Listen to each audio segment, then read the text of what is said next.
Summary: Yi Chen was an honest and hardworking man, but he caught his girlfriend who was having an affair with a wealthy second generation. Because of his sadness, he decided to return to his hometown to calm down. While on his way, he met a god cultivator and ended up being his student.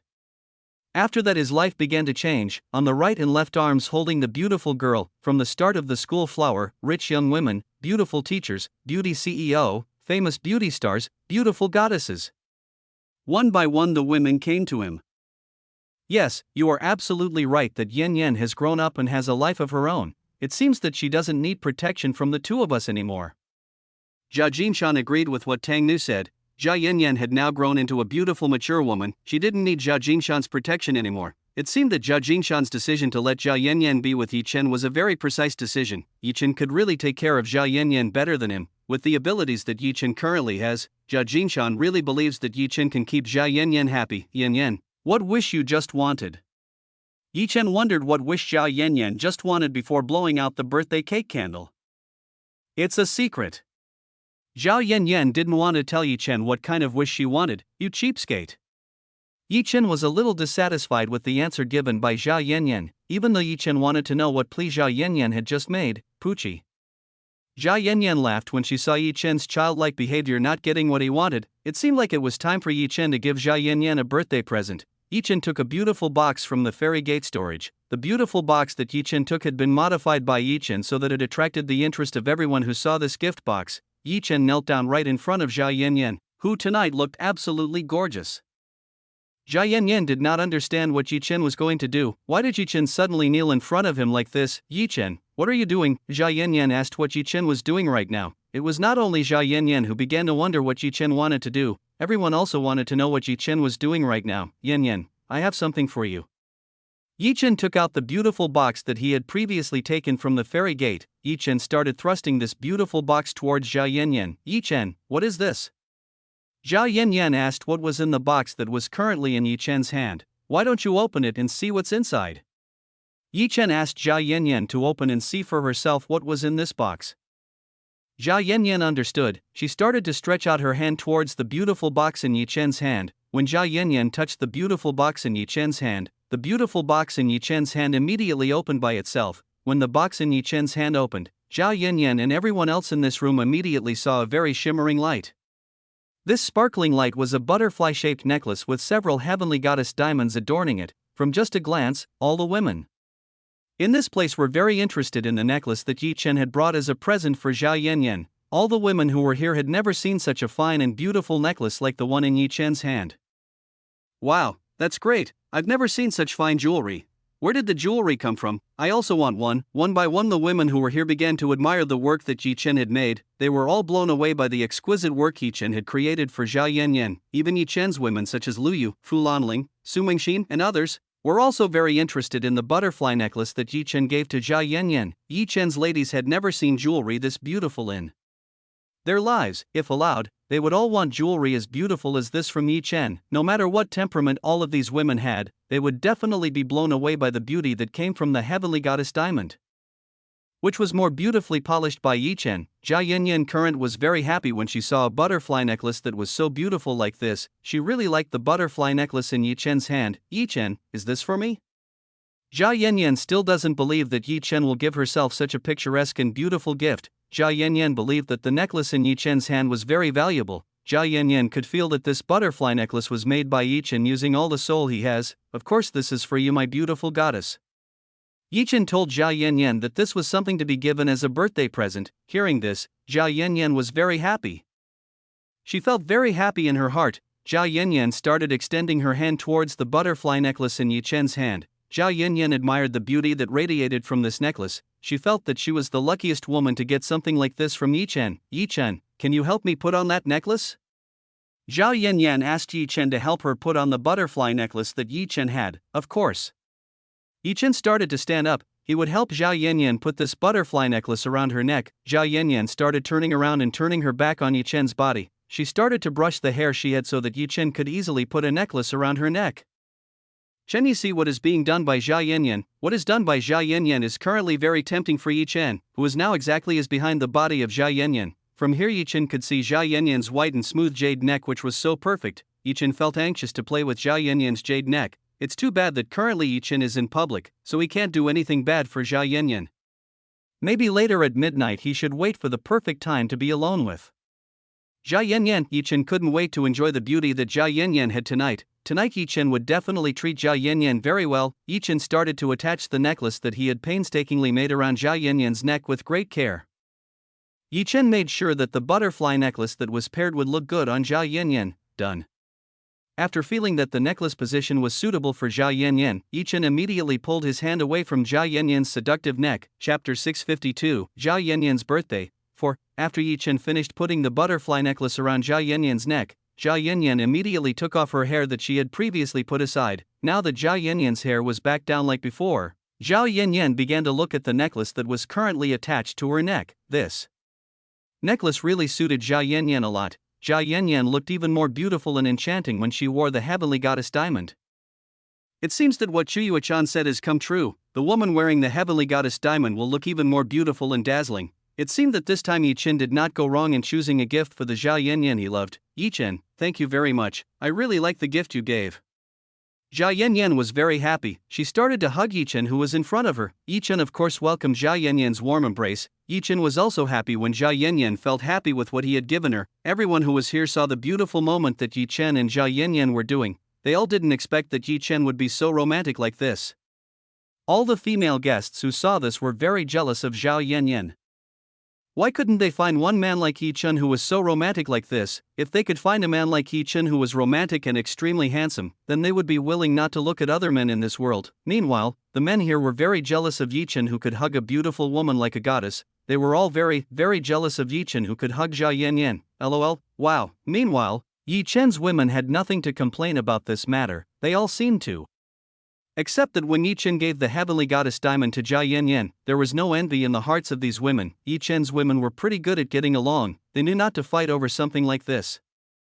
Even though the heavenly goddess diamond is indeed good and enchants all women, the women belonging to Yi Chen will not fight and split for something like this. The aim of the Yi Chen women was fixed. They all wanted to beat Yi Chen on the bed, which was why they needed a lot of new strength to do that. After hugging for a while, finally Yi Chen and Zhao Yanyan wanted to separate too. Both of them wanted to separate because there were still many outsiders who saw what they were doing. If only there were no outsiders here at this point, it was possible that Yi Chen and Zhao Yanyan would do more than just hug, but since there were outsiders here, Yi Chen and Zhao Yanyan couldn't do that.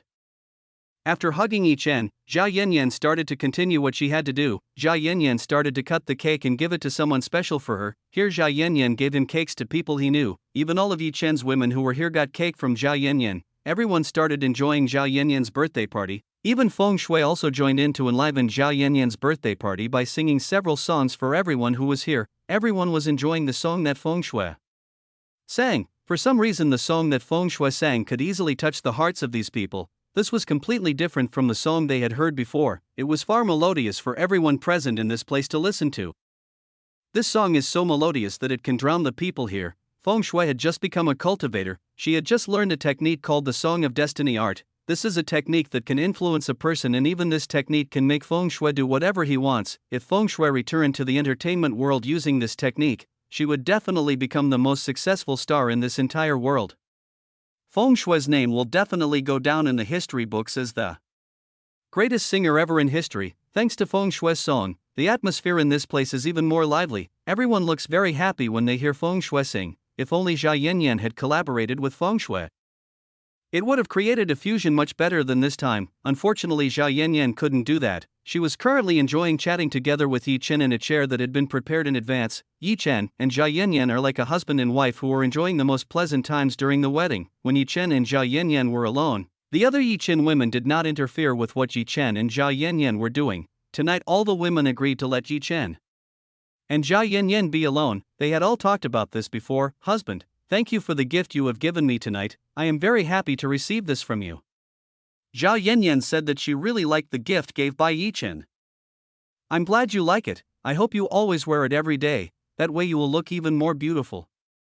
Yi Chen hoped that Zhao Yanyan could wear the butterfly necklace he gave her every day. That way Zhao Yanyan would look even prettier and more enchanting. You mean I'm not pretty if I don't wear this necklace? Zhao Yanyan looked dissatisfied when Yi Chen said that. Wife, it's not that. Every day you look beautiful.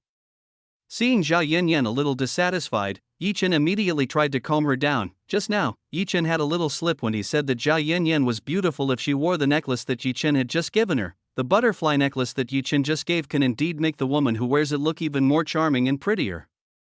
But that doesn't mean Zhao Yanyan isn't pretty if she doesn't wear the butterfly necklace he just gave her. Even if you don't use the butterfly necklace that comes from the heavenly goddess diamond, Zhao Yanyan is still a beautiful woman in Yi Chen's heart. That thing will never change at any time. Fufufu, husband, don't take it too seriously, I'm just joking with you. Zhao Yanyan started giggling when she saw Yi Chen, who was panicking while trying to explain to herself. Yi Chen was so helpless. Zhao Yanyan was really starting to be difficult for understand. Even just now Yi Chen couldn't understand that Zhao Yanyan was joking with him. Husband, why do you look unhappy? Are you angry because of that? Seeing Yi Chen's face turned black, Zhao Yanyan started to think that Yi Chen was angry with her. No, how could I be angry with my beloved Yanyan?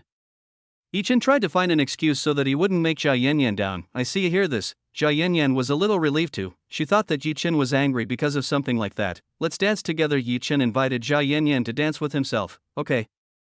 Zhao Yanyan immediately agreed. Stretching out her hand forward, Yi Chen immediately grabbed Zhao Yanyan's hand. He immediately brought Zhao Yanyan to dance together with the people who were here. The party is getting more and more festive. Everyone looks really excited about the party tonight.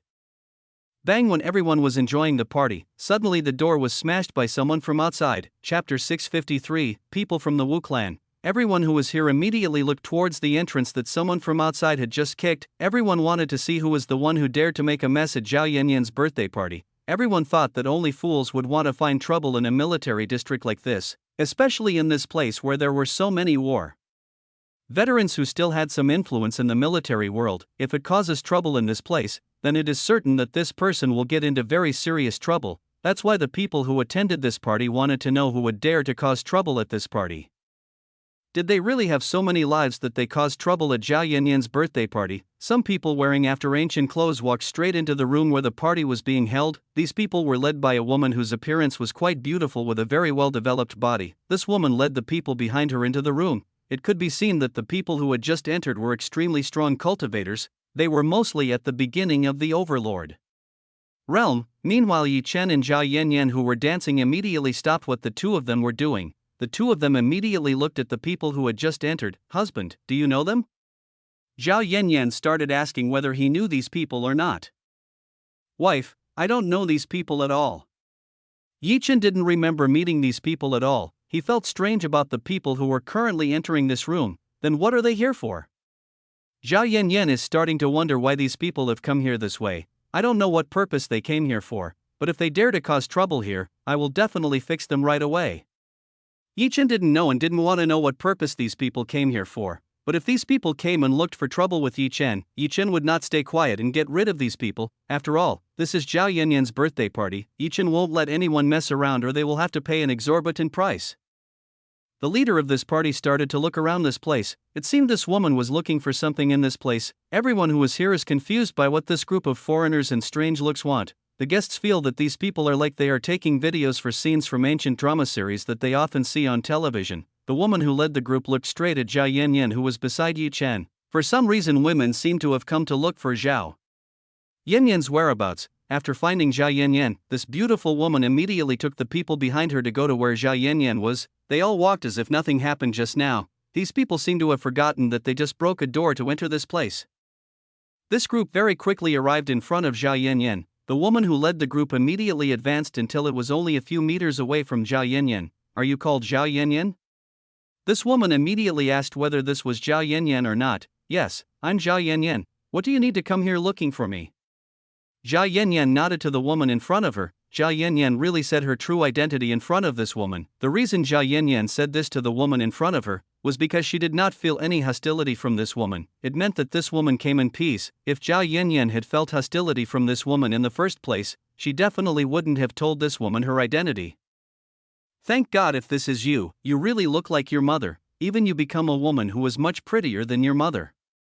Knowing that this was Zhao Yanyan who she was looking for, this woman felt very satisfied. This woman did not expect that Zhao Yanyan would look so much like her mother. Even Zhao Yanyan looked much prettier than previously imagined. Maybe even Zhao Yanyan's beauty could be comparable to that of the ruling queen of the royal family. You know my mother? Zhao Yanyan was a little surprised when she found out that this woman in front of her knew her mother. Of course I know Miss Zhao Yanyan's mother, I'm even very close to your mother.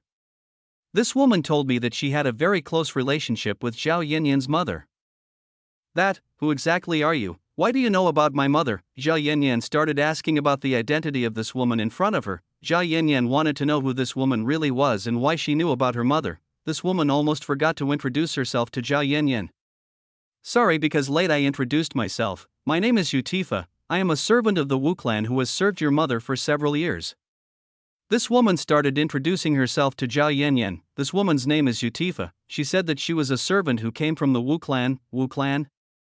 Zhao Yanyan doesn't know about the Wu family that Utifa is referring to. Zhao Yanyan's mother was indeed Wu Zhili. But Zhao Yanyan did not know the origin of her mother's family. She thought that her mother had no distant relatives. So Miss Zhao Yanyan doesn't know anything about your mother's family origins? Utifa asked Zhao Yanyan, who didn't seem to know anything about her mother's background. It wouldn't be strange if Zhao Yanyan didn't know about her mother's background. After all, when Wu Zhili left, Zhao Yanyan was still quite young and didn't know anything about this matter. Zhao Jinshan also never told Zhao Yanyan about this matter. I don't know. Zhao Yanyan immediately shook her head. Zhao Yanyan really doesn't know about her mother's background. Then, let me explain it to you. Utifa took the initiative to tell Zhao Yanyan everything. Stop. Zhao Jinshan suddenly came towards Utifa, who wanted to tell Zhao Yanyan about Wu Zhili's background. Zhao Jinshan didn't seem to want Utifa to tell Zhao Yanyan about this. What did the Wu family want to send you here? Zhao Jinshan suddenly shouted at Utifa. He looked like he didn't like it when she heard that this woman was from the Wu family. Somehow Chen and Zhao Yanyan could sense that Zhao Jinshan was not friendly with these people from the Wu family. We came to take Miss Zhao Yanyan away from this place. A place like this is not suitable for Miss Zhao Yanyan. Utifa told Zhao Jinshan what the Wu family wanted to send her here. Is that Wu family you served still dissatisfied after destroying this family's life before? Tang Nu suddenly stepped forward and spoke to Utifa in a very, very unfriendly tone. It could be seen that Tang Nu's grandmother was also displeased when she heard that these people were from the Wu family. Zhao Yanyan was confused by this, why her grandparents were not happy about the arrival of people related to her mother. Chapter 654, a secret that was hidden by Zhao Jinshan and Tang Nu. Mr. Zhao, Madam Zhao, we didn't mean to do that. We really came here in peace and wanted Miss Zhao Yanyan to go to the Kunlun Holy Land to meet her other grandfather. Utifa told Zhao Jinshan and Tang Nu if the two of them come in peace. Utifa came here to take Zhao Yanyan to meet her mother's grandfather, who was currently in the Kunlun Holy Land. We will not let that happen. We will not let our Yanyan come with you to a place like that. She better stay here. Zhao Jishan won't let Utifa take Zhao Yanyan. She doesn't want Zhao Yanyan to go to the clan Wu, who is in the Kunlun Holy Land. Mr. Zhao, Madam Zhao, why don't you let Miss Zhao Yanyan meet her other grandfather? The head of the clan also wants to see his granddaughter. Utifa told Zhao Jinshan and Tang Nu that Zhao Yanyan's grandfather, who is currently in Kunlun, also wants to see his granddaughter. What nonsense are you talking about? Does that person still remember that he has a granddaughter? He couldn't even do something when that night's incident happened. Zhao Jinshan told Utifa that the old man couldn't even do anything at night it happened. How could Zhao Jinshan hand Zhao Yanyan over to someone who couldn't do something at such an important moment as the tragedy of that night? That's why Zhao Jinshan wouldn't let Zhao Yanyan go to the Wu clan that was in the Kunlun Holy Land. But we were told by the head of the clan to take Miss Zhao Yanyan away. If we don't take her, we won't be able to go home. Utifa told Zhao Jinshan that they weren't allowed to go home if they didn't take Zhao Yanyan with them. We don't care, anyway Yanyan shouldn't come with you. Zhao Jinshan didn't care about Utifa's problems. The most important thing for Zhao Jinshan was that Zhao Yanyan was still here. Miss you, why do you want to spend time with this old man? We better bring it now, Miss Zhao, so that our mission will be completed soon. The people behind Utifa are impatient. They all want to finish their mission immediately. Get to bring Zhao Yanyan back to the Wu clan. Don't do anything reckless. We are here to take good care of Miss Zhao Yanyan. Utifa told the people behind to be even more patient. Zhao Yanyan started to become curious about what this grandfather and woman named Utifa had just talked about. Why did her grandfather always bring up the events of that night when talking to Utifa? Actually, what Zhao Jinshan meant by the tragedy of that night, Zhao Yanyan felt more and more curious. Zhao Yanyan wanted to know what her grandfather and grandmother had been hiding from her. Grandpa, what exactly happened? What are you guys talking about right now? Zhao Yanyan wanted to know about this matter, which was why she asked Zhao Jinshan and Tang Nu. Yanyan, you don't need to know about this matter. Tang Nu told Zhao Yanyan that she didn't need to know about this matter. Why can't I find out about this matter? Zhao Yanyan asked Tang Nu. Yanyan, don't ask many more questions, you shouldn't know this. Tang Nu tried to scold Zhao Yanyan, who kept asking about this matter. Zhao Yanyan was shocked when she saw her grandmother scold her like this. Zhao Yanyan had never seen Tang Nu scolded herself like this. This made Zhao Yanyan more and more curious about what her grandfather and grandmother were hiding. Seeing that she could not find an answer to the question she had previously asked Zhao Jinshan and Tang Nu, Zhao Yanyan tried to find the answer through Yutifa, who was in front of her. This woman might know what her grandfather and grandmother were hiding. Ahem, Miss Yutifa, may I know what you were talking about just now? Zhao Yanyan stepped forward and asked Yutifa, who was in front of her. She wanted to know about the matter that was related to her mother. Of course, we are talking about the night your father and mother died. Yutifa told Zhao Yanyan that they were talking about the night of the death of Zhao Yanyan's father and mother. The night father and mother died, Zhao Yanyan muttered in a very small voice. Even though Zhao Yanyan was a child back then, she certainly still remembered that her mother and father died in an accident. Until now, Zhao Yanyan still didn't know what kind of accident took the lives of her parents. This was still a question for Zhao Yanyan. Stop, don't say that to Zhao Yanyan. Zhao Jinshan panicked again when Yutifa tried to leak what Zhao Jinshan and Tang Nu had been hiding from Zhao Yanyan. Zhao Jinshan and Tang Nu didn't want Zhao Yanyan to find out about this matter, or that Zhao Yanyan could be so sad. Grandpa, Grandma, what exactly have you two been wringing from me? Quickly tell me. Zhao Yanyan told Zhao Jinshan, and Tang Nu said what they both had hidden from her. Yanyan, you don't need to know this, it's a troublesome matter to explain. Zhao Jinshan and Tang Nu again refused to tell Zhao Yanyan what happened. From the start, Zhao Jinshan and Tang Nu didn't want to tell Zhao Yanyan about this. They were both afraid that Zhao Yanyan's life would change if they found out about this. Grandpa, Grandma, tell me the reason why I can't find this out? Zhao Yanyan wants to know the reason why he shouldn't know about this matter. Zhao Jinshan and Tang Nu had a little trouble replying to Zhao Yanyan's questions. Both of them were confused about giving Zhao Yanyan a proper answer. Zhao Yanyan saw that her grandfather and grandmother were confused when they wanted to answer questions from her. Zhao Yanyan was really curious about this matter. It seemed that she really had to find out this matter from Yutifa. Yutifa might be the one who could answer this matter. Grandpa, I'm sorry, but I have to know this. Zhao Yanyan snapped the finger she had. When Zhao Yanyan did this, Zhao Jinshan and Tang Nu immediately fainted and collapsed. Zhao Yanyan really made Zhao Jinshan and Tang Nu unconscious. Zhao Yanyan now has a high level of cultivation. Of course, being able to do this will be very easy. Zhao Yanyan, to the normal people here, what Zhao Yanyan doing was an astonishing magic trick. They didn't expect that Zhao Yanyan would know such a little magic trick. After confirming that Zhao Jinshan and Tang Nu were unconscious, Zhao Yanyan immediately turned the attention she had to Yutifa. Miss Yutifa, please tell me what happened to father and my mother in the past. Zhao Yanyan wanted to know what happened to her father and mother in the past. Zhao Yanyan wanted to know what accident happened to the death of her father and mother. Zhao Yanyan wanted to know everything that had happened to her father and mother in the past. Chapter 655, Bitter Truth. Okay, I'll explain it to Miss Zhao Yanyan. Yutifa began to explain what happened on the night Zhao Yanyan's father and mother died. Yutifa tells what really happened to Zhao Yanyan's father and mother in the past. Yutifa tells Zhao Yanyan when her father and mother did not die because of an accident. Rather, the father and mother of Zhao Yanyan forced to commit suicide. Yutifa told Zhao Yanyan that the two of them died because someone forced them to lose their lives. What? Zhao Yanyan was a little surprised when she heard this. She didn't expect that her father and mother were forced by someone to commit suicide. Zhao Yanyan's body began to tremble a little when she heard that her father and mother had actually died because someone forced to. What she thought was that her father and mother died in an accident. No wonder Zhao Jinshan and Tang Nu didn't want to tell Zhao Yanyan about this. If Zhao Yanyan found out about this, she would be very sad. Chen immediately went to Zhao Yanyan's side. He started to hug Zhao Yanyan, whose heart looked shocked and chaotic. Yanyan, calm down. Chen tried to calm Zhao Yanyan, whose heart seemed to be messed up when she heard things like this. If Zhao Yanyan hadn't awakened the special saintess body she had, she would have burst into tears when she heard this. Anyone who is currently in Zhao Yanyan's position will definitely feel shocked when she hears of this kind of thing.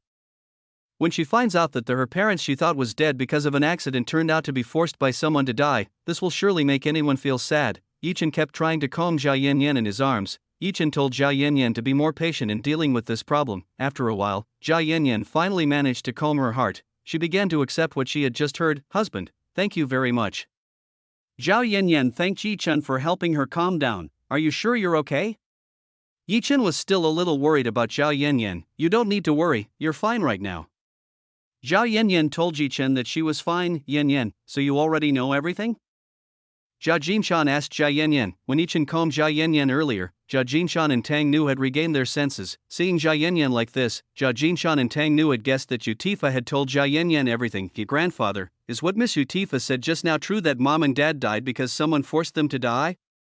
Jia Yanyan wants to confirm this matter from Jia Jinshan and Tang Nu. She wants to know the truth on this matter. Jia Jinshan and Tang Nu looked at each other. It seemed they could no longer hide this from Jia Yanyan. Jia Yanyan had learned everything from Utifa, huffed. Zhao Jinshan sighed. It seemed he had no choice but to be honest with Zhao Yanyan. After all, Zhao Yanyan was now an adult, so there was nothing Zhao Jinshan needed to hide from Zhao Yanyan. Yanyan, what that woman said was true. Your father and mother were indeed forced by someone to death. Zhao Jinshan himself confirmed that what Utifa said was the truth. Zhao Yanyan's heart, which had started to calm down before, started to flare up again after hearing what Zhao Jinshan just said. Zhao Yanyan did not expect that her father and mother would die this way. Zhao Yanyan wanted to know who was the person who had dared to force her father and mother to death. Grandfather, who was the real person who did that to father and mother? Tell me quickly.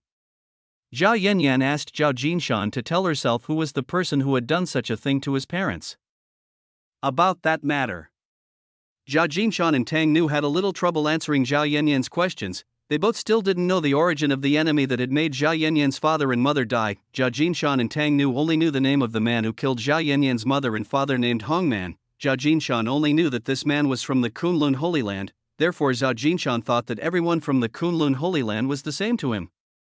Miss Zhao Yanyan, the person who did that is called Hongman. She is a very powerful ruler who controls a sect called the Gates of Eternity. Utifa immediately told Zhao Yanyan who was the person who had done such a thing to father and Zhao Yanyan's mother. Gates of Eternity sect? Husband, isn't that the sect that has destroyed the Frozen Ice sect? Zhao Yanyan asked Yi Chen. Yes, the Gates of Eternity sect is a sect that once wanted to destroy the Frozen Ice sect. Yi Chen nodded at Zhao Yanyan. So they are the ones who have done things like that to mom and dad. Zhao Yanyan began to tightly grasp her fists. For the first time, Zhao Yanyan felt that she wanted to destroy the Gates of Eternity sect that had done such a thing to her father and mother. Calm down, we will work together to find a solution to this problem. Yi Chen hugged Zhao Yanyan. She tried to calm Zhao Yanyan down. Miss Zhao Yanyan, how about it? Do you want to come with us or not? Utifa again invited Zhao Yanyan to go to the ancient Holy Land to meet her mother's side of the family. Don't you understand either? Yanyan won't go to that place. You'd better go home and tell the old man not to bother Yanyan anymore. Zhao Jinshan chased the people assigned by the Wu clan to take Zhao Yanyan away. Yanyan, grandfather, hope you stay here and don't come with these people. The Kunlun Holy Land is a very dangerous place. I don't want you to have the same fate as your father and mother.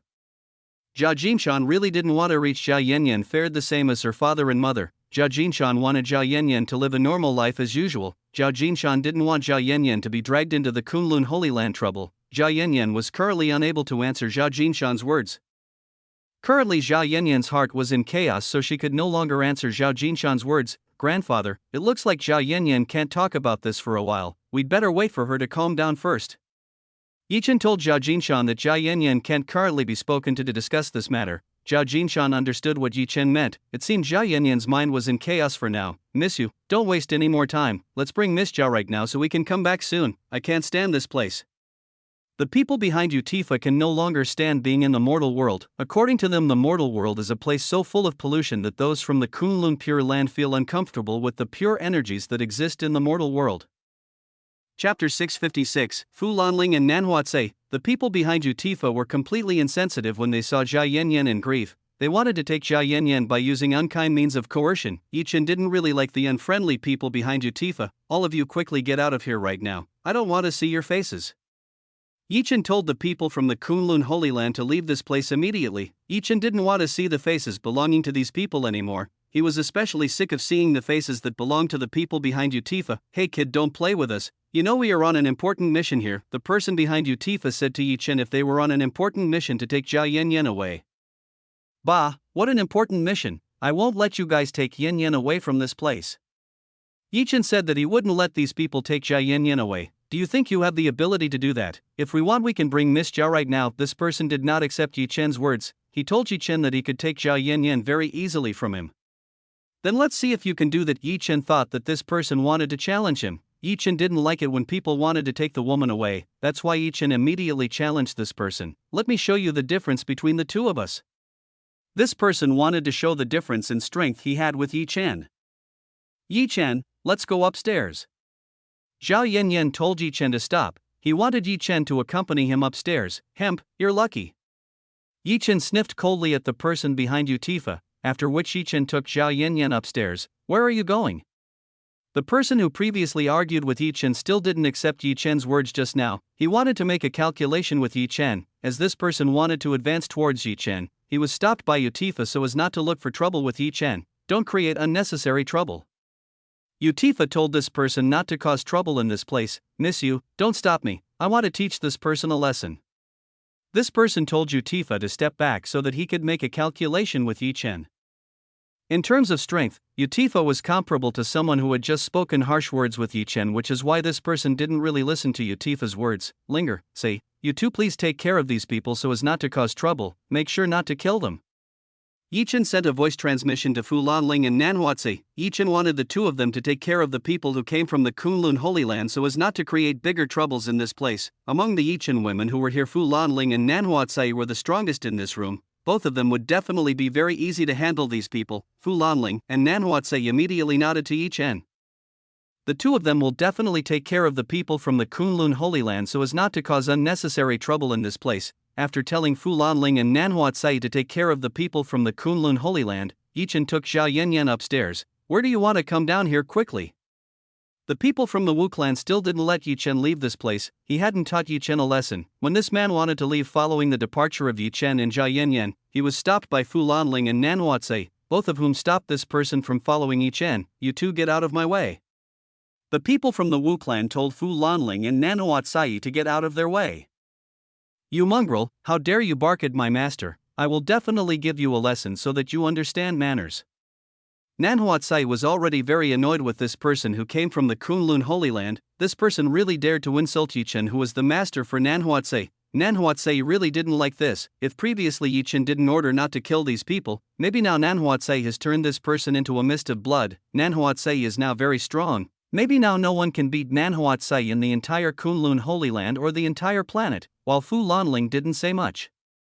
To this person, she only emitted an extremely powerful killing aura towards the person who came from the Kunlun Holy Land. Nanhuatze didn't want to lose to Fu Lanling. She started to give off her aura to bully this person. With Nanhuatze's cultivation base already at the early stage divine nascent realm, she could now possibly kill this person without even touching him. When Nanhuatze and Fu Lanling emitted the aura they possessed, the instant the person from the Kunlun Holy Land immediately collapsed on the floor. He looked like he was being oppressed by something so heavy that he couldn't even get up. Utifa and the people from the Kunlun Holy Land were quite surprised when they felt the aura emitted by Fu Lanling and Nanhuatze. They did not expect that these two women were so fierce and so terrifying. Even the head of the clan couldn't possibly compare to the aura currently emitted by Nanhuatze and Fu Lanling. The person who previously wanted to find trouble with Yi Chen is now lying on the ground and unable to get up. He looks very painful when being oppressed by the aura of Nanhuatze and Fu Lanling. Even the bones that were in this person's body began to sound when being suppressed by the aura possessed by Nanhuatze and Fu Lanling. The person from the Wu clan did not expect that the two women in front of him were so strong that they could make himself like this with just the aura they both gave off. It seemed that he had just offended the wrong person. He had actually offended power plants like Nanhuatze and Fu Lanling. The person from the Wu clan started to sweat profusely when he thought that he had just offended these two strong women. Two honorable seniors, please forgive me, I have eyes but can't see the strength of respectable seniors. The person from the Wu clan is so smart. He tried to apologize to Nanhuatze and Fu Lanling. Do you think that by apologizing like that, we will easily let you go? You are too hopeful. Nanhuatze will not let go of the person who dared to insult Yi Chen that easily. This person must learn a proper lesson so that in the future he will not repeat this kind of thing again. Nanhuatze took out a whip from her storage ring. She wanted to use this whip to teach this person a little lesson. Don't ask why Nanhuatze has a whip in her storage room. In the past, Nanhuatze has often used things like this to torture anyone who disobeys her. It was because of this that Nanhuatze still had this kind of thing in the storage room ring she had. Chapter 657. Torture perpetrated by Fu Lanling and Nanhuatze. Sister Tsai, there are so many people here, you better not use your strength in that way. Fu Lanling told Nanhuatze not to use her power in this way, or the two of them would be exposed to these people. You don't have to worry, I'll take care of the people who are here. Nanhuatze snapped her fingers. When Nan Huatsai snapped the fingers she had, everyone who was here suddenly fainted and fell unconscious. They all seemed to be knocked out by Nan Huatsai. For Nan Huatsai it was very easy to knock these people out. She could easily knock these people out. This way, Nan Huatsai no longer needed to hold back when dealing with people from the Kunlun Holy Land. Now that Nan Huatsai could use all the strength she had at will, Nan Huatsai couldn't wait to teach these people a lesson. Prepare yourselves. I will definitely make all of you regret coming here. Nan Huatsai showed an evil face to the people who came from the Wu clan. Fu Lanling was helpless when she saw what Nan Huatsai was going to do. It seemed like this woman became sadistic when dealing with her enemies, seeing Nan Huatsai's evil face. Utifa and the people behind her began to slowly retreat. They all felt scared when they saw this kind of Nan Huatsai. Nan Huatsai started to use her whip to whip the person who was currently lying to the floor. A very loud whipping sound echoed through this room. From the sound alone, it could show what kind of power Nan Huatsai had just used. The power that Nan Huatsai used must be so strong that it made a sound like that. Actually, Nan Huatsai still held back the strength she had. If Nan Huatsai seriously used the strength she had, the person who was currently on the floor would have immediately died from this whip of hers. My waist. The person on the floor felt that his back was sore and hot when he got a whip from Nan Huatsai. This is just the beginning. Prepare yourself to receive a punishment that is much more painful than this. Fufufu. Nan Huatsai laughed evilly at the person who previously dared to find trouble with Yi Chen. Seeing Nan Huatsai's terrifying face, the person who fell to the floor became even more afraid. Young lady, please spare me, I beg your pardon. This person was trying to ask Nan Huatsai for mercy. You brat, don't you know who you were talking to? I can even be your ancestor, so don't you dare call me that. Nan Huatsai didn't like hearing this person calling herself a young lady. This made Nan Huatsai look like a young girl who had just grown up and didn't understand anything.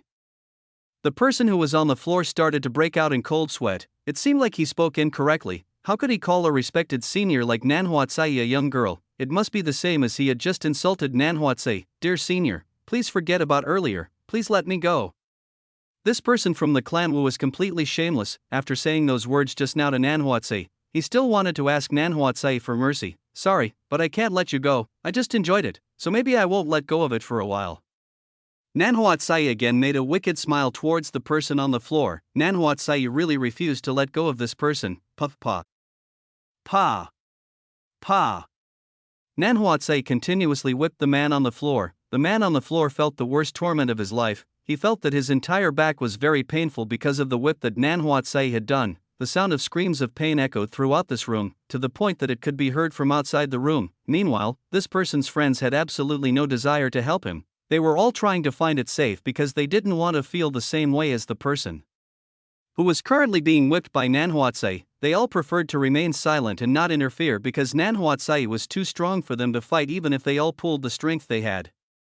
After several dozen lashes carried out by Nan Huatsai was finally able to let go of all her grievances to this person. She was very happy to be able to punish people who had dared to find trouble with Yi Chen. The person on the floor felt relieved when Nan Huatsai stopped punishing him. When the person on the floor just felt relieved when he saw Nan Huatsai stop whipping him. Suddenly the person on the floor felt that the temperature around him became very hot. The wounds on his body became very painful when he felt this extraordinary heat. A phoenix flame began to circle around the body of the person on the floor. The person on the floor was now surrounded by the phoenix flames that were extremely hot.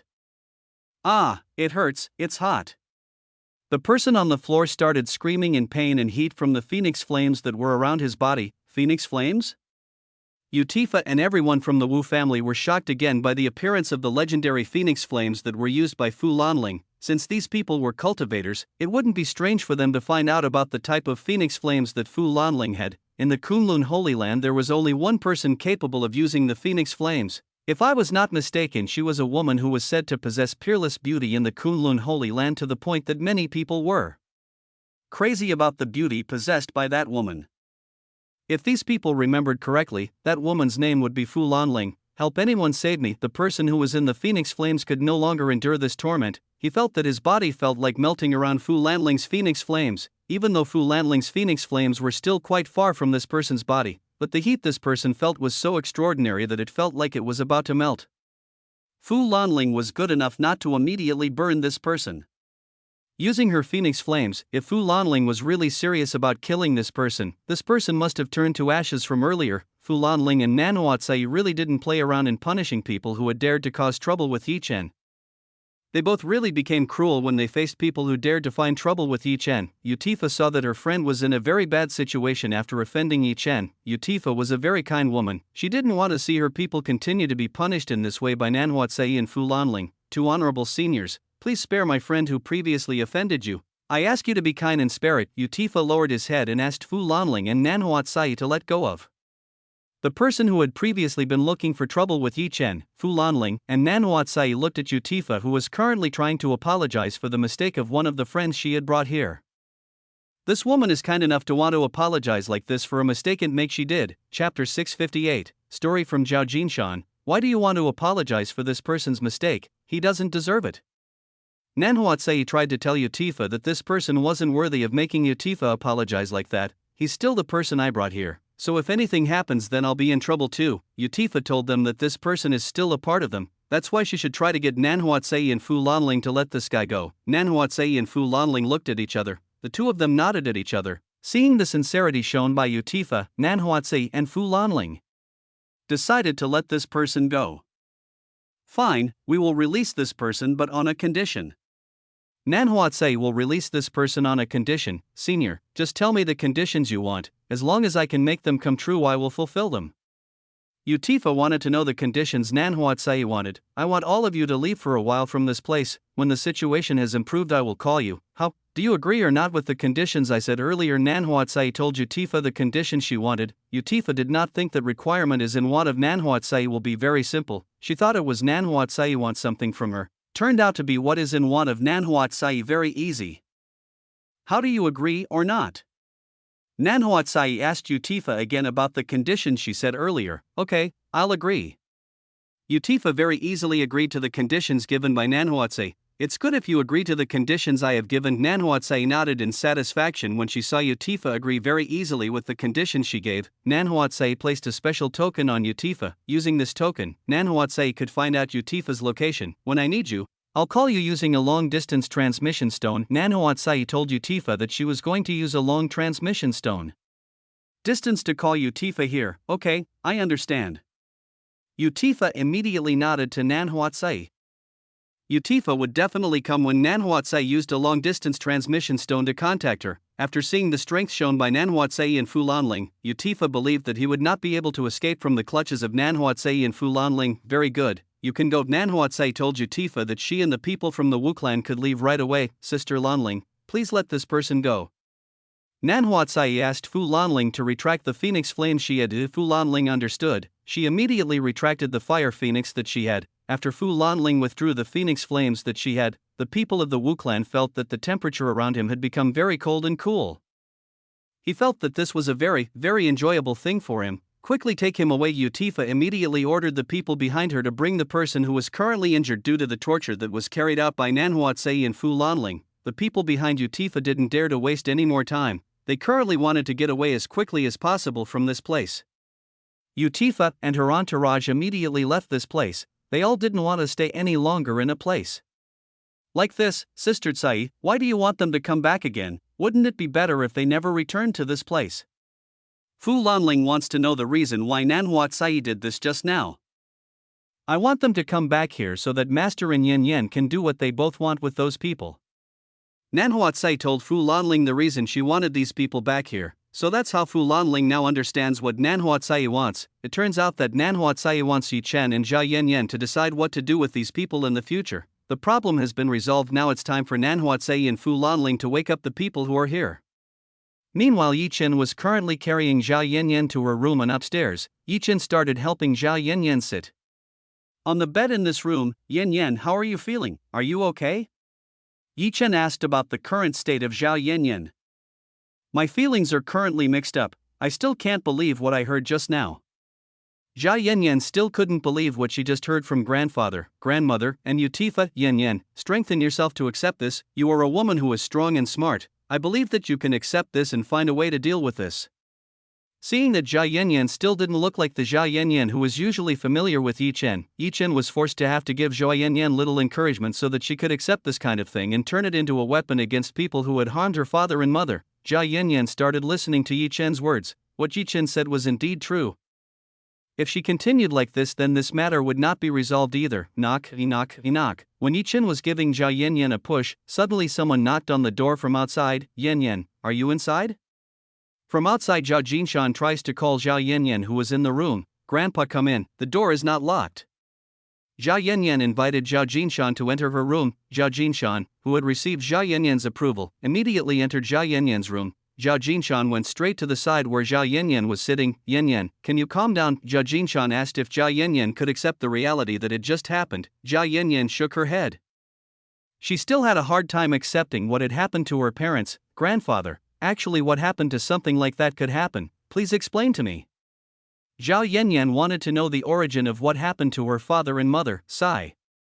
Zhao Jinshan sighed slightly when he recalled the incident at that time, but because Zhao Yanyan asked himself to tell her what really happened, Zhao Jinshan would tell Zhao Yanyan's father and mother what really happened. Well, if you do insist, then I will tell you what happened. Zhao Jinshan finally agreed to tell what happened to Zhao Yanyan's father and mother. It started when your father was quite young. Zhao Jinshan started telling Zhao Yanyan what happened.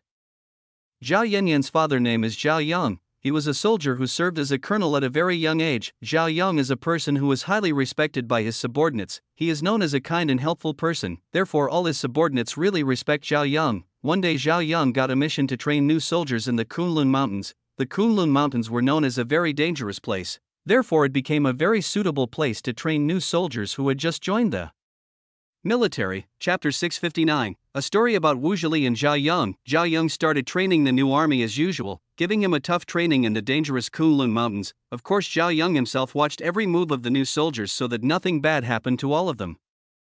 When Zhao Yang and the new soldiers were on their way to follow the route they had agreed to before, Zhao Yang met a woman who fainted in the middle of the road. So a woman fainted in the middle of the road like that. Zhao Yang of course immediately went over to the woman to see how the woman was. When Zhao Yang approached the woman who was on a fainted, Zhao Yang was quite surprised to see the beauty of this woman. According to Zhao Yang, this woman was the most beautiful woman Zhao Yang had ever seen. This woman had such a perfect face that it would confuse Zhao Yang when he saw her. Zhao Yang fell in love when he first saw the beauty of a beautiful woman who was passed out in the middle of the road.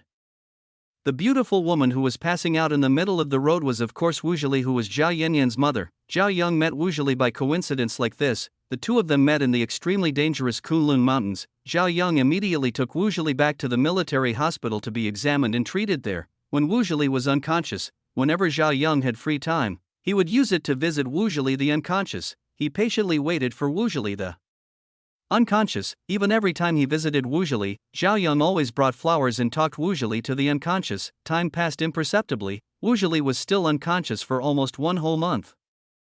During that time, Zhao Yang always visited Wu Zhili. He was very patiently waiting for Wu Zhili to wake up. When Zhao Yang visited the room where Wu Zhili was being treated one day, he found that Wu Zhili, who usually slept unconscious, was now sitting on the bed looking out the window. Wu Zhili looked very beautiful to Zhao Yang. Zhao Yang felt that no woman could match the beauty of Wu Zhili. Zhao Yang started to get closer to Wu Zhili. He started trying to get closer to Wu Zhili, who was currently sitting looking outside. Zhao Yang started trying to talk to Wu Zhili, who was looking outside. When Zhao Yang talked to Wu Zhili, he found that this woman was still looking outside as if she was not paying any attention to her.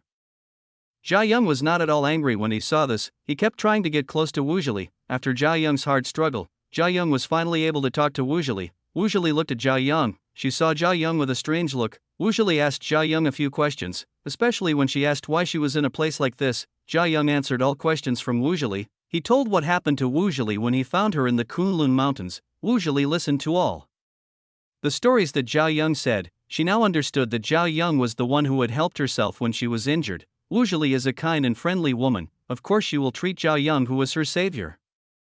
Zhao Yang and Wu Zhili started exchanging the bit of information they had. The two of them finally knew each other's names. The relationship between the two started now. Zhao Yang increasingly visited Wu Zhili, who was still being treated in the hospital. Wu Zhili is of course happy with the visits made by Zhao Yang. Wu Zhili always welcomes Zhao Yang's arrival with a beautiful and charming smile. The two of them continued to strengthen their relationship, until one day when Wu Zhili was going to be discharged from the military hospital and wanted to leave the city. Zhao Yang immediately tried to propose to Wu Zhili to become his wife. Wu Zhili was initially confused whether she should accept a proposal from Zhao Yang, who had a place in her heart.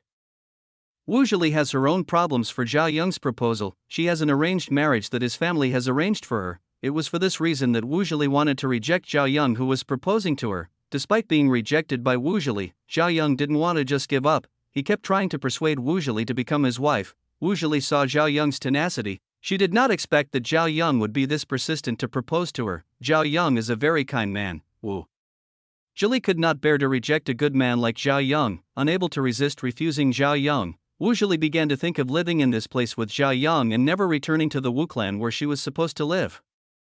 Wu Zhili thought that this was the only way she could be with Zhao Yong without fear of being disturbed by her clan. Wu Zhili started nodding at Zhao Yong, who hinted that she accepted the proposal that came from Zhao Yong. Zhao Yong was very happy when Wu Zhili agreed to the marriage proposal he made. The happy Zhao Yong began to hug Wu Zhili's body in front of him. He was too happy to find a woman as beautiful like Wu Zhili. Wu Zhili was also happy to be with the Zhao Yong that she liked. She would never regret the decision she had taken at this time. Wu Zhili and Zhao Yong held a wedding that was quite large and magnificent, because Wu Zhili's temperament and beauty were so good. Zhao Jinshan and Tang Nu immediately agreed to their marriage. Zhao Jinshan didn't really care about Wu Zhili's background. As long as Zhao Yong was happy and didn't mind this, then it would be fine for Zhao Jinshan. Zhao Yong's life started to get better after marrying Wu Zhili. He was getting more and more shining in the military career he had. Wu Zhili is a woman who was very good at helping in the sight of men. That's why Zhao Yong can get a better career thanks to what Wu Zhili did.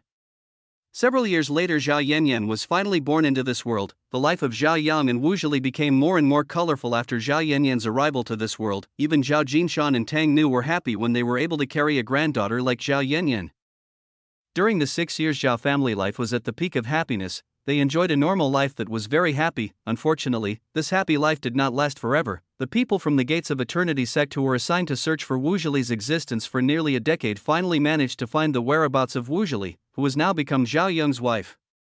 The people from the Gates of Eternity sect who discovered this immediately reported to Hong Man, who was Wu Zhili's fiancé, who had been prearranged by Wu Zhili's father and Hong Man's own. Hong Man, who heard this, very angry. He does not believe Wu Zhili that he seek now another man's wife. Hong Man was a person who cultivated the dual cultivation technique secretly.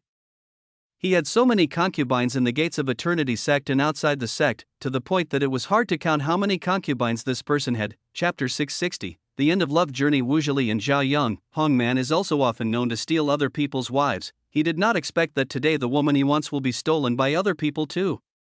Hong Man cannot allow this to become public or his name will be tarnished. As a leader of the Gates of Eternity sect, he could not be humiliated by someone from the mortal world, or he would become a joke among the higher-ups in the Kunlun Holy Land. Hong Man immediately gathered all his trusted right hands to help himself solve this problem.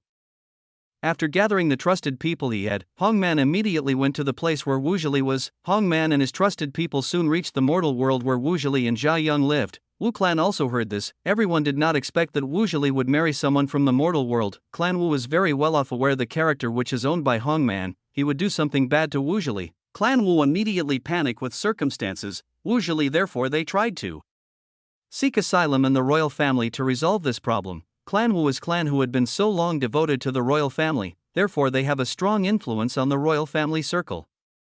The Wu clan hopes that by asking for help from the royal family, all these problems can be resolved. It so happened that Zhao Yong and Wu Zhili were enjoying dinner together with Zhao Jinshan and Tang Nu. While everyone was enjoying a beautiful dinner together, suddenly they all heard a very strong rumble outside the house. Even though the sky is bright and starry tonight, how could there be the rumble of lightning outside the house where the night sky is so bright that there are not even the slightest clouds to be seen? Everyone who was eating immediately went to see what was really going on out there. When Zhao Yong, Wu Zhili, Zhao Jinshan, and Tang Nu went to see what was out there, they were all taken aback by the several figures floating above the night sky that had now turned very dark. Lots of lightning striking above the sky that scared anyone when they saw it. Among Zhao Yong, Wu Zhili, Zhao Jinshan, and Tang Nu, only Wu Zhili knew who these people really were. Wu Zhili was a little tense when she saw Hong Man and these people managed to find where she was. Even though Wu Zhili already felt that she was hiding the existence she had, it was unexpected that Hong Man could still find his whereabouts even after Wu Zhili hid her whereabouts. Until now, Zhao Yong, Zhao Jinshan and Tang Nu still didn't know that Wu Zhili was a cultivator from the Kunlun Holy Land. They only knew that Wu Zhili was a normal woman who became a good housewife every day. Seeing Hong Man's arrival, Wu Zhili immediately asked Zhao Jinshan and Tang Nu to take Zhao Yanyan away from this place. She knew that bad things would happen soon, which was why she wanted Zhao Yanyan to stay safe and live. Hong Man didn't waste any more time. He immediately wanted to take Wu Zhili away from this place. When Hong Man wanted to take Wu Zhili away from this place, Zhao Yong tried to stop him with the ability he had. Hong Man only laughed when he saw Zhao Yong trying to fight himself. It was obvious that Zhao Yong was like an ant in Hong Man's eyes, which was not worth seeing. It was so easy for Hong Man to injure Zhao Yong that he was dying. Wu Zhili, who saw this, was very sad. The person she loved was now lying dying right before her eyes. Wu Zhili tried to go to where Zhao Yong was. She tried to treat Zhao Yong, who was very badly injured. Unfortunately, Zhao Yong's condition was so bad that it was impossible to cure it. When Wu Zhili wanted to treat Zhao Yong's wound, she was dragged by Hong Man away from Zhao Yong. Hong Man didn't like it when he saw Wu Zhili close to Zhao Yong. Wu Zhili was so helpless, she was actually dragged by Hong Man away from Zhao Yong, who was in her current state. Hong Man didn't care anymore about this. He kept on forcing Wu Zhili to come along with him, or else he would destroy the Wu clan and Zhao family, which was owned by Wu Zhili. Wu Zhili knew that if she fell into the hands of Hong Man, she would suffer a lot for the rest of her life. Therefore, it would be better for her to commit suicide than to join Hong Man. Wu Zhili was completely helpless when she saw the people she loved in her family in danger because of Hong Man's acted. Wu Zhili would rather commit suicide than see everything she cares about hurt because of herself. In the face of Hong Man and the people from the Gates of Eternity sect, Wu Zhili took her own life. Everyone couldn't believe it when they saw Wu Zhili decide to end her life this way. Wu Zhili fell right next to Zhao Yong, who was almost dead at this time. At the last moment, Wu Zhili held Zhao Yong's hand, who might not be able to open his eyes forever. Wu Zhili will never regret having married together with Zhao Yong. The days she spent with Zhao Yong were the most beautiful days that Wu Zhili had ever gone through. Zhao Yong and Wu Zhili died. At least they could die as husband and wife like this. Sometime later, after the death of Zhao Yong and Wu Zhili, the Wu clan came here. Unfortunately, when they came, it was too late. Wu Zhili was dead when they came. The people from the Wu clan were furious when they saw this. They wanted to fight against Hong Man and the people from the Gates of Eternity sect. Unfortunately, the people from the Wu clan were stopped by the people from the royal family. The people from the royal family stopped what the people from the Wu clan wanted to do. The reason is very simple. The people they are currently carrying are very lacking in strength. If they were to fight against Hong Man, who was currently carrying all the strength that was on his side, they would definitely be defeated immediately if they fought the people of the Gates of Eternity sect. While the current strength of the royal family was incomparable to the Gates of Eternity sect, they were still below the Gates of Eternity sect in terms of strength. If they forced their will for war right now, the royal family would be very troublesome, plus there would be countless casualties that would be seen in the large-scale war that was coming. Maybe even the Shaolin and other sects would interfere in the large-scale war that was about to occur. It was for this reason that the people from the royal family stopped the people from the Wu clan from doing things that could make things worse. They also didn't want the people from the Wu clan to die in vain like this. Everyone from the Wu clan understood what the people from the royal family were doing. They had no other choice but to accept this for a while. When it was time, the Wu clan wanted to take revenge for what happened today. Chapter 661, Decision taken by Zhao Yanyan. After the Zhao Jinshan didn't know what happened anymore. All he knew was that he took Zhao Yanyan to a secret military base. There was the safest place for himself. Tang Nu and Zhao Yanyan. At the military base, Zhao Jinshan received news that Zhao Yong had been found dead. According to the investigation, it seems that Wu Zhili was also killed along with Zhao Yong, but her corpse had been taken away by someone. Hearing this news, Zhao Jinshan and Tang Nu were so shocked that they did not expect that Zhao Yong and Wu Zhili would die like this. Zhao Jinshan, who was in anger, tried to mobilize the troops. He had to hunt down the man who had killed his son and daughter-in-law. Unfortunately, when Zhao Jinshan wanted to do that, he was immediately stopped by Su Wanson and also a strange man who was now known as Lord Guardian. The two of them stopped Zhao Jinshan from doing something stupid and unreasonable. Lord Guardian started explaining everything to Zhao Jinshan. He told Zhao Jinshan that the enemy he was facing was also much stronger than he expected. Even though Zhao Jinshan used the military power he currently had, he would still not be able to kill Hong Man and his loyal followers. Instead, the safety of Zhao Yanyan would be jeopardized if he did so. That's why Lord Guardian gave Zhao Jinshan and his family a protection so they could live their lives as before. But the condition was that Zhao Jinshan had to give up all the troops and positions he currently had. Zhao Jinshan was a bit of a dilemma when he heard that the enemy had a power far greater than the military strength of this country. It meant that he couldn't avenge the deaths of Zhao Yong and Wu Zhili. Because unable to avenge death Zhao Yong and Wu Zhili, Zhao Jinshan decided to accept the offer that Lord Guardian had given him. Zhao Jinshan gave up all his troops and also his position to care for Zhao Yanyan so that he could grow up like a normal woman. Zhao Jinshan didn't want Zhao Yanyan to live in sadness and loneliness without having anyone else in this world. That's why Zhao Jinshan forgot his revenge and chose to take care of Zhao Yanyan. Zhao Jinshan was finally transferred to this city by Lord Guardian and Su Wanson. According to them both, this city was a city that was safe enough for Zhao Jinshan, Tang Nu, and Zhao Yanyan to live. Zhao Jinshan also started faking Zhao Yang and Wu Zhili's death from Zhao Yanyan. He only told Zhao Yanyan that his parents both died in an accident.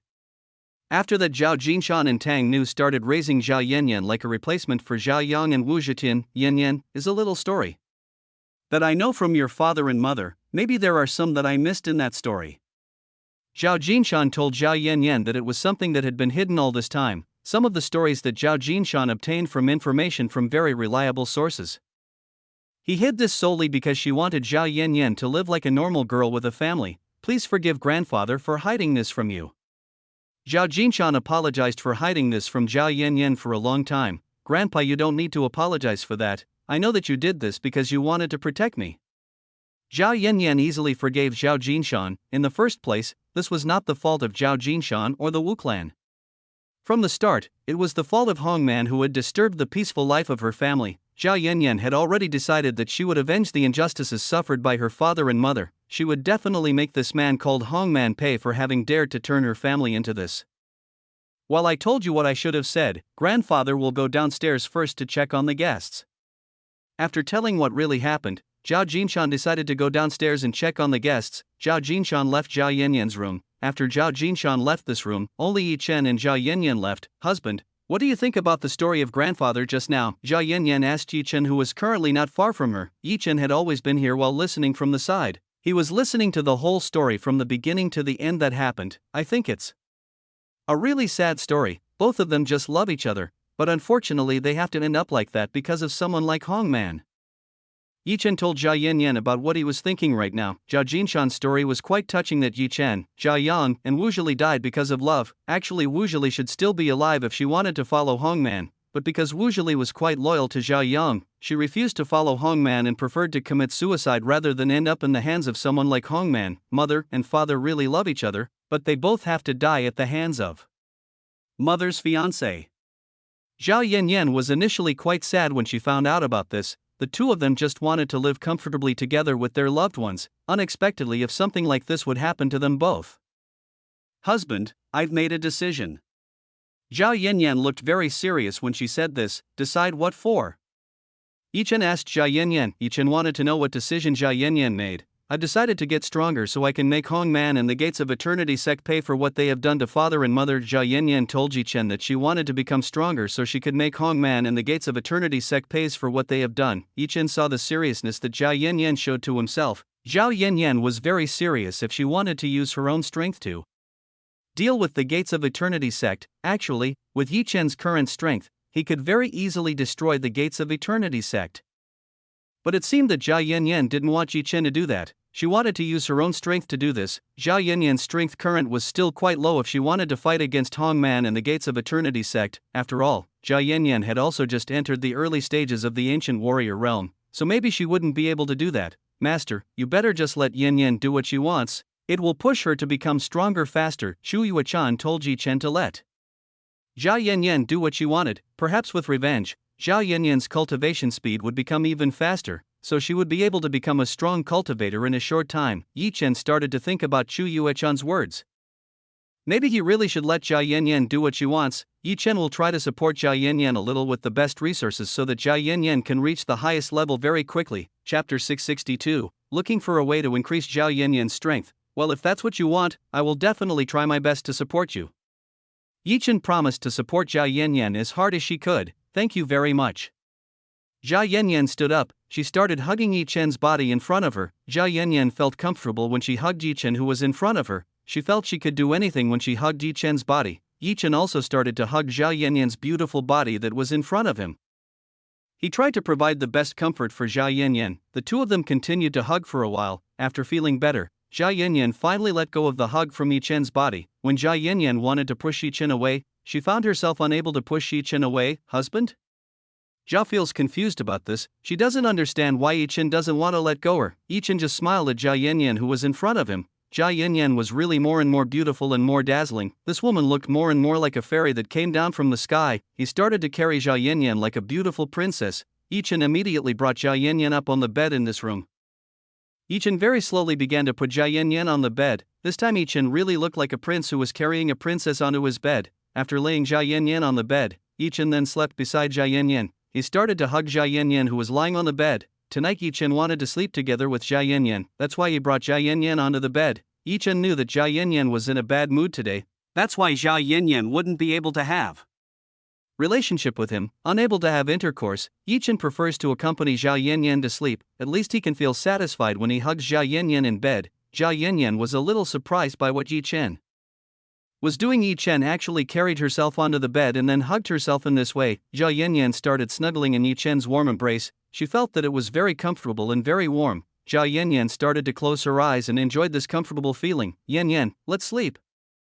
Yi Chen invited Jia Yan to sleep together. Hearing this, Jia Yan even opened the eyes she had. She couldn't believe that Yi Chen brought her up on the bed just to sleep together like this. This was unlike the Yi Chen she was familiar with. Usually Yi Chen would pounce on Jia Yan like a hungry wolf looking at delicious meat, but tonight Yi Chen just wanted to sleep with herself and do nothing.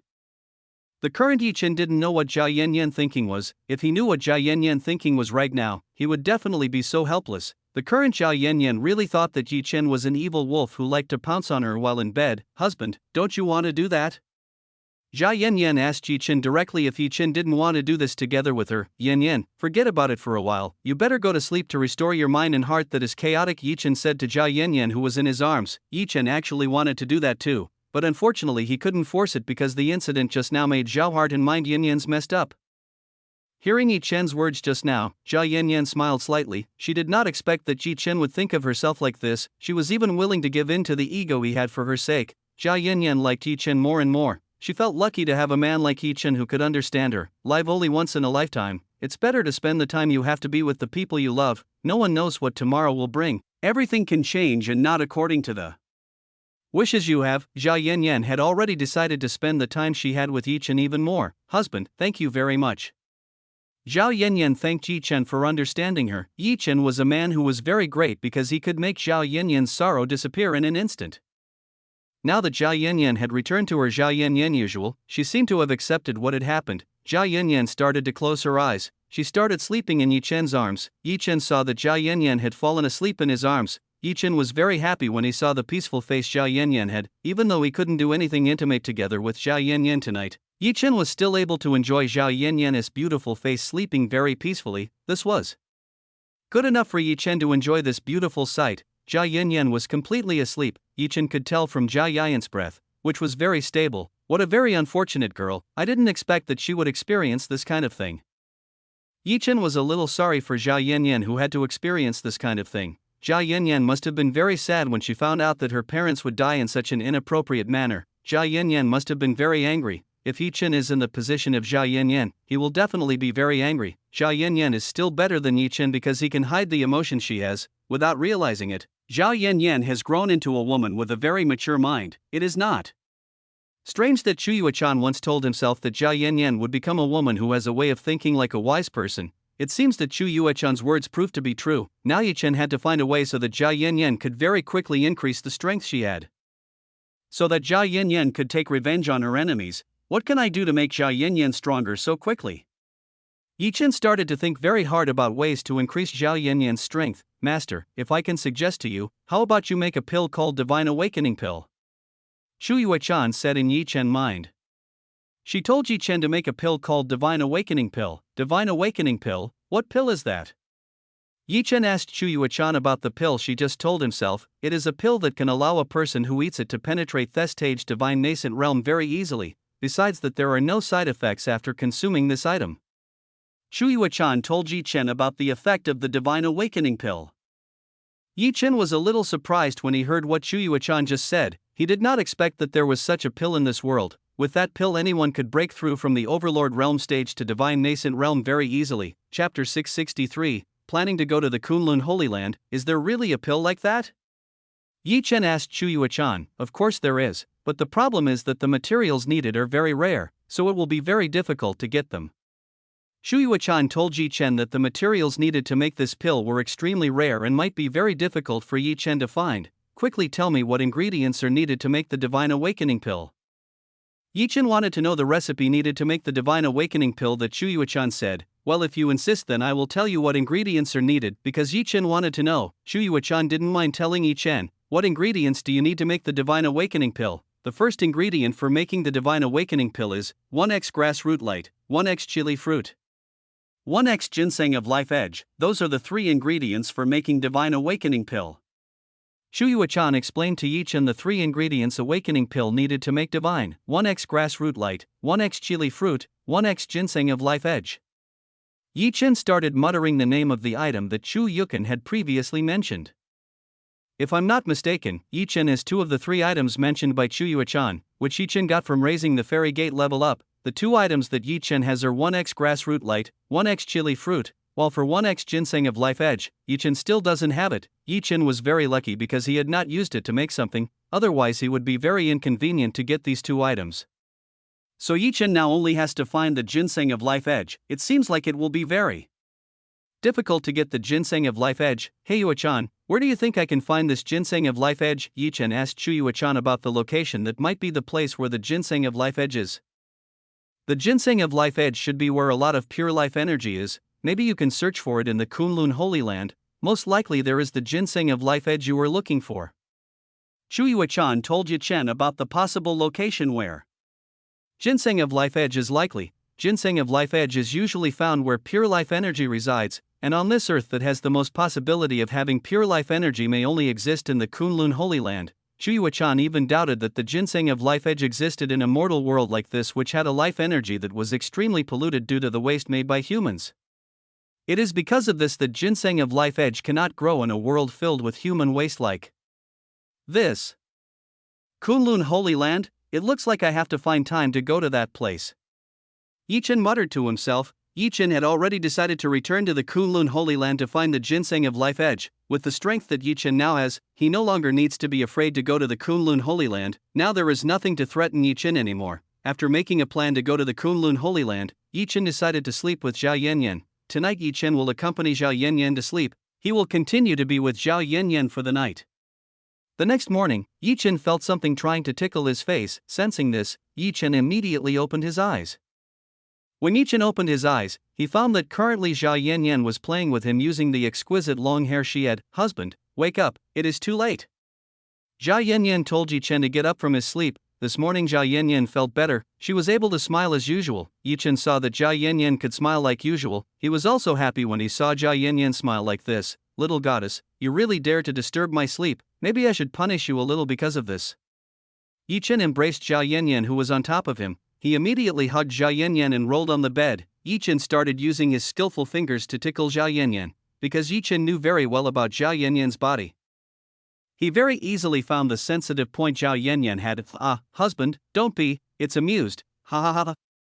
Zhao Yanyan couldn't help but laugh when she was tickled by Yi Chen. This has just started, I will punish you even more. Yi Chen kept tickling Zhao Yanyan, who was in front of him. Zhao Yanyan, who was under Yi Chen, didn't want to lose. She also started to tickle Yi Chen's body. The two of them continued to play around and have fun in bed. Zhao Yanyan really started to become the self that Yi Chen usually knew. Knock, knock, knock. When Yi Chen and Zhao Yanyan were having a good time, suddenly someone knocked on the door from outside. Zhao Yanyan and Yi Chen immediately stopped having fun when they heard a knocking sound coming from outside. Husband, it looks like Sister Tsai. Zhao Yanyan whispered to Yi Chen that the person outside was Nanhua Tsai. You are right, this must be Tsai. What does he want to do so early in the morning? Yi Chen wanted to know what Nanhua Tsai wanted to come to this room. Tsai, come in. Yi Chen told Nanhua Tsai to come in here. Nanhua Tsai, who was outside, immediately walked into the room where Yi Chen and Zhao Yanyan were. Say, what do you want? Yi Chen asked what Nanhua Tsai wanted. Master, it's about the people who made a mess last night. Do you want to do something about these people or not? Nanhua Tsai asked if Yi Chen wanted to do something about the people who were from the Wu clan. Hearing this, Yi Chen immediately turned his eyes to Zhao Yanyan. Yi Chen wanted to know whether Zhao Yanyan needed these people or not. Zhao Yanyan understood what Yi Chen was thinking. She naturally wanted to meet people from her mother's family side. Sister Tsai, can you bring the person last night here? Zhao Yanyan wants Nanhua Tsai to call the people from the Wu clan over. Well, if that's what Yanyan wants, I'll call them here. Nanhua Tsai nodded at Zhao Yanyan. She would immediately call the people of the Wu clan over. Nanhua Tsai immediately left this room. She immediately went to call Tifa and the others. Hey Yanyan, what do you need from these people? Yi Chen wanted to know what Zhao Yanyan needed from these people. I want them to take me to the place where my mother's grave is. I want to see tomb my mother's real. Zhao Yanyan told Yi Chen what she needs from Utifa. Zhao Yanyan wanted to go to the Kunlun Holy Land as well to see her mother's grave. Chapter 664, Nangong Xiang and Nanhua Cai wanna come along. Are you serious about going there? Yi Chen asked Zhao Yanyan if she really seriously wanted to go to the Kunlun Holy Land. Husband, is very serious about going there, and I want you to accompany me there. Zhao Yanyan was really serious about going to the Kunlun Holy Land where the Wu clan was. Zhao Yanyan also wanted Yi Chen to accompany herself to the Kunlun Holy Land, which was still quite dangerous for Zhao Yanyan. The Kunlun Holy Land was a very dangerous place. There were countless people who could do bad things to Zhao Yanyan at any time, which was why Zhao Yanyan wanted Yi Chen to accompany her there. Zhao Yanyan firmly believed that Yi Chen could protect herself in such a place. You want to go with me? Yi Chen pointed at himself using the index finger he had. Yes.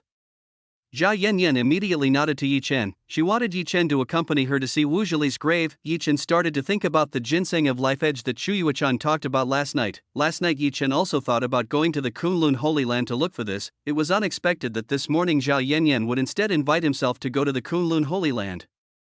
This is a very unexpected coincidence. Husband, do you not want to accompany me? Zhao Yanyan asked Yi Chen. Seeing Yi Chen was just silent, Zhao Yanyan began to think that Yi Chen didn't want to accompany her. Of course I want to. What a coincidence, I'm also thinking of going there.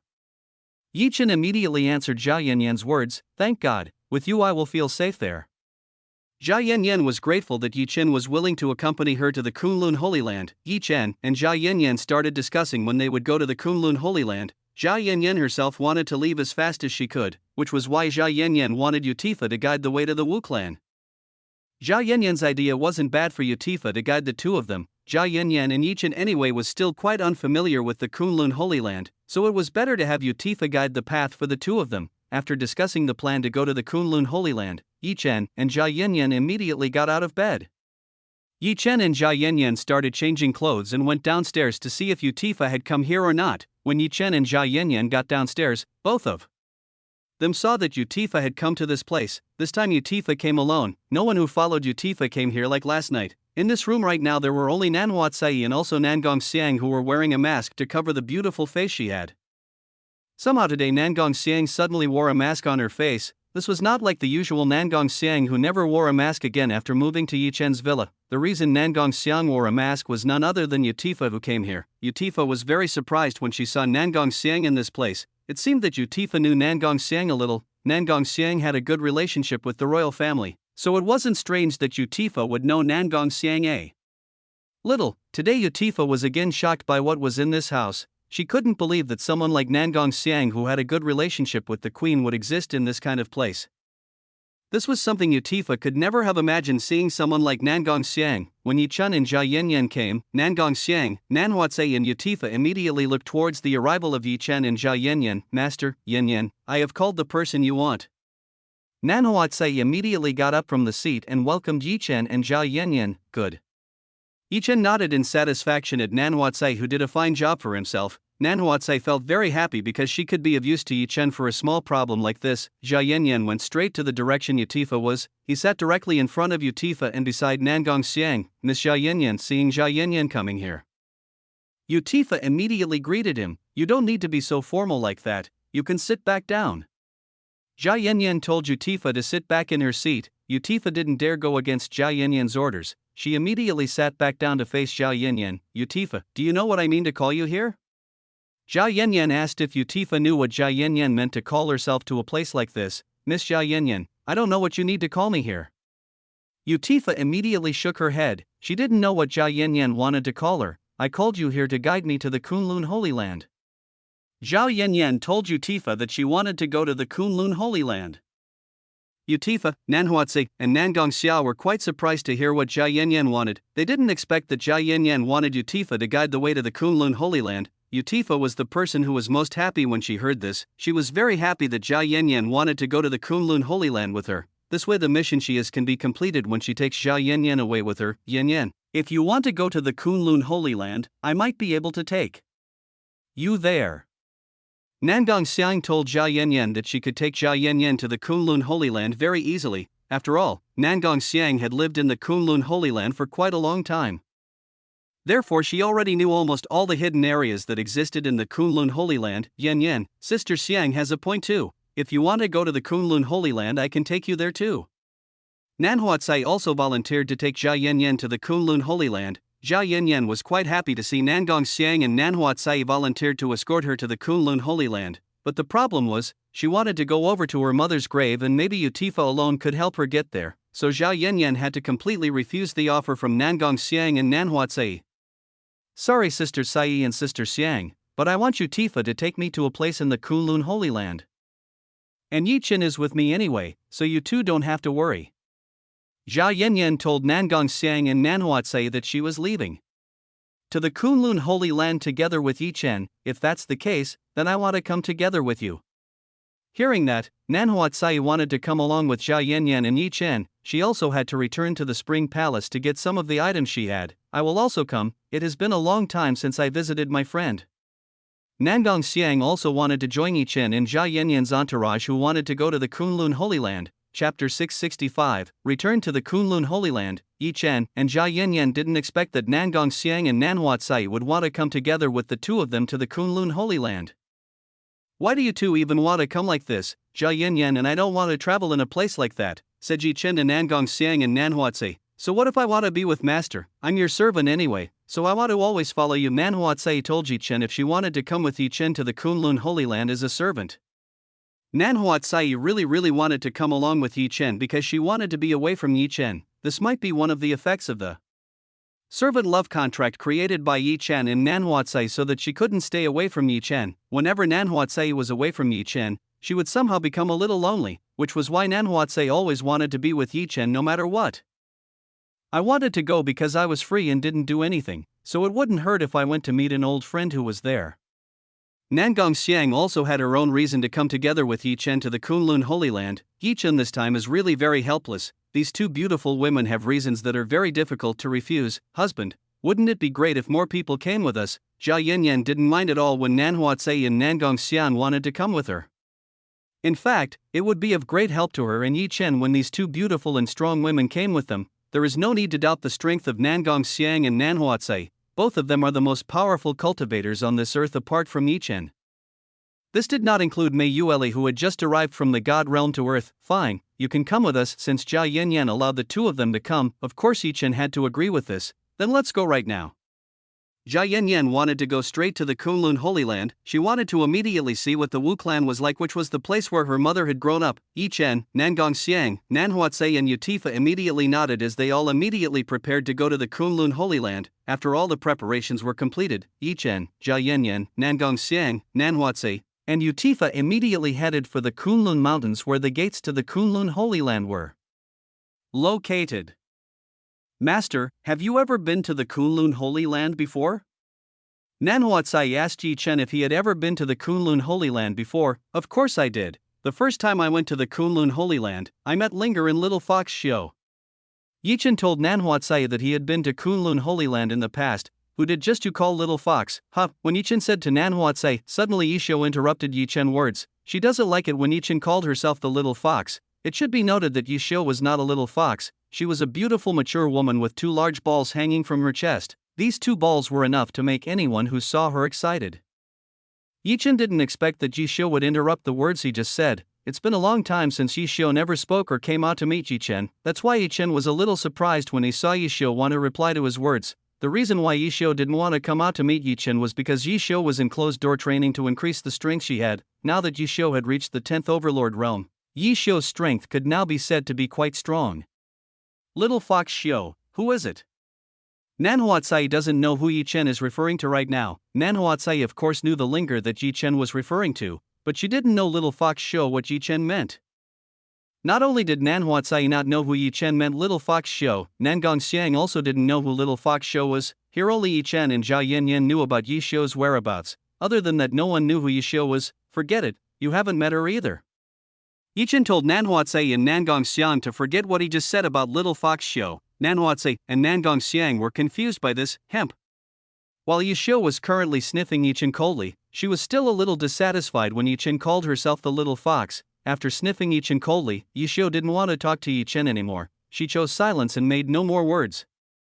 Yi Chen, Jia Yanyan, Nangong Xiang, Nanhuatse, and Utifa continued their journey. The five of them very quickly reached the top of the abyss where the portal to the Kunlun Holy Land was located. We've arrived.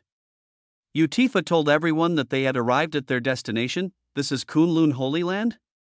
Jia Yanyan started to wonder if this was really the Kunlun Holy Land that she had often heard of from Nangong Xiang. The portal to the Kunlun Holy Land is brought down. We must go down.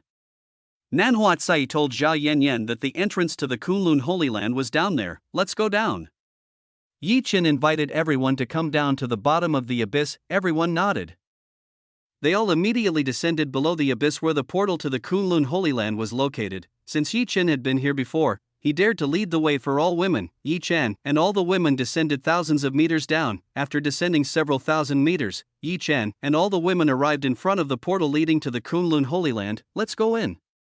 Yi Chen invited all the women to enter the portal. All the women nodded. They all started following Yi Chen into the portal. When everyone entered the portal, the views they had immediately turned white and were out of sight. When they could all see again, everyone saw that in front of them right now was a forest that looked really scary. Besides being scary, this forest also has a very strong smell of blood. It's been quite a while since Yi Chen came to this place last time. Unexpectedly, this place still looks the same as the last time Yi Chen was here. What is this place? Jia Yanyan, who was here for the first time, was surprised by what was in this forest. She didn't expect that the entrance to the Kunlun Holy Land would be like this. Besides being creepy and having a very strong smell of blood, this place was also filled with skeletons human that were scattered everywhere. This sight was enough to make a normal woman faint on the spot. Luckily Jia Yanyan had a strong mind and was a cultivator, so she wasn't affected by this kind of thing.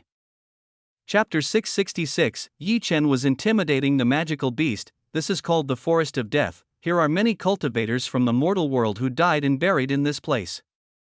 Nangong Xiang began to explain to Jia Yanyan where they were currently. The Forest of Death is a place where countless cultivators from the mortal world died while trying to enter the Kunlun Holy Land. It could be said that this forest was a trial ground before entering the Kunlun Holy Land. Here, a weak cultivator would instantly be killed by the monsters in this place. That is why only a few people from the mortal world can get out of this Forest of Death. Roar, roar, roar. A monster roar was heard very loudly around this forest.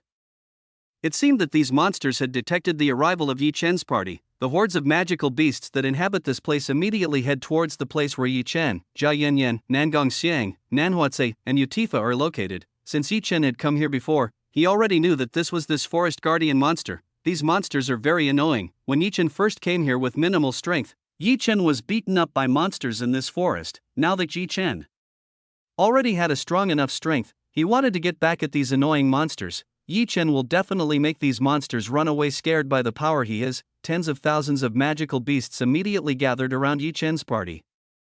They looked like they had just seen prey that was very delicious to eat. These magical beasts are annoying. I'll take care of them all.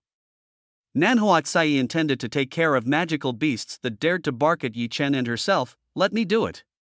Yi Chen stopped Nanhuatse, who wanted to take care of the magical beasts that surrounded them. Yi Chen himself will take care of the magical beasts here. It can be said that Yi Chen currently wants to take revenge on the magical beasts in this forest. Yi Chen came forward. He was now standing near the magical beasts that had gathered around this place. Yi Chen saw the magical beasts in front of him. Yi Chen's face grinned a little when he saw the magical beasts in this place. Yi Chen can't wait to get revenge on this magical beast in front of him. Get ready to run, scurry. Yi Chen told the magical beasts that were here to get ready to run away like little rabbits who saw scary monsters. Azure Dragon Domain. Yi Chen opened an Azure Dragon Domain. When Yi Chen did this, the area around here darkened. An Azure Dragon projection appeared behind Yi Chen's body. Roar. The shadow projection from the Azure Dragon roared towards the magical beasts around here. The roar carried an ancient power so terrifying that it terrified the entire magical beast around. Here, all the magical beasts felt goosebumps when they heard the roar from the Azure Dragon projection. The magical beasts who were here wanted to run as fast as they could from this place, but all of the magical beasts felt that their legs were soft and unable to move. Jia Yanyan, Nanhuatse, and Utifa were quite surprised when they saw the Azure Dragon Domain that Yi Chen had just opened. The power of the domain that Yi Chen had just opened was truly very powerful. Among the four women, Nangong Xiang was the one who was the most shocked when she saw the Azure Dragon who was behind Yi Chen. Nangong Xiang did not expect that Yi Chen would have a complete inheritance from the Azure Dragon. Yi Chen was able to surprise Nangong Xiang with what he had. When Yi Chen opened the Azure Dragon Domain, He looked at the magical beast who was currently bowing fearfully at him. The strength of the Azure Dragon domain was indeed so great, all beings could be frightened by this domain. Chen started to enjoy seeing all the magical beasts who were currently looking down at him in fear. This magical beast actually wanted to quickly escape from this place. Unfortunately, they couldn't escape due to the pressure emanating from the Azure Dragon domain. After feeling enough torment on all the magical beasts in this place, Chen finally pulled back the Azure Dragon domain he had opened. When Chen withdrew the Azure Dragon domain, all of the magical beasts regained a bit of their strength. All of the magical beasts didn't dare to stay in this place anymore. They all immediately ran away like little animals that had just met a terrifying predator. Ha ha ha ha! Chen laughed with satisfaction when he saw this. He was really very happy when he saw all the magical beasts run away like that. If Azure Dragon saw what Chen was doing right now, he would definitely helplessly shake his head. Chen was so unreasonable, he used the inheritance given by the Azure Dragon to bully the weak magical beasts in this forest. This was a very ridiculous thing to do using the Azure Dragon domain. Even though with the current pressure Chen had, he could easily repel the magical beast that had previously surrounded this place. But Chen instead used an extreme method to repel all the magical beasts in this place. I've cleared everything. Chen returned to Jia Yanyan and the other side. He told Jia Yanyan and the others that he had cleared the obstacles blocking the way. Jia Yanyan and the others were a little helpless when they saw just now. They didn't believe that Chen would bully the magical beasts here in such a manner. Why are you shaking your heads? Is there something wrong? Seeing all the women shaking their heads at Chen immediately asked all the women, "Nothing is wrong, let's continue our journey." Nangong Xiang told Chen that nothing was wrong, even though all the women felt sorry for the magical beast that Chen was just bullying.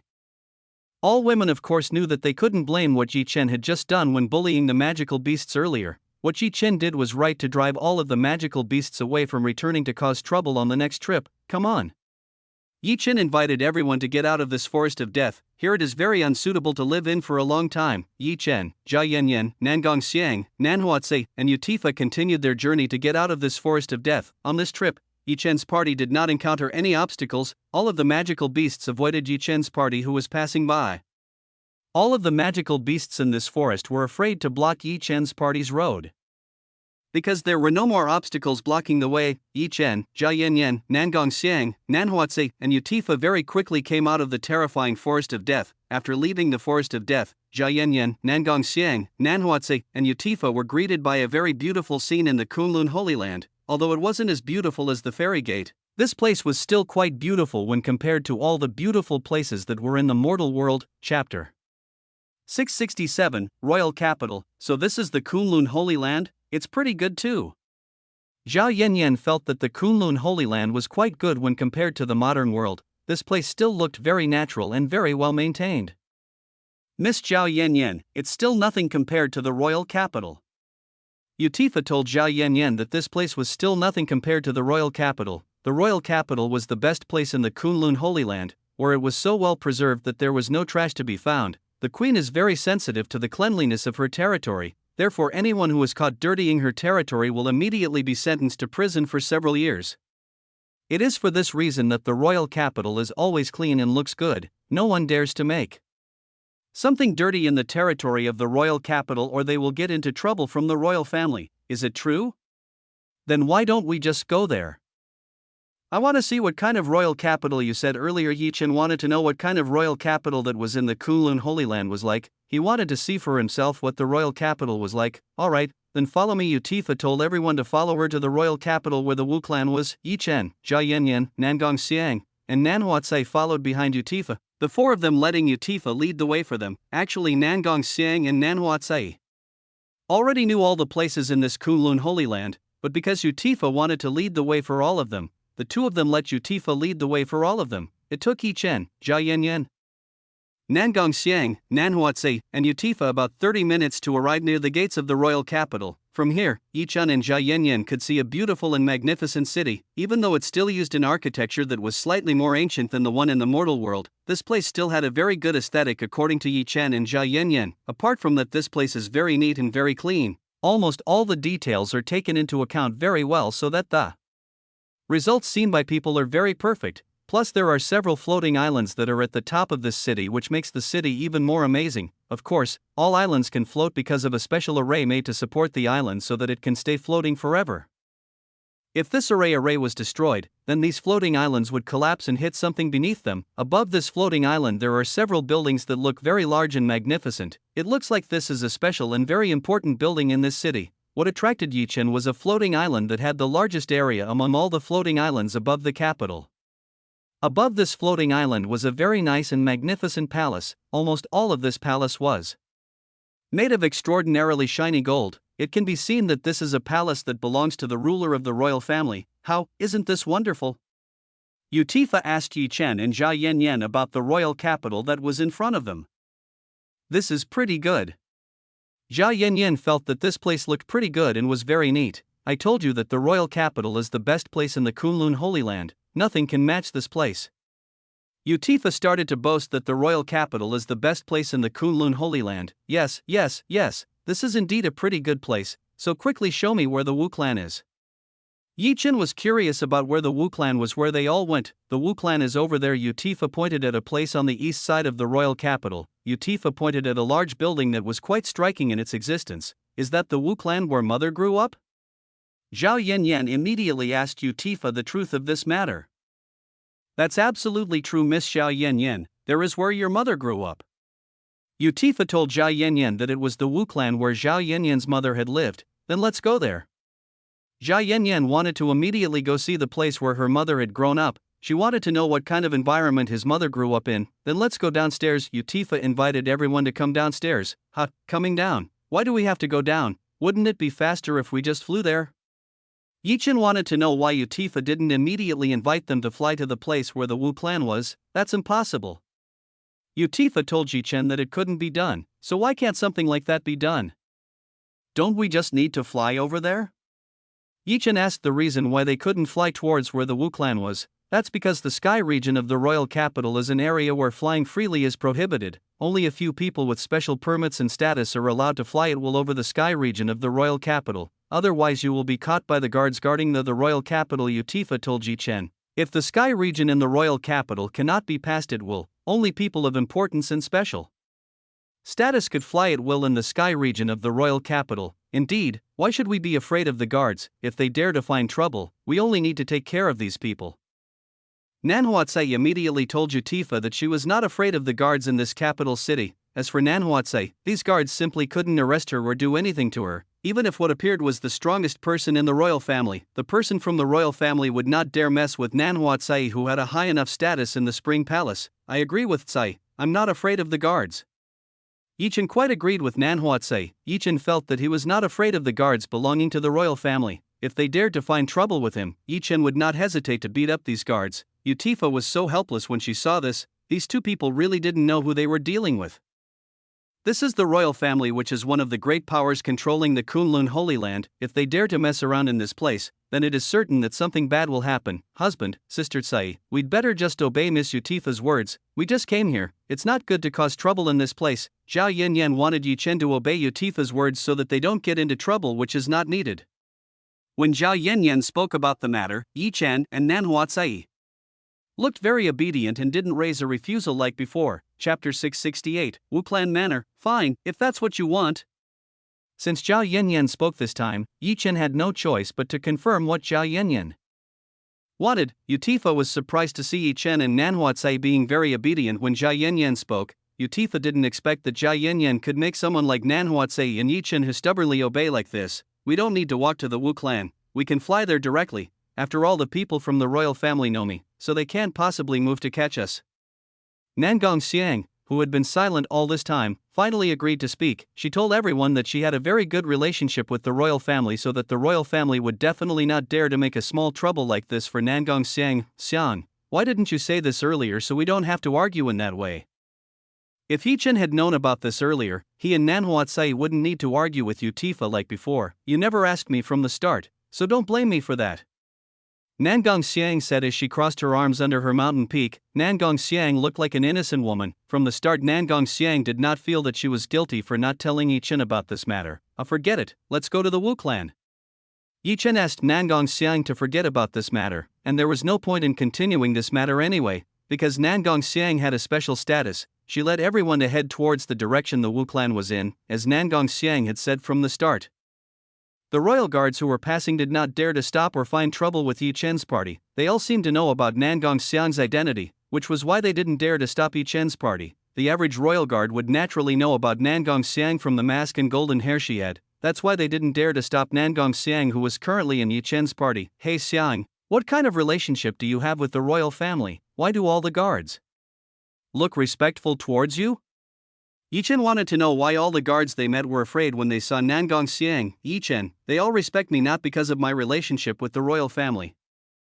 All the guards respect me because they fear the power that I have. In the Holy Land Kunlun, everything is determined by the strength. As long as you have the strength, you would be respected by many people. Nangong Xiang started telling Yi Chen is the reason why the guards respect her so much. The reason the guards respected Nangong Xiang was not because of the relationship she had with the royal family, but because of the strength she currently possessed. If Nangong Xiang only had good relations with the royal family but did not have the current strength, these guards would have only behaved casually to Nangong Xiang. I see, as expected of the world of cultivators.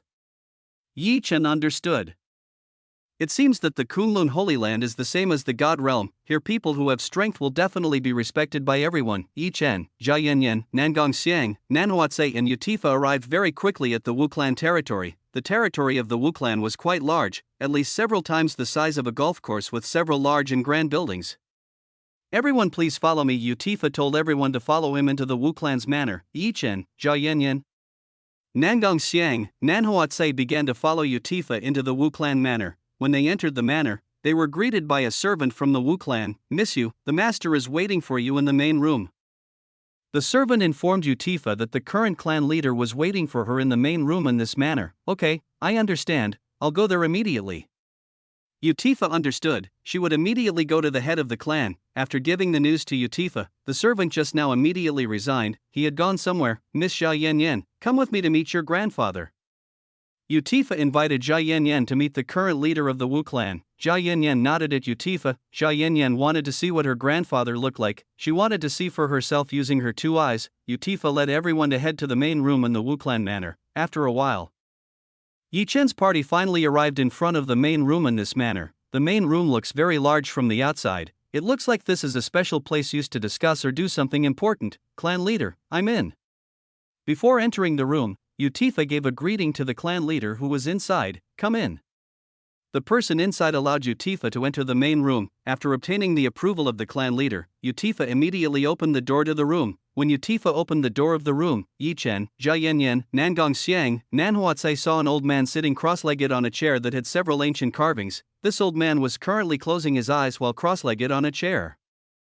The appearance of this old man was still tolerable by having all of his hair turned white. With the white hair he had, this old man looked much older than Zhao Jinshan. Jia Yanyan immediately focused his gaze towards the old man who was sitting on the chair. Jia Yanyan could feel this old man's slight family ties. It looks like the old man sitting on the chair is his mother's father. Clan leader, I have brought Miss Jia Yanyan here. Yutifa reported that she had brought Jia Yanyan here. Hearing Yutifa's words, the old man who was closing his eyes immediately opened his eyes. He immediately looked at Yi Chen, Jia Yanyan, Nangong Xiang, Nanhuatse. When this old man looked at Yi Chen, Jia Yanyan, Nangong Xiang, Nanhuatse, he found some foreign figures and some very familiar ones. Among Yi Chen, Jia Yanyan, Nangong Xiang, Nanhuatse, this old man seemed to only recognize Jia Yanyan and also Nangong Xiang. The reason this old man easily recognized Jia Yanyan was because Jia Yanyan almost looked the same as Wu Zhili, who was his daughter. As a father of Wu Zhili, this old man of course knew that Jia Yanyan was Wu Zhili's daughter and was also the granddaughter he had. This old man did not expect that Jia Yanyan would grow up to be a woman that was much more beautiful than her mother. With the beauty that Jia Yanyan currently had, she could very easily steal the hearts of boys from the big families in the royal capital. Meanwhile, the old man was a little surprised when he saw Nangong Xiang being in this place as well. He did not expect that an important person like Nangong Xiang would come to this place. Nangong Xiang was a fairly strong person in the Kunlun Holy Land. It wasn't strange that people with a background like the leader of the Wu clan would easily find out about Nangong Xiang. Chapter 669, Wu Ping. The old man immediately went to the front of Zhao Yanyan. He looked almost in tears when he saw his granddaughter in front of him. Are you Yanyan, my granddaughter? The old man began to stretch out his hand towards Zhao Yanyan. He wanted to hold on to Zhao Yanyan, who was his granddaughter. When the old man stretched his hand towards herself, Zhao Yanyan didn't feel any threat or discomfort from this old man. Perhaps it was because this was her grandfather, so Zhao Yanyan didn't feel that this old man was no stranger to her. this old man's hand started to touch Zhao Yanyan's beautiful hair. He started to caress Zhao Yanyan, who was in front of him, after more than a decade. Finally, this old man could see his granddaughter. This was a very, very happy thing for him. Zhao Yanyan continued to look at the old man in front of her. Zhao Yanyan was a little confused about what to say to this grandfather who had never met before. Grandfather Zhao Yanyan started calling this old man grandfather. What did you just say earlier? The old man wanted to listen to what Zhao Yanyan had just said. Grandfather Zhao Yanyan again called the old man in front of her as grandfather. Yes, I am your grandfather. Ha ha. The old man laughed with great satisfaction when he heard Zhao Yanyan calling himself grandfather again. It had been quite a while since this old man laughed. Since the death of Wu Zhili, this old man could no longer laugh. Every day this old man only pondered what regrets he had done in the past. He was quite sorry that he had paired Wu Zhili with Hongman. Every day this old man felt very heavy regret. He always regretted the decisions he had taken in the past, which resulted in him losing the most precious pearl in his heart. Because he kept thinking about the regret he had done in the past, this old man's hair had turned white like this without realizing it. Yi Chen, Nangong Xiang, Nanhuatze, and Yutifa could only see what were doing Zhao Yanyan and the old man from the side. They all didn't want to interfere with the reunion of the two who had never met before. You look so much like your beautiful mother. It looks like you inherited the genes of your beautiful mother. The old man praised his granddaughter, who looked very beautiful. Grandpa, thank you for the compliment. Zhao Yanyan thanked the old man for the compliment this old man gave her. The old man continued to look at Zhao Yanyan from top to bottom.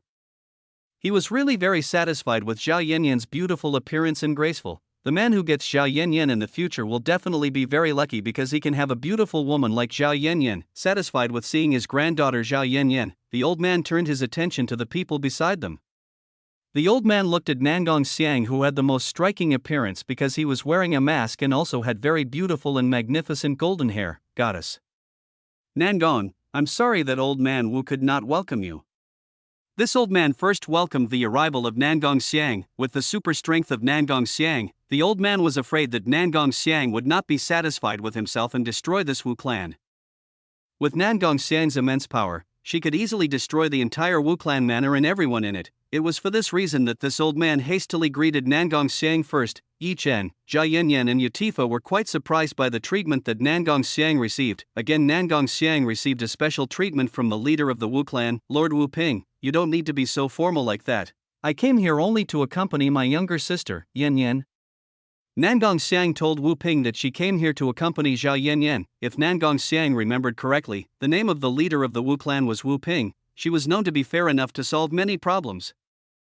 Nangong Xiang's words were like a bolt of lightning in broad daylight to Wu Ping. Wu Ping could hardly believe what he had just heard. He had just heard that goddess Nangong would call Zhao Yanyan the word little sister. Wu Ping still couldn't believe what she had just heard. A powerful goddess like Nangong Xiang actually considered Zhao Yanyan, who was his granddaughter, a little sister. It was something Wu Ping had never imagined before. A strong woman like Nangong Xiang actually considered Zhao Yanyan as her younger sister. This was an amazing thing for Wu Ping to hear. So goddess Nangong has a close relationship with my granddaughter? Wu Ping asked in disbelief to Nangong Xiang. Yes, just now I do have a good relationship with Yanyan. Nangong Xiang told Wu Ping that he had a good relationship with Zhao Yanyan. Grandfather, Sister Xiang is a good person. She often taught me a lot of knowledge. Zhao Yanyan told Wu Ping that Nangong Xiang is a sister and also a good teacher for Zhao Yanyan. Really? Then I have to thank goddess Nangong for wanting to teach Yanyan about the knowledge you have. Wu Ping thanked Nangong Xiang for educating Zhao Yanyan. Wu Ping knew that Nangong Xiang's knowledge would be immense, so Zhao Yanyan would definitely get some very valuable knowledge from Nangong Xiang. I told you not to be so formal like that. Nangong Xiang told Wu Ping not to be too formal with herself. Oh yeah, why don't you first introduce yourself to everyone here? Yanyan still doesn't even know your name. Nangong Xiang reminded Wu Ping that he hadn't introduced himself to everyone here. Even Zhao Yanyan still didn't know what is the name of this grandfather. Oh, my goodness, I almost forgot about this. Thanks to goddess Nangong for reminding me. Wu Ping really forgot to introduce himself to Zhao Yanyan and the others. As a grandfather, how could he not introduce himself to his granddaughter who had just met him? My name is Wu Ping and I am a leader in this clan. Wu Ping started introducing himself to everyone who was here. Everyone immediately nodded at Wu Ping. They all now knew what this old man's name was. Even Zhao Yanyan, who previously didn't know, now knew what her grandfather's name was. It turned out that this grandfather's name was Wu Ping. Yanyan, why don't you introduce me to these two people? Wu Ping wants Zhao Yanyan to introduce Yi Chen and Nang Huatsai to himself. Wu Ping wanted to know the identity these two possessed. Judging by the radiance of the two of them, both of them must be quite powerful cultivators. Due to his years of experience with strong people, Wu Ping could tell that Yi Chen and Nan Huatsai were quite strong people. Grandpa, this is Yi Chen, he is my man. Zhao Yanyan started introducing Yi Chen to Wu Ping. Zhao Yanyan immediately told Wu Ping that Yi Chen was her husband. What? Wu Ping looked dumbfounded when she heard this. He didn't expect that the handsome man who was brought here was a man who was so lucky to get Zhao Yanyan. Chapter 670, Old Couple Quarrel. Yanyan, don't tell me that you've chosen your partner? Wu Ping asked Zhao Yanyan with a little stutter. Actually, my grandfather and my grandmother have already blessed the relationship I have with Yi Chen, so now we are a couple. Zhao Yanyan told Wu Ping that she and Yi Chen had obtained an agreement from Zhao Jinshan and Tang Nu. I see, so it was your grandparents who gave permission to the two of you. Wu Ping nodded at Zhao Yanyan, since Zhao Jinshan and Tang Nu had already blessed their relationship. Wu Ping could no longer interfere in this matter. Last time he had made the mistake of letting his daughter marry someone he didn't love, which was why Wu Ping didn't want to make a mistake the second time around. Wu Ping no longer wanted to interfere in youth love affairs. He would let Yi Chen and Zhao Yanyan decide the future they had. Zhao Yanyan immediately nodded at Wu Ping to confirm that grandparents had allowed her relationship with Yi Chen. Hello grandfather, I am Yi Chen, nice to meet you. Yi Chen greeted Wu Ping. Wu Ping nodded at Yi Chen. He liked it when he saw Yi Chen's good temperament and not arrogant. Then, this is Nan Huatsai, she is from the Spring Palace. Zhao Yanyan introduced Nan Huatsai to Wu Ping. Spring Palace? Wu Ping trembled a little and stepped back a little when she heard about the Spring Palace from Zhao Yanyan. As a person who had been in the Kunlun Holy Land for a long time, Wu Ping naturally knew about the Spring Palace that Zhao Yanyan was talking about. The Spring Palace was one of the places that male cultivators feared the most in this Kunlun Holy Land. Women in the Spring Palace are said to be able to eat a man without leaving the bones behind. Note, you will know what is being meant this time. Because of that, every man would mostly stay away from the women of the Spring Palace or their lives would be taken away by the beautiful and seductive enchantress who were in that place. No wonder Nan Huatsai will have a beautiful, sexy, and very seductive figure. It turns out that this woman comes from the Spring Palace. Hello, Sir Wu Ping. I am Nan Huatsai. Nice to meet you. Nan Huatsai greeted Wu Ping. Hello.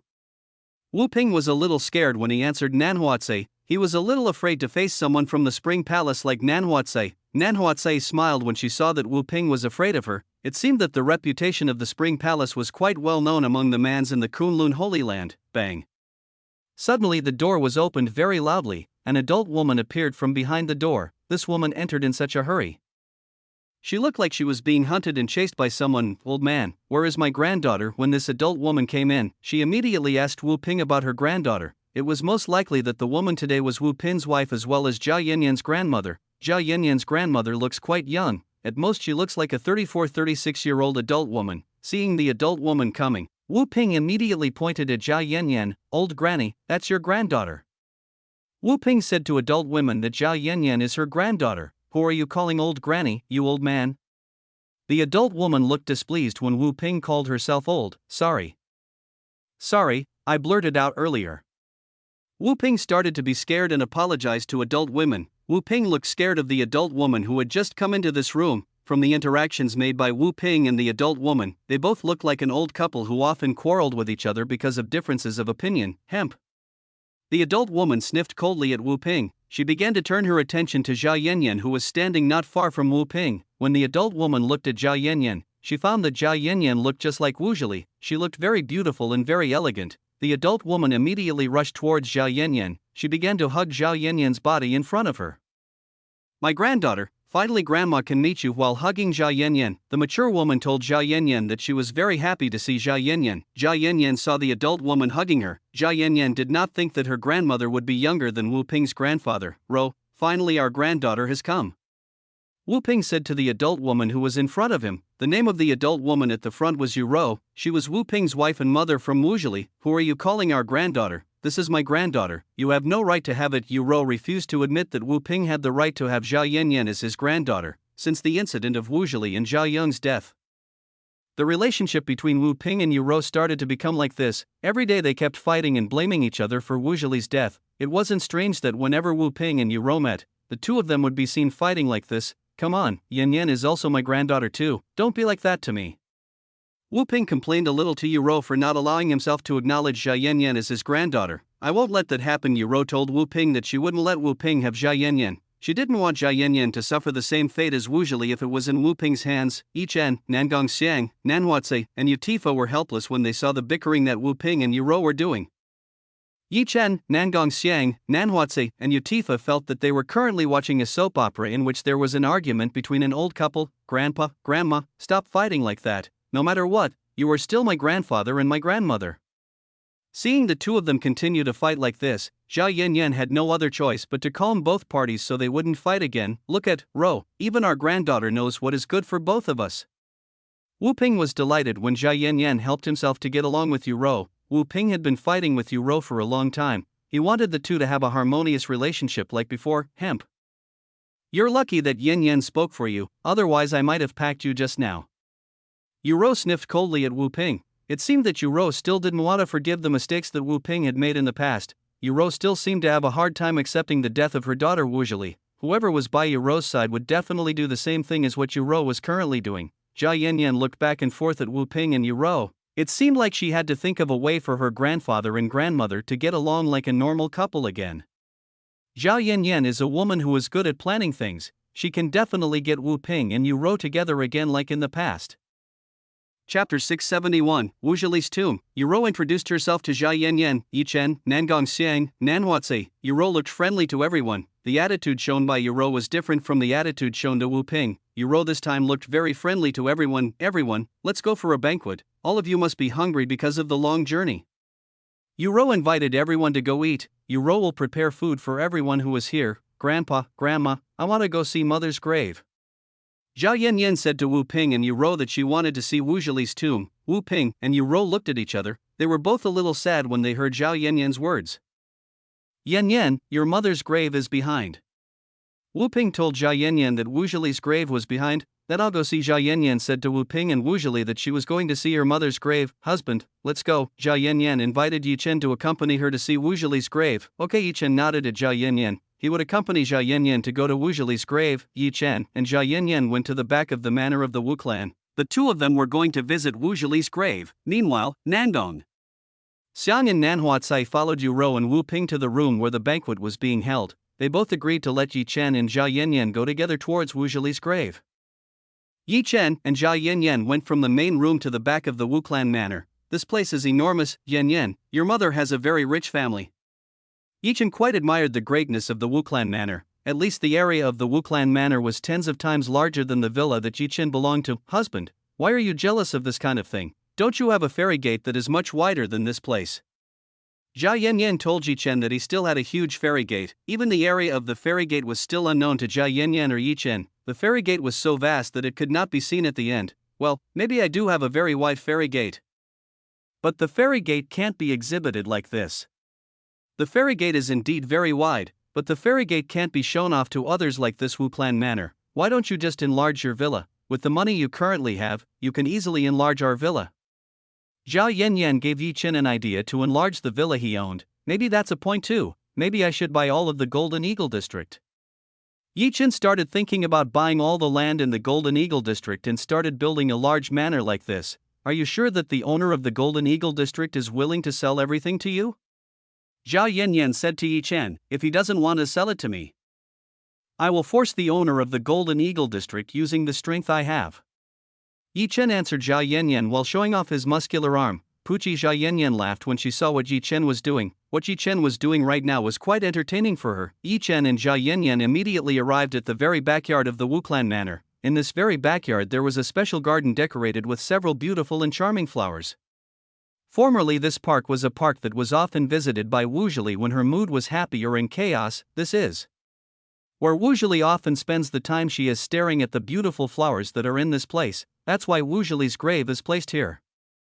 It's in honor of Wu Zhili. When she saw a tombstone with Wu Zhili name writing on it, Jia Yanyan felt very sad. Jia Yanyan this time was actually standing right in front of her mother's tombstone. Jia Yanyan began to slowly approach her. She started to hold on to her mother's tombstone. Jia Yanyan truly felt sad when she remembered the story she had heard from Zhao Jinshan about the story of her mother and father. Mother, I'm sorry that I never visited you. I really apologize to you.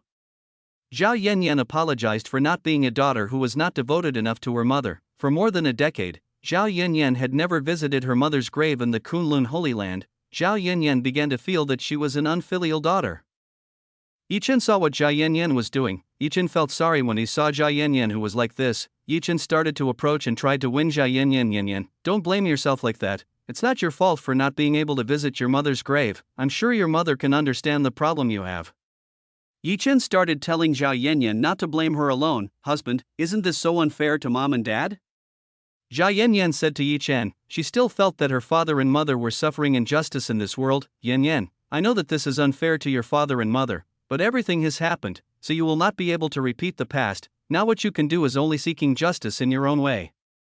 Chen told Zhao Yanyan to seek justice for Wu Zhili and Zhao Yang. Of course, the way to seek justice is to take revenge on Hongman who has made Wu Zhili and Zhao Yang in this state. After hearing Chen's words just now, Zhao Yanyan looked straight at Wu Zhili's tombstone. Zhao Yanyan tried to steal the resolve she had in front of her mother's grave. Mother, you don't have to worry, your daughter will seek justice for you. Once I do that I will unite you with Father Zhao Yanyan.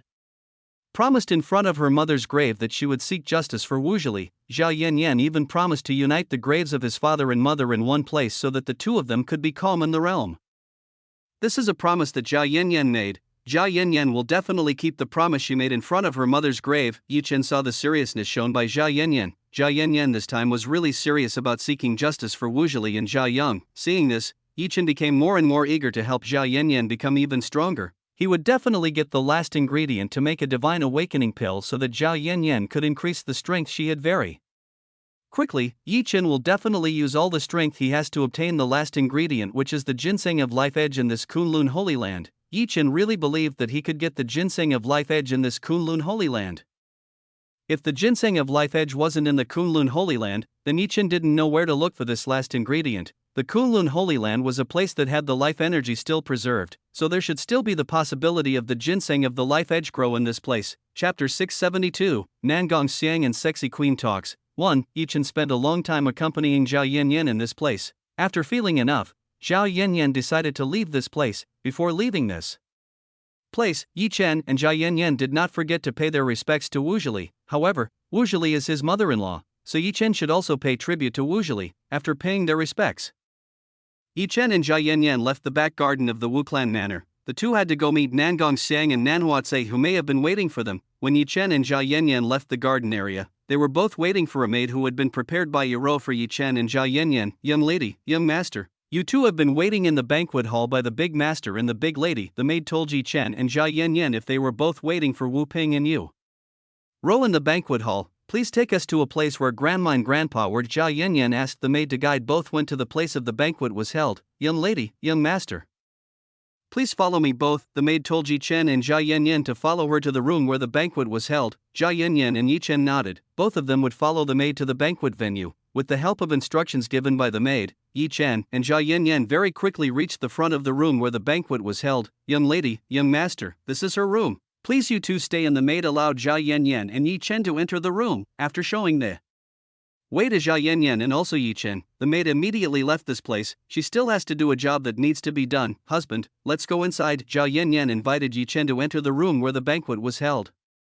Let's go inside. Chen nodded to Zhao Yanyan. Chen and Zhao Yanyan immediately opened the entrance to the room. After opening the door, Chen and Zhao Yanyan immediately entered the room. Arriving in the room, Chen and Zhao Yanyan see that Nanghuatse, Wu Ping and Yiro are already in this room. They are currently waiting for the arrival of Chen and Zhao Yanyan here. You two have come. Please sit down. Saw Chen and Zhao Yanyan have come. Yiro immediately welcomed the 2. She told Chen and Zhao Yanyan to sit down and enjoy the food that has been made specifically for them all. Master, here Nanhuatse told Chen to sit in the empty chair next to her. Chen and Zhao Yanyan immediately went to the empty seat next to Nanhuatse. Chen and Zhao Yanyan sat next to Nanhuatse. Hey, say, whereabouts Xiang is right now? Chen asked where Nangong Xiang is now. Sister Xiang went to meet an old friend. She refused dinner because she was currently wearing a mask to hide her appearance, so it will be difficult for her to attend such an event. Nanhuatse told Chen if Nangong Xiang has gone to meet an old friend. Oh, so be it. Chen nodded lightly to Nanhuatse. Chen could understand the difficulties that Nangong Xiang had when using such a mask to hide her appearance. Nangong Xiang would not be free to do anything while wearing such a mask. After Chen and Zhao Yanyan sat down, Wu Ping began to lift the wine cup that was on the table. Everyone, let's celebrate Yanyan's arrival here. have a toast. Wu Ping invited everyone to have a toast and drink the wine in the cup. Seeing Wu Ping lift the cup of wine on the table, everyone here began to do the same thing as Wu Ping. They all began to lift the cup of wine that had been prepared right in front of them. Everyone immediately drank the wine in the cup of wine, even Zhao Yan Yan also drank from the cup of wine in the cup. Zhao Yan Yan did this in honor of Wu Ping and Yu Rou. She would not be nice if she did not do it herself while everyone drank wine from a cup. After everyone drank the wine from the cups in their respective hands, everyone immediately started eating. Meanwhile, elsewhere, currently Nangong Xiang is walking in a hallway made of very pure gold. The only place in the royal capital that has a building made of gold belongs only to the royal palace, so Nangong Xiang is currently in the royal palace. It looks like she wants to meet an old friend who is in the royal palace. Nangong Xiang went to a place where only certain people can go to this place. In this royal palace building, no one dared to stop's footsteps Nangong Xiang. They were quite respectful when meeting Nangong Xiang. After walking for a while, finally Nangong Xiang arrived at her destination, until Nangong Xiang was greeted by several maids. Is the woman inside? Nangong Xiang asked the maid in front of her. Goddess Nangong, at this time the queen is inside. The waiter told Nangong Xiang that the person he was looking for was inside. Good, I will go. And seeing that the person he was looking for was in nature, Nangong Xiang immediately entered a special room that not anyone can enter. When Nangong Xiang entered the room, she found a beautiful and very sexy woman lying on the bed with some maids who were currently serving her. This woman's appearance is very seductive. This beautiful woman only uses a very thin and translucent silk fabric. Nangong Xiang can see all parts of this woman's body very clearly. If a man saw what Nangong Xiang saw today, they would definitely be very aroused and excited. Queen's beauty and sexy body was amazing for a man's eyes to see. You still haven't changed apparently. What if outsiders see you in a situation like this? Wouldn't they think that the great queen they respect will be a lazy woman like this? Nangong Xiang said to the sexy queen who was currently lying lazy in bed. Oh, my friend Xiang, I haven't seen you in a long time. How are you now? Are you better after closing for decades? Queen asked Nangong Xiang. My condition has been good enough lately. You do not have to worry about the problem. Nangong Xiang told sexy queen if the situation is better. When Nangong Xiang first came here, she was saved by this sexy queen. That's why this sexy queen knows the condition of Nangong Xiang today. This is also the reason why Nangong Xiang can be friends with this sexy queen. Although Nangong Xiang is very strong, in fact she is a person who has a severely injured meridian pathway. If only Nangong Xiang was not injured, maybe this woman will be much stronger than now. I'm glad you've become better. Sexy queen is happy to hear this news. Chapter 673, Nangong Xiang and Sexy Queen.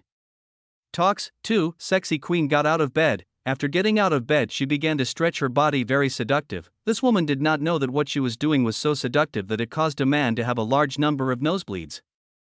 This woman was indeed born as a vixen. Every move she made was very tempting to see. This is fun. Sexy queen began to enjoy the comfort as she stretched her body. Maid, hurry and get my robe. Sexy queen asked the maids who were here to get her robe. The maid around sexy queen deftly took a robe for sexy queen. Queen, this is your robe. The waiter gave sexy queen a black robe with several beautiful motifs engraved on this robe. Quickly help me wear it. Sexy queen asked the maid to help her wear this robe. Maid nodded to sexy queen. She immediately helped sexy queen to wear this robe. Some of the other maids also started to help put on the robe for the queen. They very skillfully dressed the queen in black robes. The maid very quickly put a black robe on the queen's body. After finishing dressing the queen's robe, all the maids immediately withdrew and moved away from the queen's body. After wearing the black robe, this woman's temperament now became that of a great queen. Queen started advancing towards Nangong Xiang. She started to stand right in front of Nangong Xiang. So, what brought you here? Queen asked what Nangong Xiang wanted to meet her. There was no way that Nangong Xiang would come just to meet herself. There must be something wanted this woman. Looks like you really understand me, Nangong Xiang said to the sexy queen. We've known him for a long time, so of course I know about your habit. Queen has known Nangong Xiang for a long time, so she naturally knows about what Nangong Xiang wants. Tell me what you want from me? Queen asked what Nangong Xiang wanted from her. I want to know all the information you have over the past decades. I want to hear everything from you. With the great spy you have, I believe that you have all the information I want. Nangong Xiang wanted all the information about what was going on in this world, especially information about what was unknown and very hidden. So that means you're coming here. Okay, I will tell you what you want. Let's both sit down. The queen asked Nangong Xiang to sit on the seat in this room. Nangong Xiang nodded.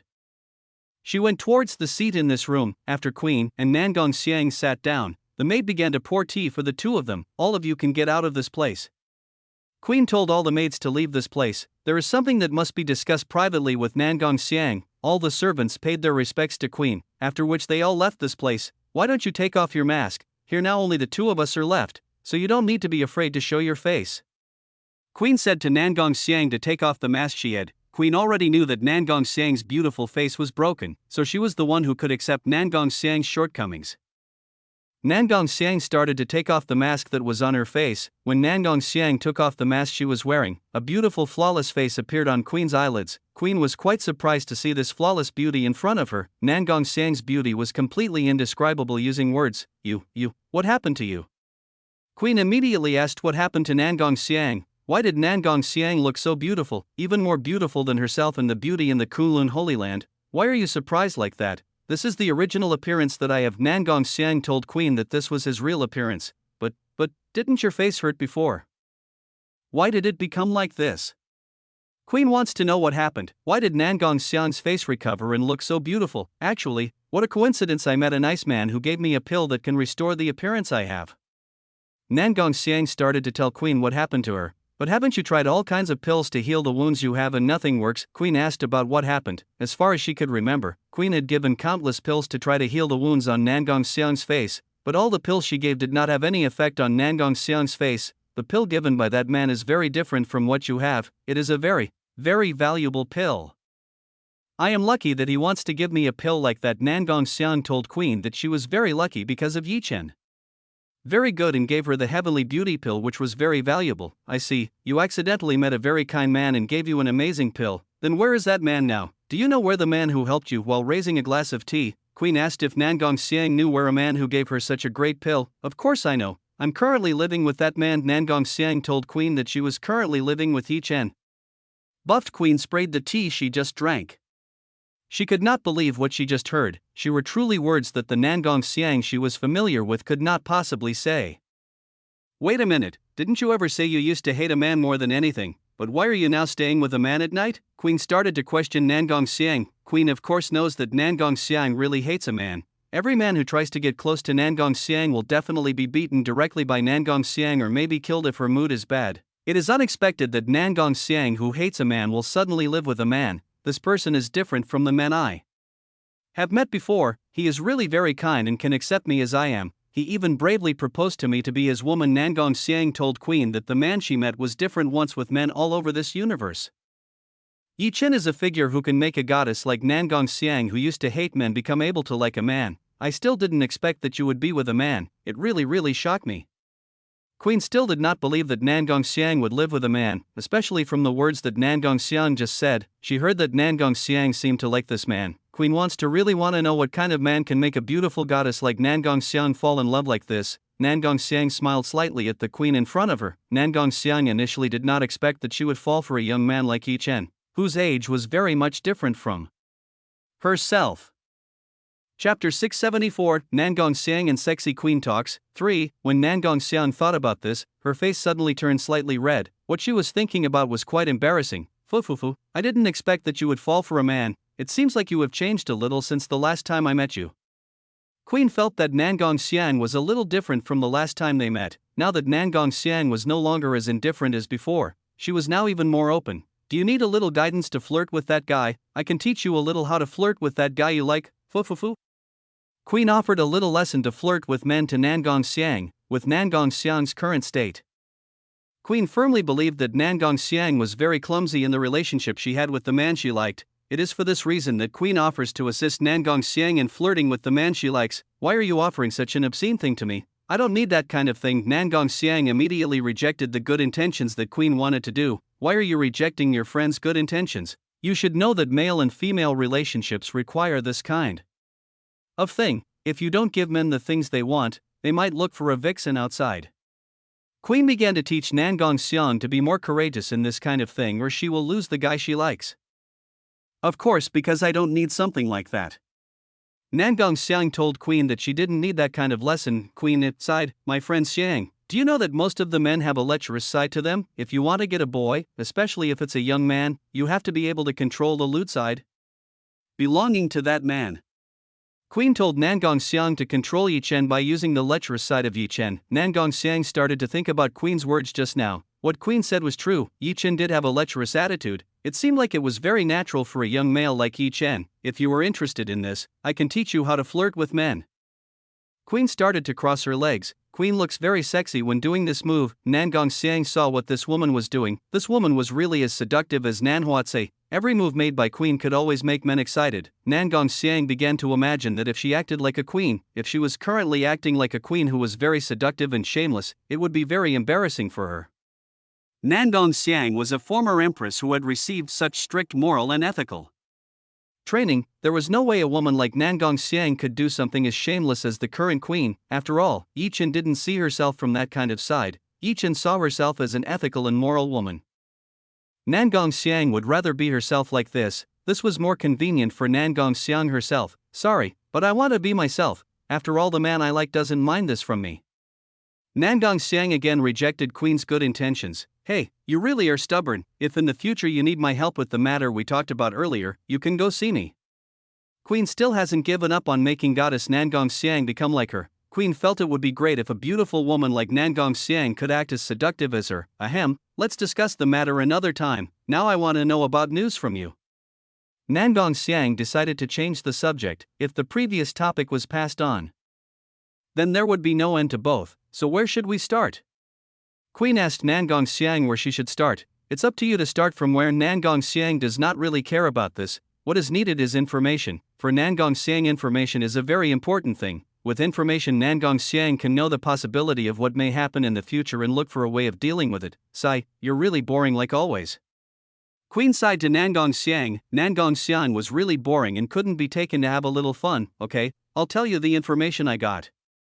Queen began to tell Nangong Xiang about the information she's been getting lately. The most important information is of course the movements of the big factions that control this world. Some of the big factions have started to make an alliance. This has never happened in the history of thousands of years. What made the factions start making an alliance? Nangong Xiang asked Queen about this matter, of course because of the mysterious disappearance of the Dark Legacy faction. Queen told Nangong Xiang the reason why several factions had started to form an alliance. When Queen said this, her eyes staring straight at Nangong Xiang, she wanted to see if Nangong Xiang was behind the disappearance of the Dark Legacy faction. So that was the reason they made an alliance, because they were afraid of the same fate as the Dark Legacy faction that had perished. Nangong Xiang now understood why the great factions ruling this world began to form an alliance. It turned out that they were afraid of experiencing something similar to the Dark Legacy faction. Queen continued to look at Nangong Xiang. From the expression shown by Nangong Xiang, Queen could see that Nangong Xiang did not know anything about this. Are you not involved in the annihilation of the faction Dark Legacy? Queen asked if Nangong Xiang was not involved in eliminating the faction Dark Legacy from this world. I don't seem to be in such trouble, but the man who lives with me might be involved in this matter. Nangong Xiang told Queen that Yi Chen might be involved in the loss of the Dark Legacy faction. Glup, hearing this, Queen started to gulp her own saliva. Hey Xiang, how strong is that guy you like? Queen began to ask how strong the strength of the man that Nangong Xiang currently possesses. He should be at the 10th stage of the Overlord realm, but his true strength cannot be seen from the surface alone. He even amazed and was surprised me several times by the power he has. Nangong Xiang told Queen that Yi Chen made herself surprised and amazed several times. Looks like the man you said was really great. I wanted to meet that man. Queen wanted to meet the man that was being said by Nangong Xiang. He wanted to know what kind of a strong man could Nangong Xiang be able to surprised and amazed like the one she had just heard. The current queen still doesn't realize that the man Nangong Xiang is referring to is Yi Chen, who she is aiming for. If Queen knew that the man Nangong Xiang was referring to was Yi Chen, maybe she would start to stop aiming Yi Chen, or she would get into trouble from Nangong Xiang. What a coincidence that right now, he is in the royal capital, so sooner or later you might meet him.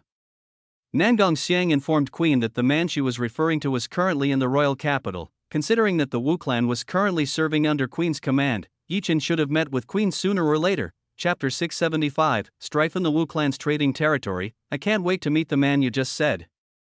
Queen can't wait to meet the man that Nangong Xiang just said. One more thing, I warn you not to mess with him, otherwise you will definitely suffer a bad luck. Nangong Xiang warned the Queen not to mess with Yi Chen or get into trouble. Fufufu, I'm not your enemy, you don't need to warn me like that.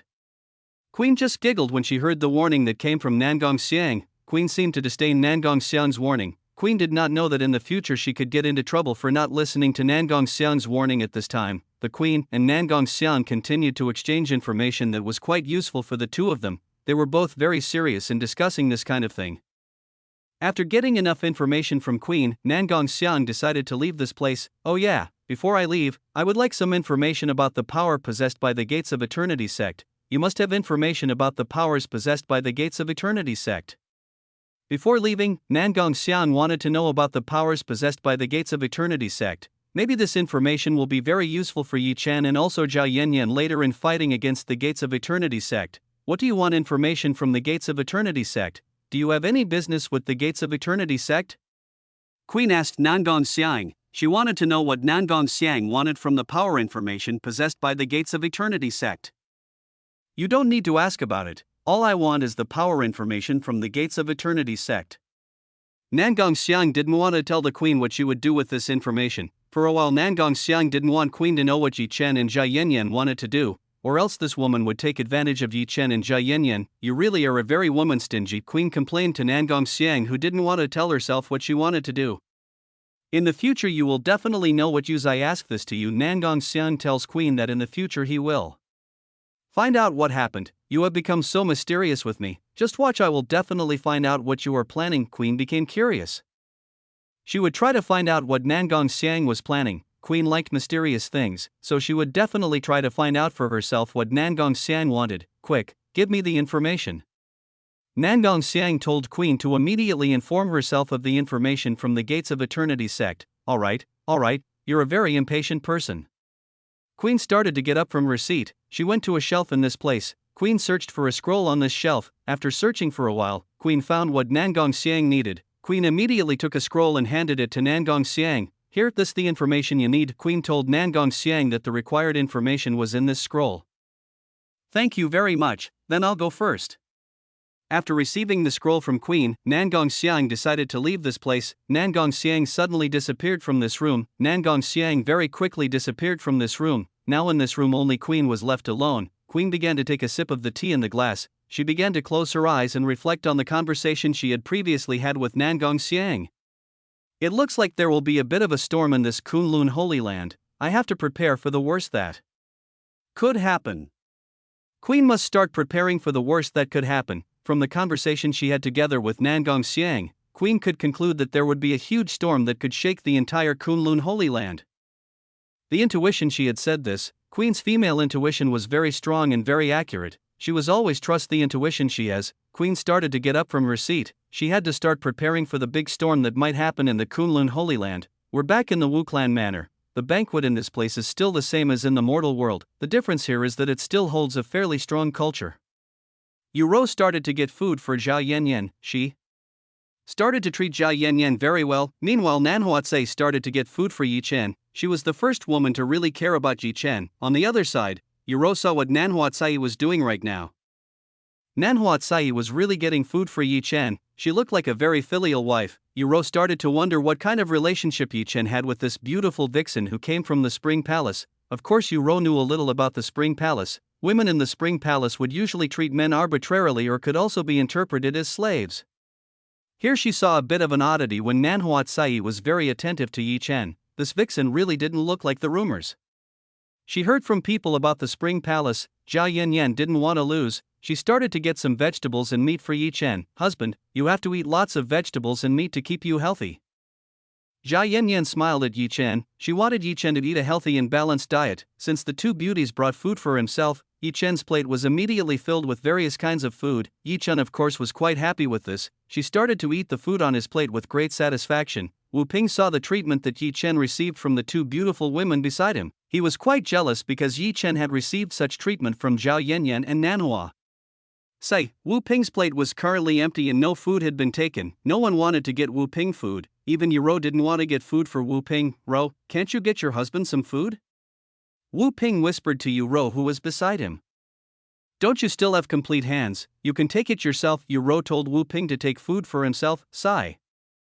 Wu Ping could only sigh when he heard this. It seemed like he wouldn't be able to get the same treatment as Yi Chen from his own wife. Grandpa, this is food for you, eat it.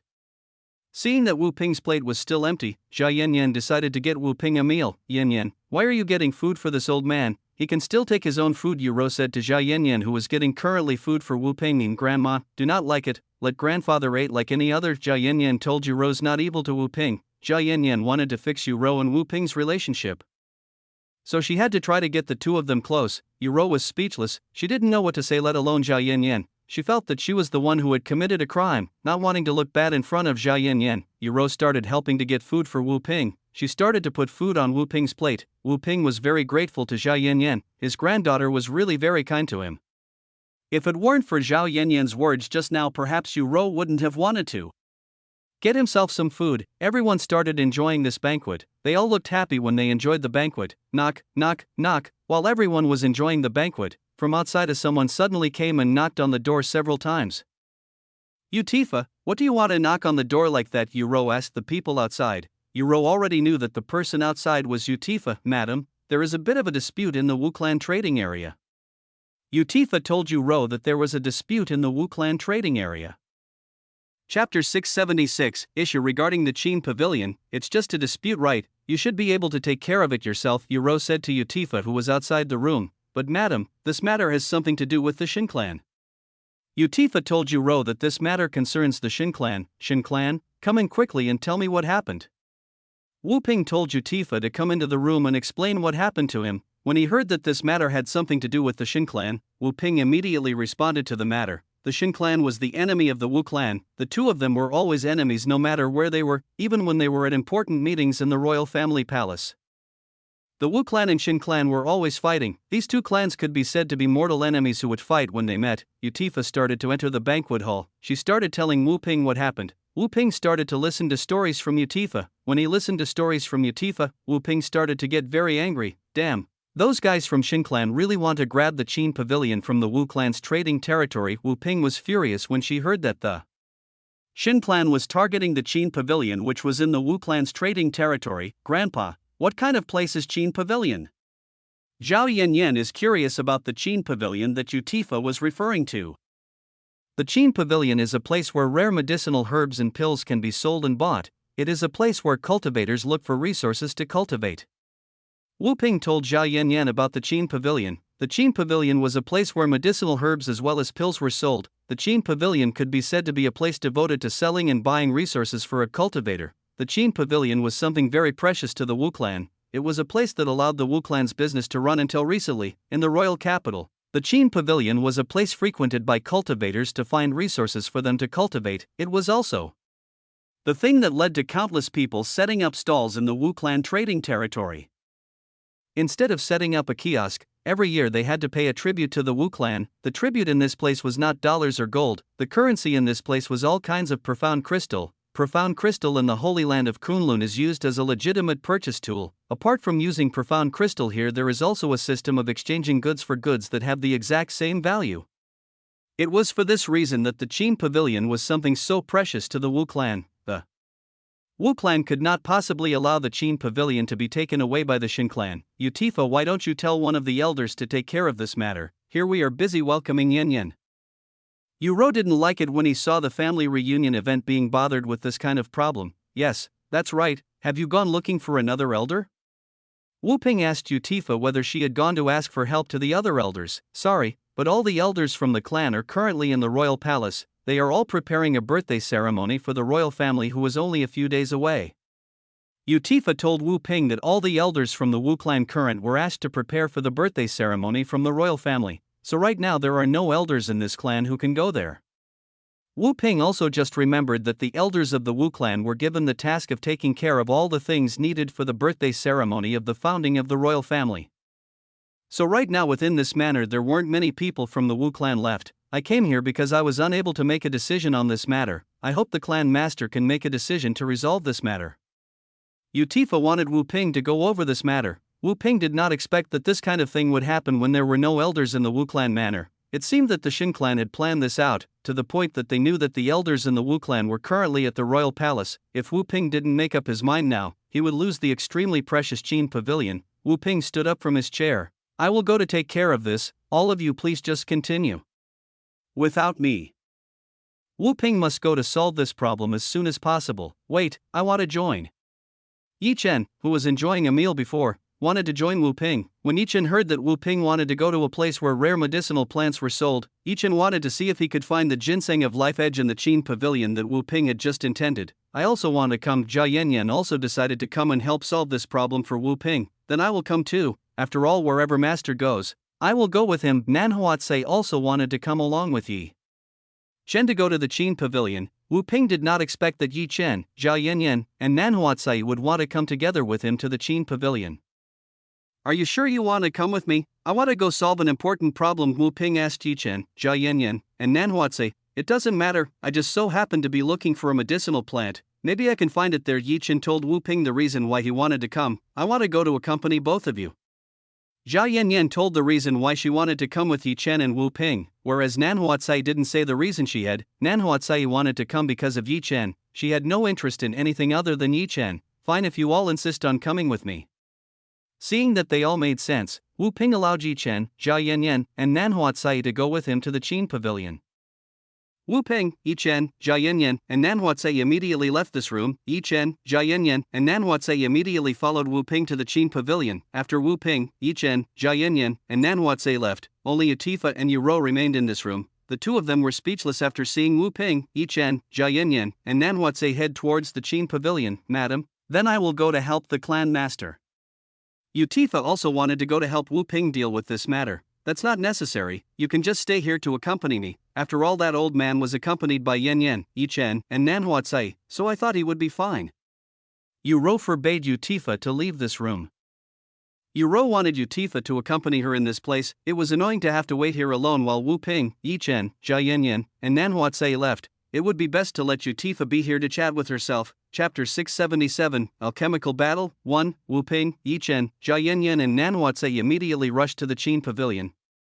The distance between the Wu clan manor and Qin pavilion was not too far away, so Wu Ping, Yi Chen, Jia Yanyan and Nan Huatsai were able to quickly reach the Qin pavilion. When Wu Ping, Yi Chen, Jia Yanyan and Nan Huatsai reached the Qin pavilion, they saw a crowd of people huddled around the Qin pavilion. The crowd was most likely looking at what was happening inside the Qin pavilion. All of you quickly get off the road.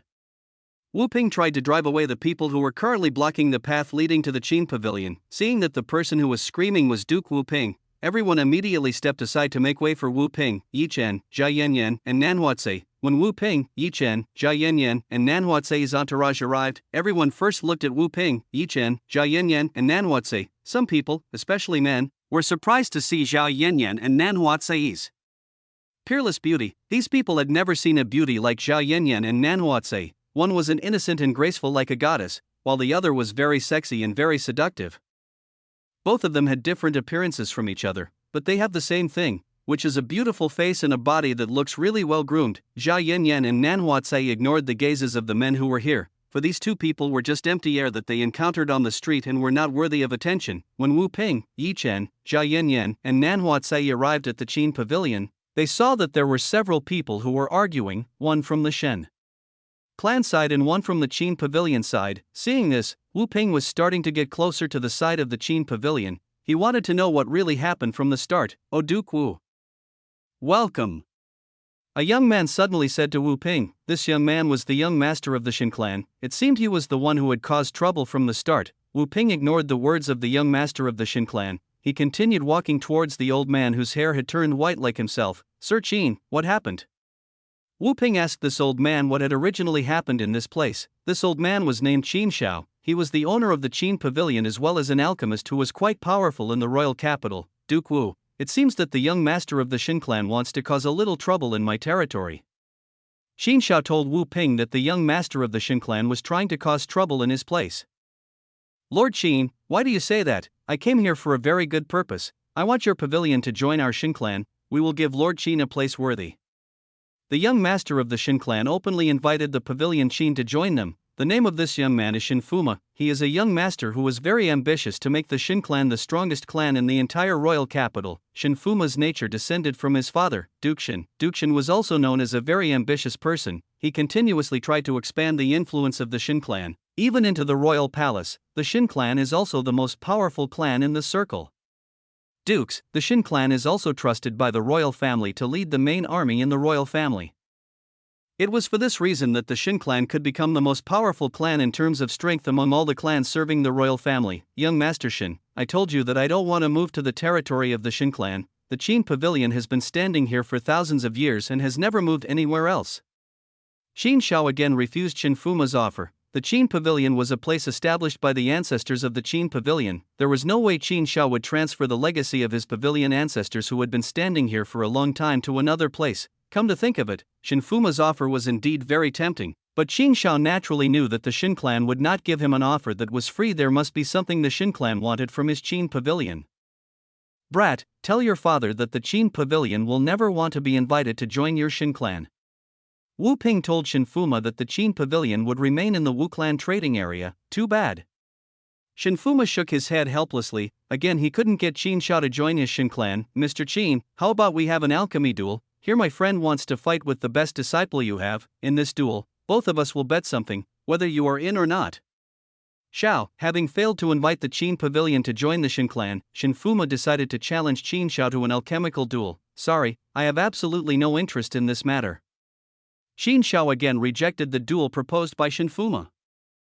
Qin Shao had no interest in dragging his students into this kind of alchemical duels. Hey man, old, are you afraid of your disciples will lose to me? A man young who was behind Qin Fuma said to Qin Shao with harsh words. This man seemed to look down on Qin Shao and his disciples in the Qin pavilion. Qin Shao was an extremely formidable old man. He did not show the slightest bit of anger when he heard the harsh words of the young man behind Qin Fuma. Qin Shao probably didn't get angry when he heard the harsh words of the young man behind Qin Fuma. However, the disciples in the pavilion Qin did not like what this young man had just said. One of the disciples from the Qin pavilion immediately went to the front of Qin Shao. Master, let me fight with this arrogant man. I don't want your reputation to be ruined because of that young man's words. This male student said to Qin Shao, this man called Min Siyu, he was the best disciple in this Qin pavilion. Min Siyu couldn't stand the words of the young man behind Qin Fuma, that's why he wanted to fight alchemy with the young man behind Qin Fuma. Qin Shao saw Min Siyu kneeling in front of him. He could see the determination possessed by Min Siyu who wanted to fight the young man behind Qin Fuma. Look Sir Qin, even your disciple dares to accept challenge this, but you are even afraid of challenge this, do you not want? This disciple of yours Qin Fuma said to Qin Shao. Qin Fuma was very happy when he saw Min Siyu who dared to accept this challenge. Very good, hurry up for accept this challenge. Whatever happens you will lose against me. Ha ha ha. Qin Fuma laughed in his heart. Very well, I agree. Qin Shao had no other choice but to agree. If he continued to retreat in this state, then the reputation of the Qin pavilion would be completely lost in the royal capital. Qin Shao didn't want the Qin pavilion's reputation to be lost in his hands like this. Chapter 678, Alchemical Battle, 2, haha. It's great if Sir Qin dares to accept this challenge. I think Sir Qin will be scared and run away from the challenge I have given. Qin Fuma looked very happy when he saw Qin Shao accept the challenge he had given. Now it only remains to execute Qin Shao, who will definitely lose at his hands. Sir Qin, let's discuss the bet we will both make. Qin Fuma wanted to make a bet with Qin Shao. What bet do you want from me? Qin Shao asked about the bet Qin Fuma wanted. Qin Shao knew that in this case there would definitely be a bet. Qin Shao was already prepared for the worst that would happen. How about this? If I lose I will give 100 rare plants in my family to Sir Qin, whereas if Sir Qin loses, then Sir Qin must be a guest in the Shin family for 3 years. During those 3 years, Mr. Shin did not allow to leave our Shin clan. Qin Fuma started telling Qin Shao about the bet he wanted. This time Qin Fuma was no longer eyeing the Qin pavilion. The one Qin Fuma was eyeing right now was Qin Shao. It seemed that from the start Qin Fuma's aim was not the Qin pavilion but Qin Shao. It was likely that the Shin clan wanted Qin Shao to make a high-tier pill for them for free. In the Kunlun Holy Land, the alchemist's profession was a very noble profession. The pay for once making a pill was enormous. It wasn't strange that most alchemists were quite wealthy in the Kunlun Holy Land. Every cultivator who wanted to make a pill had to pay an alchemist to help make a pill. The pay in this case can vary. Some give profound crystals, medicinal herbs, a promise to help whenever needed. Some even give a technique to alchemists so they want to make a pill. There are many young cultivators who want to become an alchemist, but some of them don't have the requirements to become an alchemist. Out of 1,000 cultivators there would only be 1 to 3 people who could become an alchemist, so it wasn't strange that the number of alchemists was quite rare in the Kunlun Holy Land. Alright, I agree. Qin Shao easily agreed with the bet Shen Fuma wanted. To Qin Shao this bet was not bad. 100 rare medicinal herbs was a considerable amount when compared to being a guest in the Shen clan for 3 years. 3 years was an extremely short amount of time for a cultivator. It felt like 3 months for a mortal, so it wouldn't be strange for Qin Shao to easily agree to the bet Shen Fuma wanted. Shen Fuma smiled wickedly when he saw Qin Shao eating the bait he had given. Shen Fuma deliberately made a bet that was favorable to one side so that Qin Shao could easily be willing to bet with him. If Shen Fuma made a bet that was in his own favor, Qin Shao would definitely reject this outright. For this reason Shen Fuma made a bet that Qin Shao could not refuse. Even though he was still young, Shen Fuma was also quite smart. He was already very good at trapping someone into the trap he had set. Alright then, what kind of competition do you want? My friend will follow whatever you want. Shen Fuma asked Qin Shao and Min Siyu about what kind of battle Qin Shao and Min Siyu want. Shen Fuma gave Qin Shao and Min Siyu the final decision to choose what alchemical battle they would do. How about making a pill in Tier 3 called Poison Exterminator? Qin Shao advised the two of them to make a pill called Poison Exterminator. Poison Exterminator is a pill that is in Tier 3 which has the middle level of difficulty. That means this pill is not, the failure rate is not too high. Okay, I agree. Shen Fuma easily agreed with what Qin Shao just said. My friend, how can you make a Poison Exterminator pill? Shen Fuma asked the young man behind him. He wants to know if this friend can make a Poison Exterminator pill or not. Poison Exterminator pills? It's too easy to make and not at all challenging for me. This young man felt that making Poison Exterminator pills in the 3rd tier was not challenging for him at all. Then what kind of pill do you want to make? Min Siyu asked the man behind Shen Fuma. Min Siyu could not stand the arrogance shown by this young man. He wanted to immediately embarrass this young man with his alchemist skill. Let's just make the Yellow Supreme Jade pill, that's more interesting to do. This young man told Min Siyu that he wanted to slightly increase the difficulty level. The Yellow Supreme Jade pill was an extremely high tier 3 pill, so the failure rate in making this pill was far greater than the Poison Exterminator pill Qin Shao had just said. The disciples from the Qin Pavilion were quite surprised to hear that this person was challenging Min Siyu to make the Yellow Supreme Jade pill. The Yellow Supreme Jade pill was extremely difficult to manufacture, at least making the Yellow Golden Jade pill the equivalent of making a pill that was in Tier 4. This was probably an easy job for an old alchemist with decades or hundreds of years of experience, but for Min Siyu, who has only a few years of experience in the world of alchemist, so this is a pretty difficult challenge for Min Siyu. Why are you just silent like that? Are you afraid to fight me? If you are afraid, you can step down right now and I will be the winner. The young man behind Shen Fuma started to underestimate Min Siyu, who was afraid of you. I am not afraid of you at all. I will definitely fight you in an alchemy battle. Min Siyu seemed not afraid of the challenge the young man behind Shen Fuma wanted. As an alchemist, Min Siyu should not be afraid of this kind of thing. He must dare to fight the fear he has in order to continue to go further in the world of alchemist. In the world of alchemist, failure is a common thing. Without going through such a thing as failure, anyone will not be able to reach the highest stage of becoming an alchemist. It's good if you dare, then let's start right away. The young man invited Min Siyu to immediately start the alchemical battle. Min Siyu and the young man started to get ready for the alchemical battle. The two of them began to prepare the furnace for making pills. Hey, husband, are we going to see this or should we come to help? Jia Yanyan was currently in the crowd along with Yi Chen and Nanhuatze. They had been watching what was going on between the Shen clan and the Qin Pavilion. Let's see first what will happen. If the situation goes bad, we will help them. Yi Chen told Jia Yanyan to see what would happen next. If the situation got out of hand, perhaps they should provide assistance to the Qin Pavilion. Okay, I understand. Jia Yanyan nodded at Yi Chen. They would continue to watch in the crowd and see what would happen next. Chapter 679, Alchemical Battle 3, Min Siyu and the youth who was where Shen Fuma was preparing to start their match. The people who were here also started to become denser. They all wanted to see what kind of battle an alchemist was doing. Some of these people even started to bet who would win the alchemical battle that Min Siyu and the young man who became Shen Fuma's friends would be. Oh yes, what's your name? Min Siyu asked. What is the name of the young man he will fight in the alchemical battle? My name is Kong Dim. You can call me whatever you like. The name of this young man turned out to be Kong Dim. So your name is Kong Dim. Alright, I am Min Siyu. I will definitely beat you in this match. Min Siyu is very confident if he can fight Kong Dim. We'll see who will lose. Kong Dim looks very underestimating Min Siyu. He sees Min Siyu as an opponent who is not worthy to use all the alchemist abilities he has. You will see, I will definitely beat you. Min Siyu will definitely beat this arrogant Kong Dim. He swore within himself to use all the abilities he had. Min Siyu and Kong Dim began to take out the cauldron they had. The materials for making Yellow Supreme Jade Pill had already been prepared by the Chen Pavilion, so Min Siyu and Kong Dim only had to mix them until they became Yellow Supreme Jade Pill. The Chen Pavilion only prepared one set of materials to make the Yellow Supreme Jade Pill, so each person only had one chance to make the Yellow Supreme Jade Pill. If you fail in the process of making the Yellow Supreme Jade Pill, you can be sure that you will immediately lose on the spot. Min Siyu and Kong Dim only have one chance. They must not make a small mistake during the process of making the Yellow Supreme Jade Pill or they will immediately lose on the spot. Min Siyu and Kong Dim started to put the ingredients set one by one into the cauldron they had. First they had to purify the ingredients before making a pill.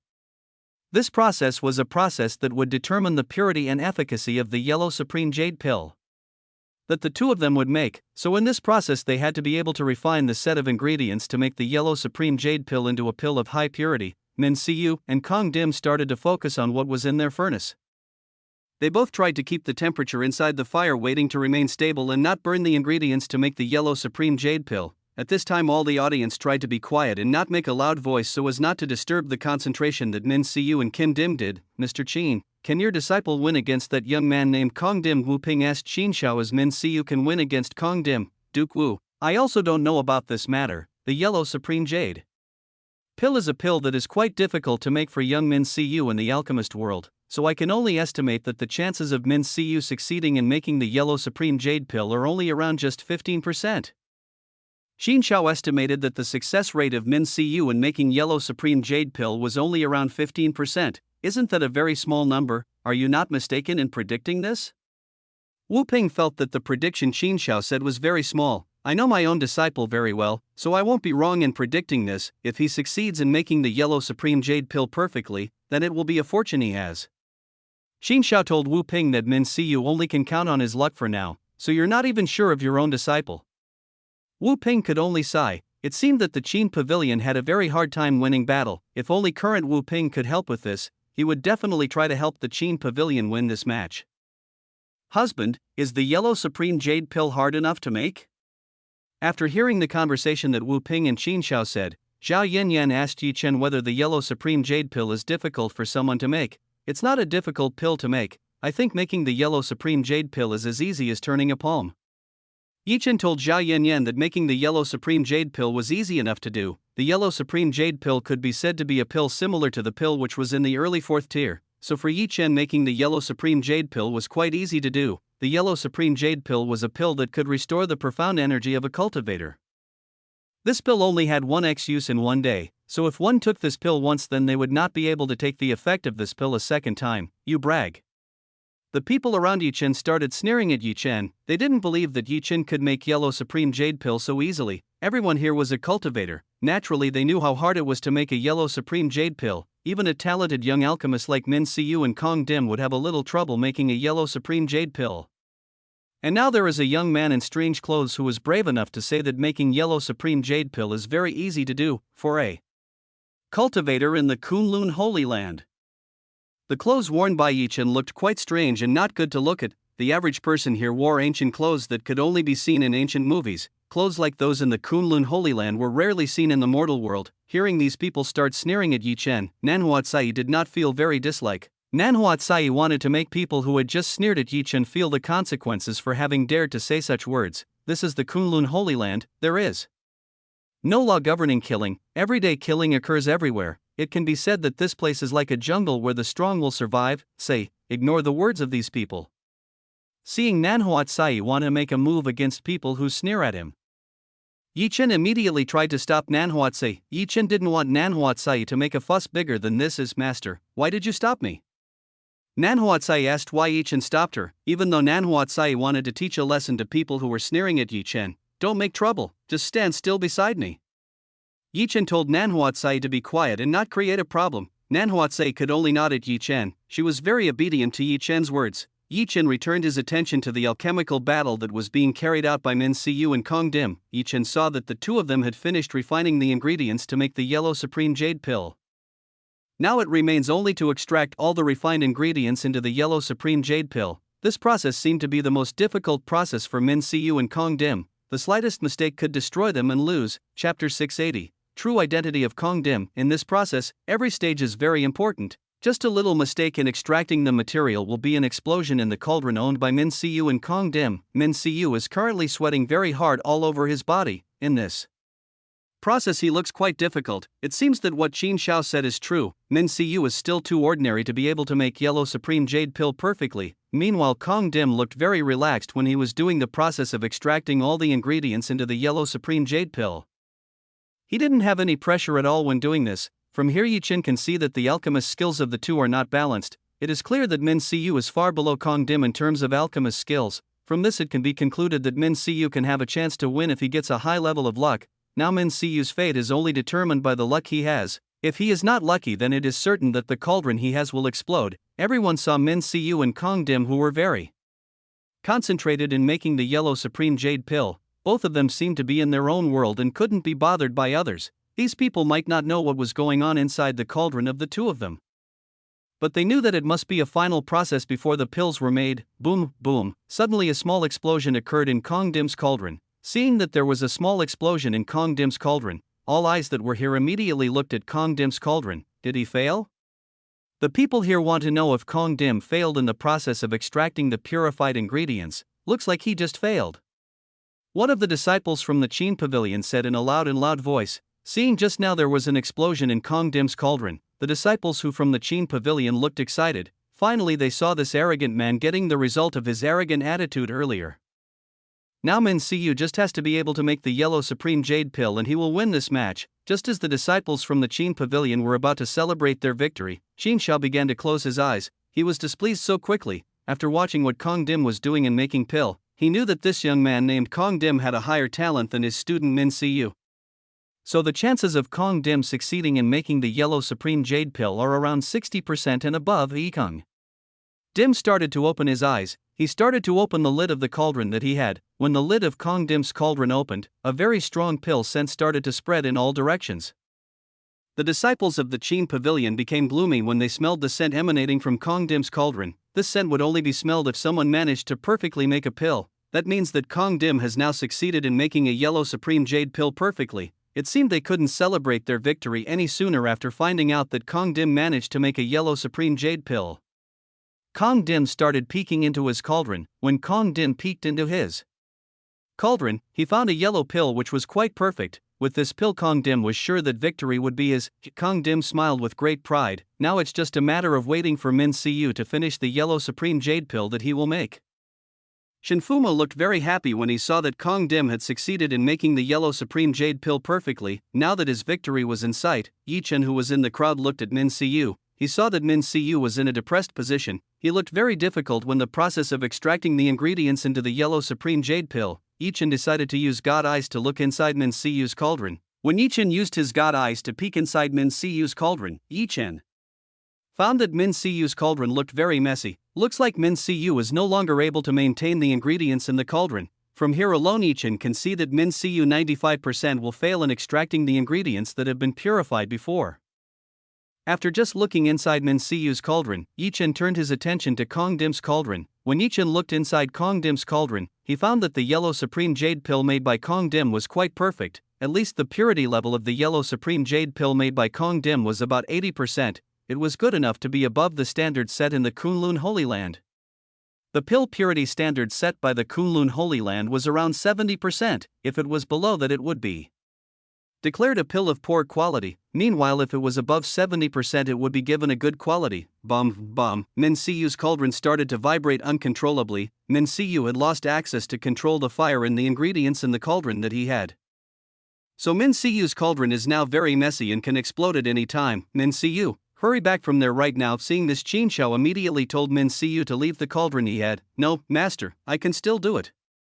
Min Siyu still insisted not to leave that place. He wanted to try to control the chaos that was in his cauldron. Too bad Min Siyu is too late. He can no longer control the chaos in his cauldron. Boom! Min Siyu's cauldron exploded with a very loud sound. Min Siyu, who was in front of the cauldron, was immediately blown away by the explosion that had just happened to his cauldron.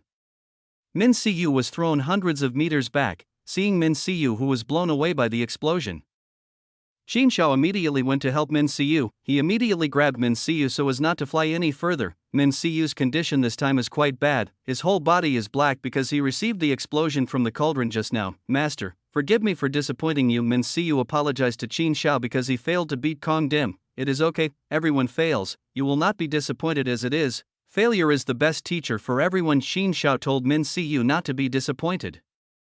And sad because he failed to beat Kong Dim. Sir Qin, it seems that your disciple has lost against my friend. According to our previous agreement, you must be a guest in my Shen family for the next 3 years. Shen Fuma immediately declared his victory. Okay, losing still losing, I'll accept the bet just now. Qin Xiao easily accepted his loss. Master, all the disciples in this place want to try to stop Qin Xiao from going to the Shen clan. You all stop there, a deal is a deal, we must not deny what we have made. Qin Xiao stopped all his students from stopping himself. Qin Xiao has already accepted his defeat, so he will be going to the Shen clan for 3 years. Wu Ping really couldn't do anything at this point. He couldn't possibly fight Kong Dim, who had won the competition just now honestly and fairly. Wu Ping would probably find a way to take Qin Xiao back to this Qin pavilion. Qin Xiao advanced towards Kong Dim. Hey young man, who is your real master? Why do you have such great alchemist skills at such a young age? My master's name is Hong Ti, or better known as King Pill. Kong Dim told Qin Xiao what the name of his master was. Kong Dim's words just now were like a bolt of lightning for everyone in this place. Everyone in this place naturally knew the name Hong Ti or King Pill. Hong Ti is the greatest alchemist in this Kunlun Holy Land. Everyone in the Kunlun Holy Land must know how great Hong Ti is. In alchemist, there was hardly anyone who could beat the skills Hong Ti possessed. Chapter 681, an alchemical battle challenge from Chen. So it's not strange that Hong Ti is called the King Pill. Hong Ti's ability has been recognized by all the great cultivators in the Kunlun Holy Land. So you are a student of Hong Ti. It is fitting that you have great abilities like this. It turns out that you are a student of a King Pill. Qin Xiao looked surprised after hearing that Kong Dim was a student of Hong Ti. No wonder Kong Dim's abilities are much higher than Min Siyu's. It turns out that he is a student of an alchemist master like Hong Ti. Under the direction of a great person like Hong Ti, a person like Kong Dim could definitely become an extremely powerful alchemist. Min Siyu was quite surprised to find out the identity possessed by the enemy he had just fought, which didn't expect Kong Dim as a student of a very great person. After finding out that Kong Dim was a student of a great alchemist like King Pill, Min Siyu finally accepted the defeat that had happened. Wu Ping was currently raising the eyebrows he had. Wu Ping didn't expect that Kong Dim was King Pill Hong Ti's disciple, so it would be very difficult to deal with this matter. Wu Ping's plan to get Qin Xiao out of the Shen clan might be a little difficult if it involved a person like Hong Ti who had considerable strength by his side. Say, who is Hong Ti? Is he a great person? Yi Chen asked about Hong Ti to Nanhuatsai, who was beside him. Nanhuatsai came from the Kunlun Holy Land. She should have known about Hong Ti or King Pill, which made everyone shocked when they heard it. Sister Say, who is Hong Ti? Is he really such a great person that everyone here respects him a lot? Jia Yanyan also wants to know about this from Nanhuatsai. She wants to know who it is Hong Ti that these people are talking about. Hong Ti is the most talented alchemist ever in the history of the Kunlun Holy Land. He is a person who has abilities that no one can match until now. Because of the prowess possessed in making a pill, many strong people in the Kunlun Holy Land want to befriend him. Even the strong people who are currently at the peak of power in the Kunlun Holy Land become good friends of Hong Ti. If anyone those who dare mess with Hong Ti, then they will receive consequences that no one imagined. Nanhuatsai told Yi Chen and Jia Yanyan about Hong Ti that these people were talking about. Hong Ti is a very great person. He has a connection with strong people in the Kunlun Holy Land. If anyone dares to mess with Hong Ti, they will immediately become enemies of the strong cultivators who are currently occupying the peak of strength in the Kunlun Holy Land. That's why people avoided looking for trouble with Hong Ti, or they would be sent to their funeral. Then where did Hong Ti come from? Yi Chen asked where Hong Ti came from. If I'm not mistaken, Hong Ti is the elder of the Gates of Eternity sect. Nanhuatsai told Yi Chen that Hong Ti came from the Gates of Eternity sect. Hearing what Nanhuatsai just said, Jia Yanyan immediately felt displeased with Kong Dim, who became a student of Hong Ti. Jia Yanyan already considered the Gates of Eternity sect to be her enemy, so she disliked everyone who came from the Gates of Eternity sect. It seemed that the people from the Gates of Eternity sect were arrogant people. First Hong Wan and now Zhao Yanyan saw that Kong Dim was also very arrogant towards everyone who was here. When he heard that Hong Ti was from the Gates of Eternity sect, Yi Chen made an evil smile towards Kong Dim. So this person is from the Gates of Eternity sect. How interesting. Yan Yan, do we need to embarrass this person? Yi Chen asked Jia Yanyan, who was beside him, "Husband, let's help grandfather Wu and make people regret that they dare to come here."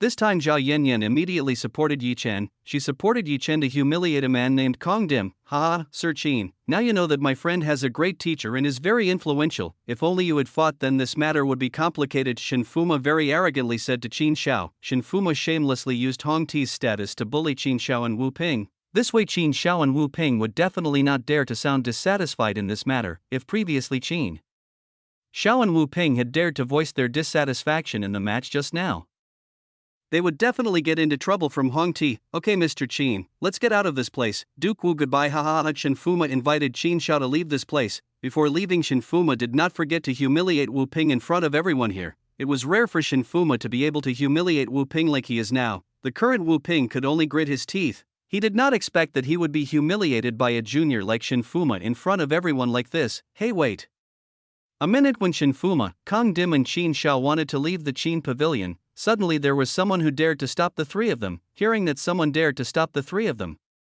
Shen Fuma immediately turned around to see who had dared to stop him. When Shen Fuma turned around, he saw a handsome young man standing several tens of meters away from him. Next to this young man were two extremely beautiful women that Shen Fuma had never met in this life. The beauty of these two women could not be described because they were too beautiful. In this royal capital there were hardly any young women who could be compared to the two beauties, who was beside young man, Shen Fuma and Kong Dim were a little excited when they saw the beauty that the two beautiful women who were beside the young man had, both of whom wanted to take the two beautiful women beside young man away with them.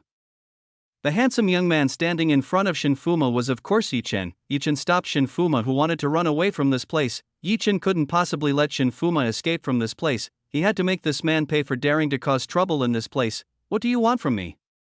Shen Fuma asked what Yi Chen wanted from him. Although Shen Fuma answered Yi Chen's question, Shen Fuma's vision was currently focused on the two beautiful women who were beside Yi Chen. Shen Fuma's eyes couldn't leave his sight from the two beautiful women who were beside Yi Chen's left and right. "I want to fight an alchemical battle with you. Do you dare to accept my challenge?" Yi Chen didn't want to mince his words. He told Shen Fuma that he wanted to do an alchemical battle with Kong Dim, who was beside Shen Fuma. Hearing Yi Chen's words just now, everyone here was completely dumbfounded. They didn't expect that Yi Chen would dare to challenge Kong Dim in an alchemical battle. Chapter 682. Your bet is too small. The people here didn't hear wrong just now when Yi Chen challenged a great alchemist like Kong Dim. Kong Dim is a very great and talented alchemist. After seeing the ability that Kong Dim just showed in the alchemical battle against Min Siyu, everyone here knows how great the strength Kong Dim possesses. With the alchemist skills that Kong Dim currently has, it is possible that no young talent is capable of fighting Kong Dim in terms of alchemy.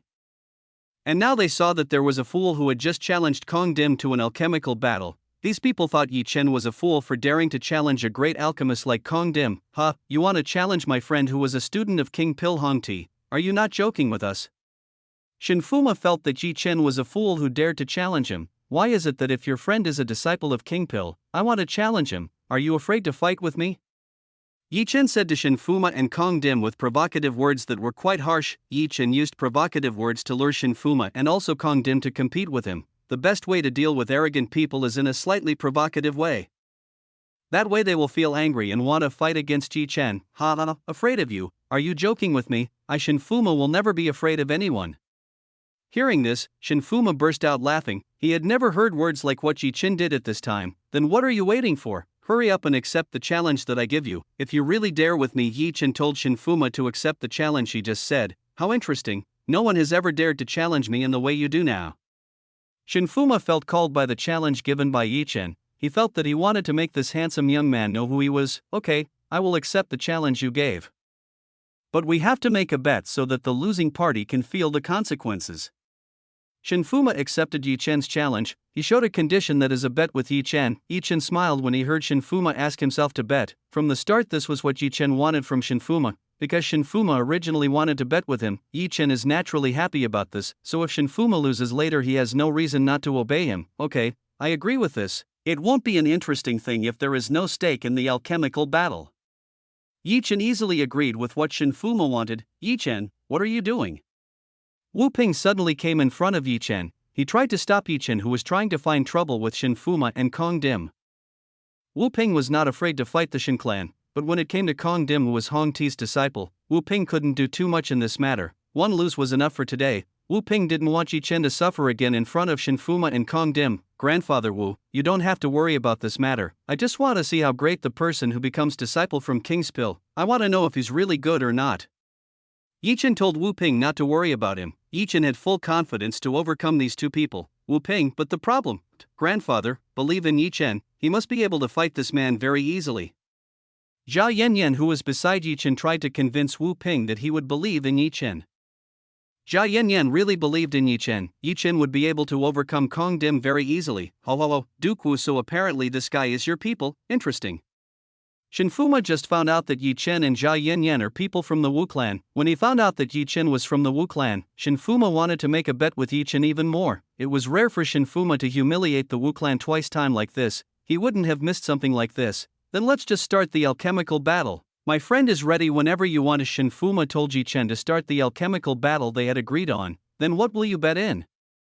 The alchemical battle this time, Yi Chen asked. What would be at stake by Shinfuma is in the match this time. I will bet 50 purple profound crystals. Instead, I want the two women beside you if you lose.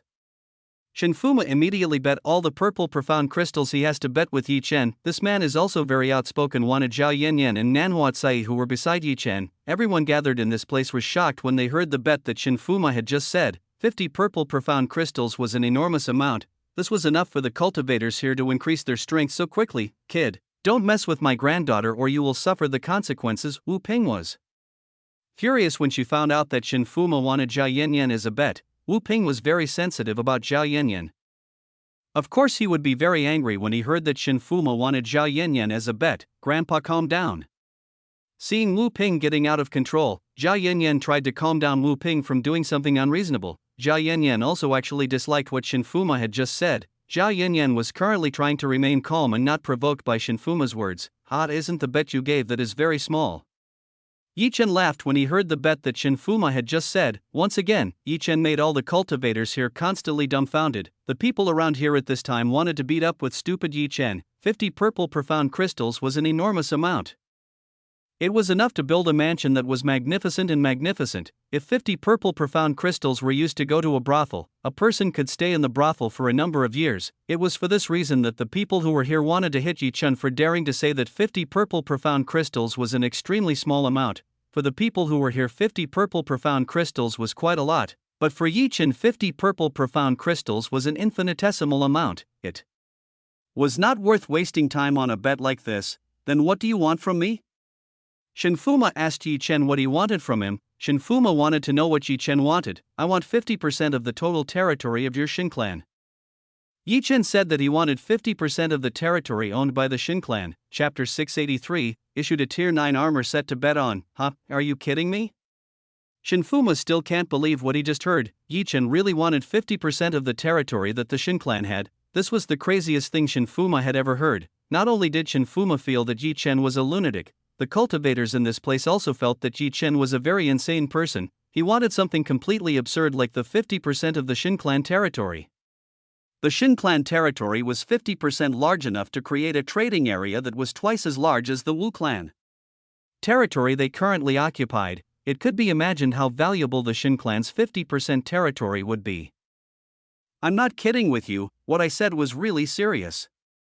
Yi Chen put on a serious face towards Shinfuma. Shinfuma burst into laughter at Yi Chen. Shinfuma thinks Yi Chen is like a stupid clown who was making a joke for himself. You are really very funny. You look like a stupid clown cheering everyone here. Shinfuma kept laughing out loud when he heard the ridiculous thing that Yi Chen just said. Almost everyone in the crowd laughed along with Shinfuma. They also thought that Yi Chen looked like a clown. Entertaining the audience, Wu Ping still didn't understand what Yi Chen wanted. Why did Yi Chen embarrass himself like this? Yi Chen looks normal when laughing by everyone here. To Yi Chen, this person actually looks like an ignorant fool, so it's better for Yi Chen to ignore these people. Don't you dare accept a challenge from me, then why not just say it earlier? Yi Chen said to Shinfuma, who was currently still laughing at himself. Hearing Yi Chen's words, Shinfuma immediately stopped laughing. He looked at Yi Chen, who was currently making a serious expression. I certainly still dare to accept your challenge. But the stakes you said earlier are completely incomparable to what you have right now. Shinfuma told Yi Chen that he did not have something equal to 50% of the Shin clan's territory. Really? Then how about this? Yi Chen took out something from the Fairy Gate storage room. He put the item he picked up in front of everyone who was here. The item that Yi Chen just took was a set of armor that looked really good, plus the aura of Yi Chen's armor set was incredible. The people here could confirm that this was a set of high-ranking artifacts that were extremely rare to find. What is that? Shinfuma immediately asked what Yi Chen just brought out. This is a rank 9th artifact set. I think it is quite valuable as a bet item. Yi Chen told Shinfuma that this was a tier 9 armor set. Huh? Shinfuma looked dumbfounded when he heard what Yi Chen just said. If I heard correctly, Yi Chen just said that this is an artifact that is in tier 9. This is something that Shinfuma never imagined.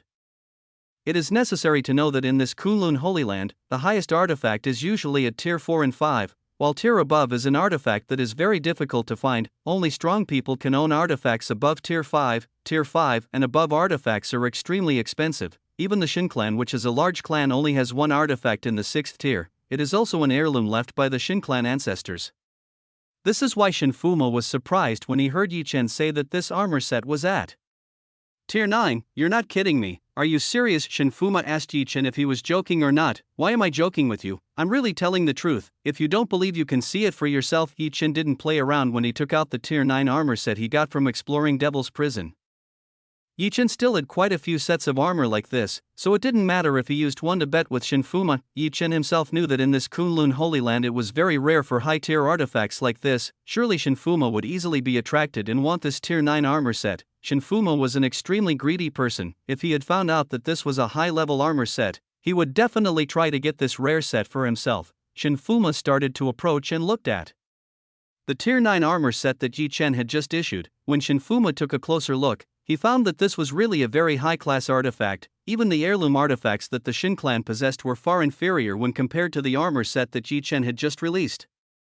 This really is a armor a tier 9, Shinfuma said. What said Yi Chen becomes a truth. The cultivators who had previously insulted Yi Chen were now dumbfounded, their jaws open so wide they could even touch the ground. They couldn't believe that the person they just laughed at had a tier 9 set of armor. This was something that made no sense to everyone in this place. Everyone of course knows that the artifacts in tier 9 are extremely valuable and invaluable. Moreover, what Yi Chen just took out was a complete set. It meant that it was far more valuable than the entire territory that the Shin clan currently had. Wu Ping still couldn't believe that Yi Chen had a tier 9 armor set. He tried to get closer and see for himself the armor set that Yi Chen had just issued. When Wu Ping saw for himself the set of armor that Yi Chen had just released, Wu Ping was a little shocked. He couldn't believe that Yi Chen actually had a tier 9 armor set. This is really genuine. Wu Ping also strengthened the authenticity of the set. The armor that Yi Chen just took out, hearing Duke Wu say that this is real, everyone started to believe that the set of armor that Yi Chen just brought out was an artifact that was in tier 9. How would you bet with me or not? Yi Chen asked Shinfuma if he would have a bet with himself. Shinfuma started to look at the artifact that Yi Chen had just released.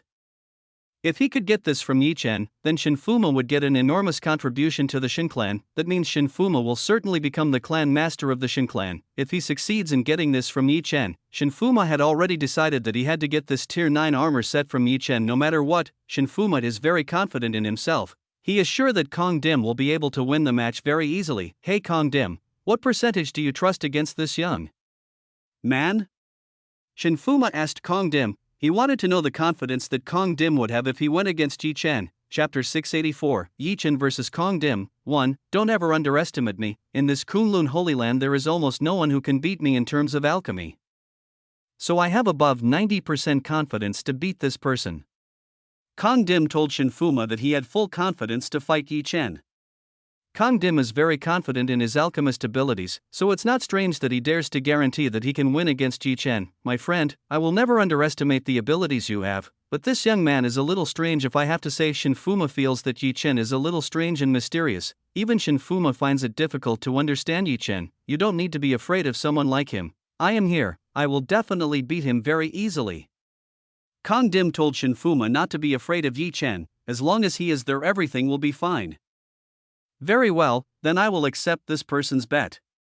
Shinfuma will make a bet with Yi Chen. So what decision did you make? Yi Chen was tired of waiting for too long. He wanted to hurry up and make this person feel the consequences for looking for trouble in this area. Okay, I agree. I'll bet 50% of the Shin clan territory with you. Shinfuma finally agreed to make a bet with Yi Chen. Everyone held their breath when they saw the bet made by the two. The bet made by Yi Chen and Shinfuma was enormous. This was the biggest bet these people had ever seen. News of this kind would very quickly spread throughout the royal capital. It would be an enormous matter to talk about. Good. Let's get started right away. Yi Chen nodded with satisfaction when he saw Shen Fuma accept his challenge. Now Yi Chen just needs to beat Kong Dim in the alchemical battle. So what kind of alchemical battle do you want? Kong Dim asked about the alchemical battle that Yi Chen wanted. What tier of pills can you currently make? Yi Chen asked Kong Dim what tier pill he could make. I can make pills in tier 4. Kong Dim told Yi Chen that he could make pills in tier 4. Everyone was quite surprised when they heard that Kong Dim could make a pill in tier 4 at such a young age. They did not expect that a young man like Kong Dim could already make pills that are in tier. Alright, then let's make pills that are in tier 4, because Kong Dim can make pills at tier 4. Yi Chen will fight with Kong Dim in making tier 4 pills. Actually, Yi Chen can make pills with more tier. Hi again, but he didn't want to do that. Yi Chen just used tier 4 pills to beat Kong Dim. Are you serious about fighting me on the pill that is tier 4? Kong Dim doesn't believe that Yi Chen will challenge himself in the alchemical battle in tier 4 pills. Of course I'm serious about this problem. Yi Chen said to Kong Dim that he was very serious about this problem. Well, if that's what you have, I will follow this game. Kong Dim agreed with what Yi Chen wanted. He would follow Yi Chen's wish. After all, the results will look the same. Yi Chen will definitely lose in his hands. Yi Chen nodded at Kong Dim. After nodding at Kong Dim, Yi Chen walked towards Qin Shao. Sir Qin, I want all the tier 4 pill manual recipes you have.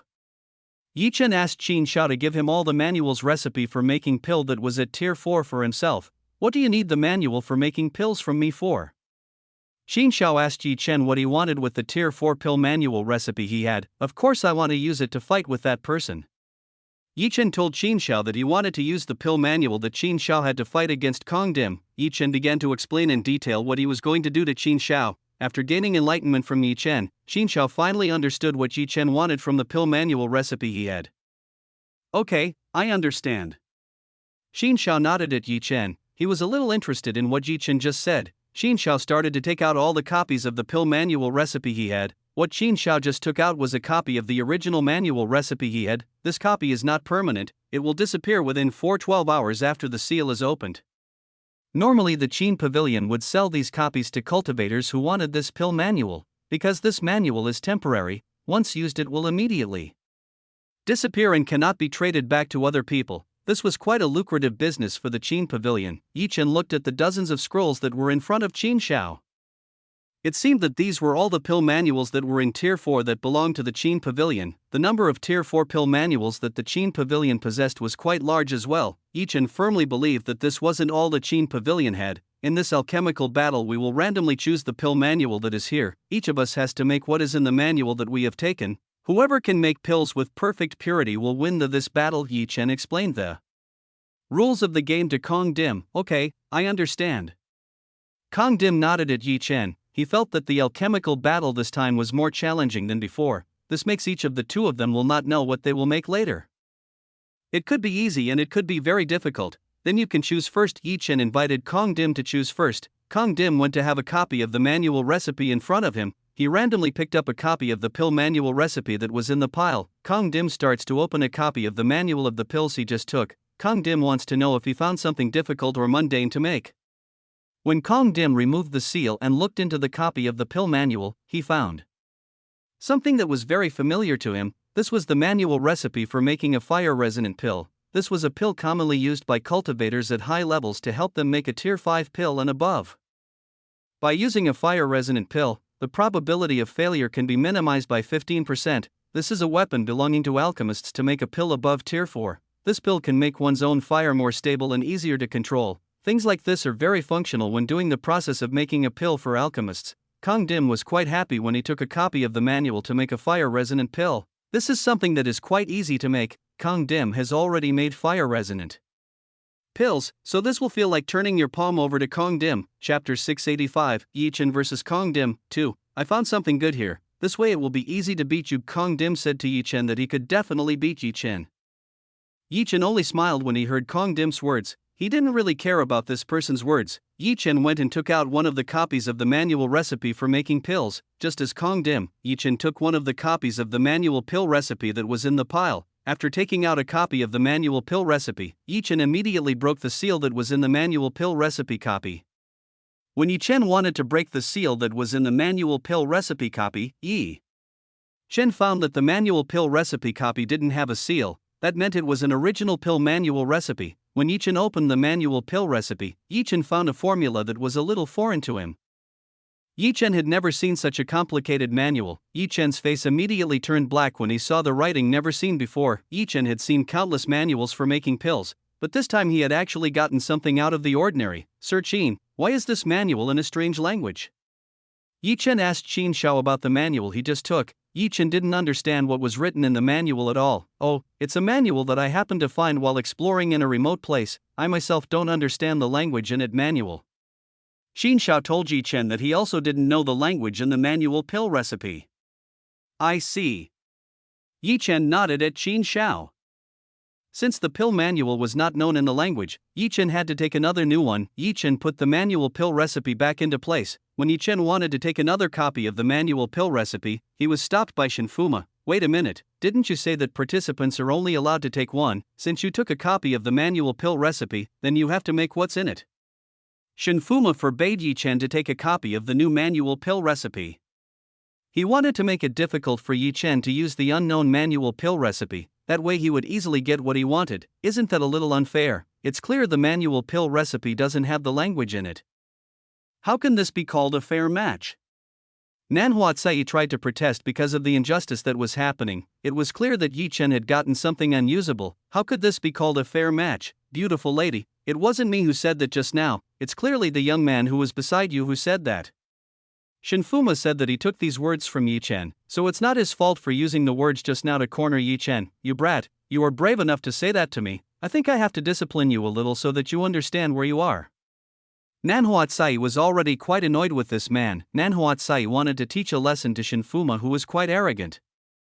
Sai, stop. Chen stopped Nanhuatsai, who wanted to move against Shinfuma. Nanhuatsai was again rendered helpless, even though she wanted to teach a lesson to Shinfuma. But she was always stopped by Chen repeatedly. After stopping Nanhuatsai, Chen immediately turned his attention to Shinfuma. Well, since I previously had said that to you, then I will make a pill that is in the prescription manual pills. Chen told Shinfuma if he will make the pill in the recipe manual pill that is in his hands. Although this would be a little difficult to do, Chen remained confident that he could do this. After all, Chen likes new unknown things like this, so this will be an interesting challenge for Chen. Very good. You are a man who keeps the words you said just now. Shinfuma looked very happy when he found out that Chen was going to make something that was in the manual pill recipe that didn't know what was in it. This will make Shinfuma's victory even higher than before. Shinfuma is very confident that Chen will not be able to solve that mysterious manual pill recipe. When Chen couldn't break secret the manual pill recipe, Shinfuma would get the set of armor he wanted from Chen. Shinfuma had already imagined that if he brought the tier 9 armor set back home, it would definitely be a shock to his entire Shin clan. After taking a copy of the manual pill recipe, Chen and Kong Dim went to their respective tables. It was at this table that the two of them would mix the one that was in the manual pill recipe copy. Jia Yanyan and Nanhuatsai stood guard beside Chen. The two of them would guard Chen from the side so that no one would interfere. Jia Yanyan and Nanhuatsai were afraid that Shinfuma would do something cheating that could make Chen lose this match. Because Kong Dim already knew what kind of pill to concoct, Kong Dim immediately took the necessary items. Meanwhile, Chen was currently studying the manual pill recipe in a strange language that he had never seen. Chen started to observe the contents in the manual pill recipe. Chen tried to find out a little clue that could be used to find out what kind of pill this was. Since the time in this match was not fixed, Chen could casually study the contents in the manual pill recipe he obtained. Chen really didn't know the language that was in this pill manual recipe. Hey Yuachan, what kind of manual is this? Why is the language so complicated? Chen asked Chu Yuachan about the language that was in the manual pill recipe copy he had in hand. Oh, this is a special code seal. If you can break code seal it, then you will find out what is in it. Chu Yuachan explained to Chen that this was a special code seal. If Chen wanted to know what was inside, Chen should be able to break this special code. Oh, I see. Thank you for explaining it to me. Chen thanked Chu Yuachan for explaining this to himself. After getting Chu Yuachan's explanation, Chen started trying to use the mental power he had to break the seal of the code that was inside. When Chen used his mental power to look into the manual pill recipe, he found dozens of seals that were quite complicated to break. As Chu Yuachan said, this was a special code that had to be compiled in order to break the seal. It may take a little while to break all of the seals in the manual pill recipe. Yi Chen used all the full concentration he had to crack this special code. At the moment Yi Chen was closing his eyes and trying to crack the special code contained in the manual pill recipe, Kong Dim has now started the first process in making a pill. Chapter 686, Yi Chen vs Kong Dim. 3. Kong Dim started to put the ingredients one by one in the order needed to make the fire-resonant pill. Because Kong Dim had repeatedly made fire-resonant pills, he looked very relaxed when making fire-resonant pills. Kong Dim doesn't seem to have a burden to make a fire-resonant pill, he looks very easy to make a fire-resonant pill. Kong Dim looks very quickly refining all the ingredients to make a fire-resonant pill. This looks very relaxing for Kong Dim. Everyone who was here started to look at Yi Chen and Kong Dim. All of them wanted to see who would win this match. The people who were here started to question what Yi Chen was doing. They wanted to know what Yi Chen wanted. Why did Yi Chen not started and instead closed his eyes and did nothing at this time? Is Yi Chen really unable to read what's in the manual pill recipe he got? Maybe that is the only reason why Yi Chen still hasn't started to make a pill. Wu Ping is currently going to Qin Shao's side. He wants to know what Qin Shao thinks of Yi Chen. Sir Qin, do you know what Yi Chen is doing right now? Wu Ping asked Qin Shao what Yi Chen was doing at the moment. How come Yi Chen hasn't started yet and only closed the eyes he has? This made Wu Ping a little confused by what Yi Chen was currently doing. I also don't really understand what he's doing at the moment, but I can confirm that this young man wants to try to study the contents in that mysterious pill manual recipe. Qin Shao also didn't understand what Yi Chen was doing at this time. However, he knew that Yi Chen was trying to solve the secret that was in the manual pill recipe he just got. Is it possible that he can solve the secret in the manual pill recipe?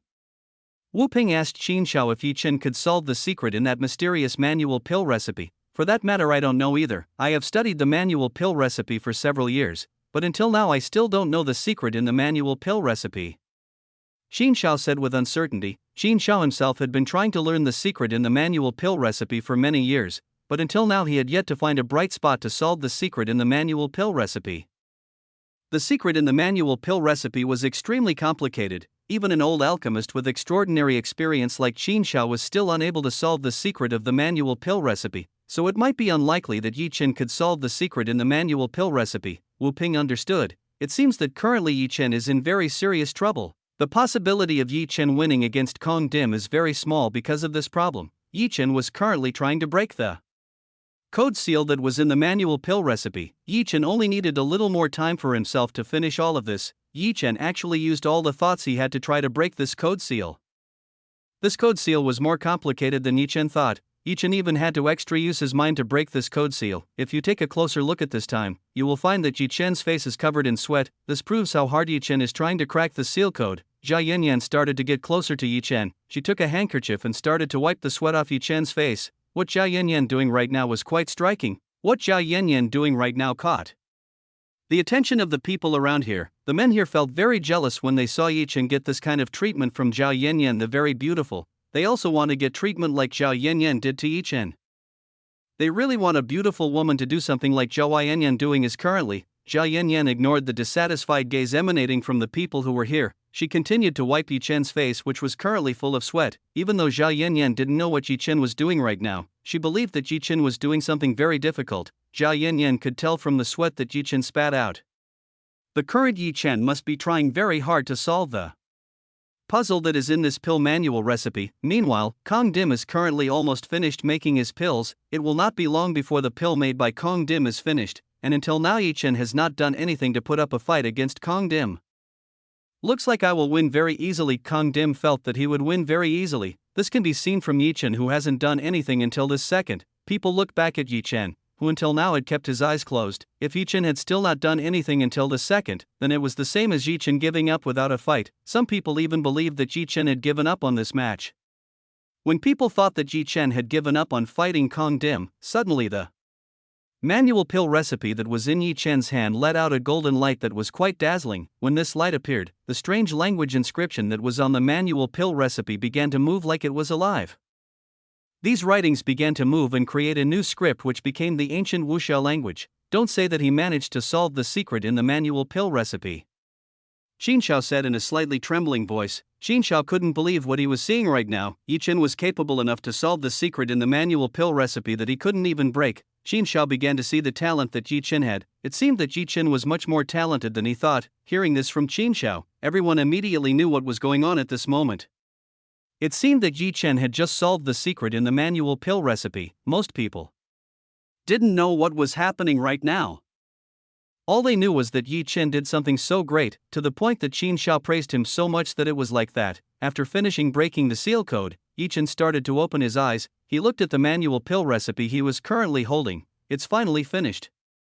Yi Chen was happy because the efforts he put in had finally yielded good results. Yi Chen immediately studied the manual pill recipe that was in his hand. He began to study the contents in the manual pill recipe that was in his hand. When Yi Chen studied the contents in the manual pill recipe, he found that it was a manual recipe for making a pill called Dolingzhu pill. Chapter 687. Yi Chen vs. Kong Dim. 4. Dolingzhu pill is a pill that increases all the strength possessed by the person who took this pill, starting from strength, defense, speed, and stamina up to 10x. Unfortunately, this pill can only be used once in one day. Even then the effect can only last a maximum of 10 minutes. Even though this had its drawbacks, it was a pill that was already extremely extraordinary because it was at tier 4. Even tier 5 pills did not have as great an effect as the Dolingzhu pill prescription. It seemed like Yi Chen had just hit a jackpot that was good enough to use in the future. Moreover, the materials used to make these pills were quite easy to find. Even Yi Chen had a lot of stock to make these pills Dolingzhu. The ingredients required are 1000-year ginseng, profound grass, tier 4 fire monster core and tier 4 earth monster core and tier 4 wind monster core. For are pretty much Yi Chen's, Yi Chen has quite a lot: profound grass, monster core, tier 4 flames and tier 4 earth monster cores and tier 4 wind monster cores. While ginseng was 1000 years old, Yi Chen was absolutely certain that in this Kunlun Holy Land there was an enormous amount of it. Yi Chen didn't waste the time he had. He started asking Qin Pavilion disciples whether they had any ginseng over 1000 years old or not. Disciples from the Qin Pavilion nodded at Yi Chen. They had an immense supply of 1000 years of ginseng. It's not difficult to get 1x 1000-year-old ginseng for Yi Chen. Use mine for a while. Min Siyu suddenly offered Yi Chen a 1000-year-old ginseng. Seeing the kindness of Min Siyu, Yi Chen did not hesitate to accept the 1000-year ginseng from Min Siyu's hand. Thank you very much. Yi Chen thanked Min Siyu, who gave himself 1000 years of ginseng. If you want to thank me, then you have to beat that person. Min Siyu said to Yi Chen to beat Kong Dim if he wants to thank himself. You don't need to worry, I will beat that person no matter what. Yi Chen said to Min Siyu that he would soon beat Kong Dim. Good. I hope what you say is true. Min Siyu nodded at Yi Chen. He hoped that Yi Chen would really beat Min Siyu. After getting all the ingredients to make Dolingzhu pills, Yi Chen immediately returned to his table that should have been used to concoct a pill earlier. Yi Chen took out a dual dragon cauldron from the fairy gate storage room. After taking the dual dragon cauldron, Yi Chen immediately started the process of making Dolingzhu pills. Because the dual dragon cauldron was too flashy to the eye, everyone looked at the dual dragon cauldron in front of Yi Chen. He has a pretty good cauldron too. As an old alchemist, Qin Xiao could tell that Yi Chen's dual dragon cauldron was quite good. The better the cauldron you have, the faster and younger it will be in controlling the temperature in the cauldron. Yi Chen first started to enter the 1000-year-old ginseng and profound grass to be refined first. In this process, Yi Chen only needed less than 30 seconds. The refining speed that Yi Chen carried out was extremely fast. After finishing refining the 1000-year-old ginseng and profound grass, Yi Chen started refining all the necessary monster cores. The process of refining a core usually takes quite a long time because the core itself is quite difficult to melt. Especially this is a core belonging to a monster that is in tier 4, it will definitely take a little more time to refine it. Tier 4 monsters usually had the strength equivalent to a cultivator at the Emperor Realm/Ancient Warrior Realm stage, so it's not strange that it will take quite a while to refining. In order to shorten the time to refine 3 tier 4 core monsters, Yi Chen had to use the Heavenly Silver Flame to shorten the time, so that he could catch up with Kong Dim. Yi Chen started to use the Heavenly Silver Flame. Inside the dual dragon cauldron, the flames that were previously red now turned silver. Since the dual dragon cauldron was closed, no one realized that Yi Chen was currently using his Heavenly Silver Flame. Using the Heavenly Silver Flame, Yi Chen very quickly refined all the cores into a liquid. Now all Yi Chen needed to do was extract everything into a pill. After doing this process, Yi Chen will complete all the processes that have been learned from the manual pill recipe. This looked very easy for Yi Chen, who already had the experience to make higher tier pills.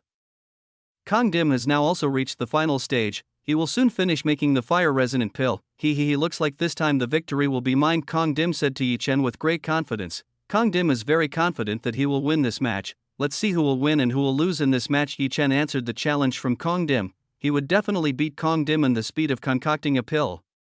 Then prepare yourself to lose. Kong Dim began to accelerate to make a pill. He used all the strength he had to make a pill. What Kong Dim is doing now shows that he will soon finish the final stage. Yi Chen didn't want to lose to Kong Dim. He also started to speed up the final process of extracting the pill. Boom, boom, boom. A small explosion occurred inside Yi Chen and Kong Dim's cauldron. It looks like the two of them will both finish making a pill. Moments after the explosion occurred, Yi Chen and Kong Dim took the hands they had away from the cauldron. The two of them actually finished at the same time. This was quite a shock for everyone who was here. Even though Yi Chen started it much slower than Kong Dim, it was unexpected that he was able to match Kong Dim in completing making a pill. Everyone knew who was the winner in pill making speed. Yi Chen definitely won against Kong Dim in terms of pill making speed. You've also finished. Kong Dim was quite surprised when he saw Yi Chen finished like him. This person's speed was too terrifying. Of course you're done. Let's see whose pill is better. Yi Chen told Kong Dim to determine who was the winner and who was the loser in this match. Alright, let's let Sir Chen judge whose pill is better. Kong Dim wanted Chen Xiao to judge whose pill was better between hers and Yi Chen's. Sir Chen, please, whose pill score is better between the two of us? Yi Chen invited Chen Xiao to become a judge in this assessment. Okay, I'll judge the pills you two made. Chen Xiao agreed to become a judge in the match that Yi Chen held. Chen Xiao is a pretty fair person. Yi Chen and Kong Dim believes that he will make a fair and impartial assessment. Wu Ping smiled when he saw Yi Chen's alchemy ability. Even Chen Xiao, who was beside him, had always praised Yi Chen's abilities. That proves that Yi Chen's ability is quite great in alchemy. Chapter 688, Appraisal Time. It turned out that his granddaughter found a man who was quite competent. The alchemist profession was the most noble profession in this Kunlun Holy Land. As long as Yi Chen continued to be an alchemist, then Jia Yanyan would not suffer if she continued to be with Yi Chen. Chen Xiao started to approach and inspect Kong Dim's cauldron. Sir Chen, quickly score my pills. Kong Dim roughly told Chen Xiao to evaluate the fire-resonant pill he had just made. Without being told by Kong Dim, Chen Xiao already knew what he had to do. Chen Xiao started to open the lid of the cauldron and saw what was inside. Chen Xiao started to take the fire-resonant pill made by Kong Dim. The fire-resonant pill is now in Chen Xiao's hand. It can be seen that this fire-resonant pill is more than perfect. There are several red lines that can be seen if you look closely. Chen Xiao started to take out a special needle that was used to examine a pill. Chen Xiao started to pierce the pill using the needle in his hand. He began to measure the purity and effectiveness of the fire-resonant pill Kong Dim had just made. When Chen Xiao examined the fire-resonant pill made by Kong Dim, he found that the level of purity achieved by Kong Dim reached 80%. This could already be said to be extraordinary for a young alchemist like Kong Dim. Ambient purity level and 80% effectiveness. Chen Xiao started announcing the results obtained by Kong Dim. Applause, applause, applause. Everyone started applauding when they heard that the pills made by Kong Dim have up to 80% purity and effectiveness. Everyone started praising Kong Dim's alchemy talent. At a young age, Kong Dim was able to make a tier 4 pill with a purity level of up to 80%.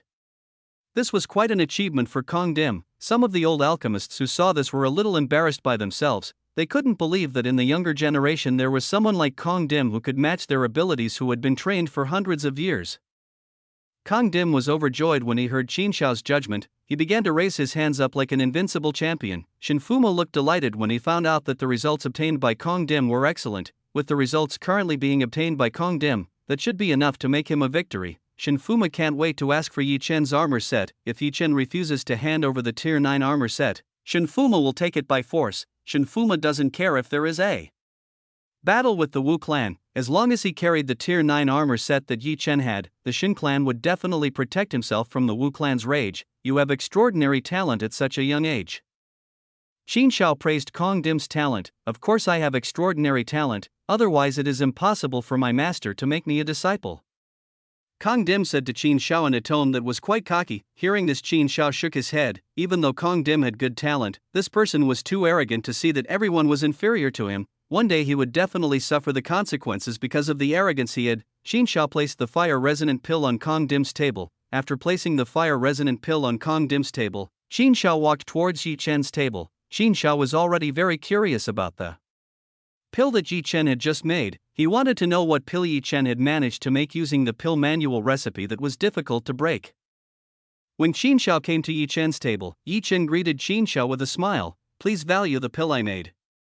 Yi Chen invited Chen Xiao to assess the pill he had just made. Yi Chen's attitude was 180 degrees different from Kong Dim. Yi Chen was quite polite and friendly towards an old man like Qin Xiao. Yi Chen has always been like this. As long as the other party is not the enemy, then Yi Chen will be friendly to the other party. What's the name of the pill you just made? Qin Xiao asked Yi Chen what he just made. Qin Xiao wanted to know what kind of pill Yi Chen just made. The name of this pill is Doulingzhu pill. This pill has the effect of increasing strength, defense, speed, and stamina up to 10x.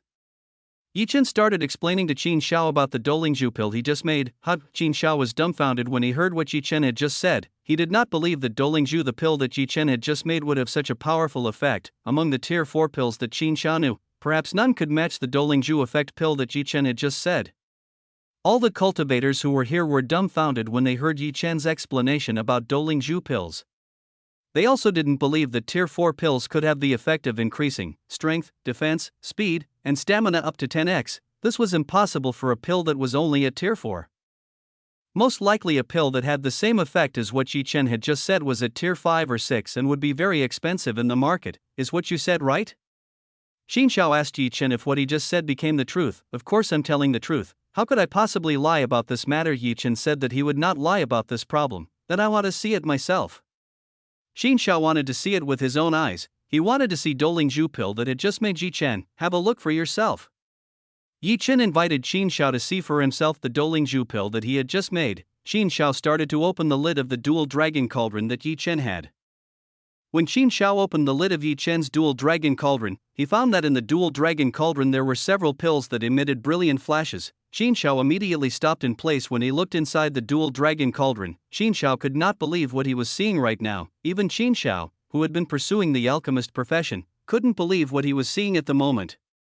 The pill in Yi Chen's dual dragon cauldron was so perfect, Qin Xiao could see this from a brilliant glint. Hey old geezer, how long are you going to stand there and do nothing? Quickly rate that person's pill.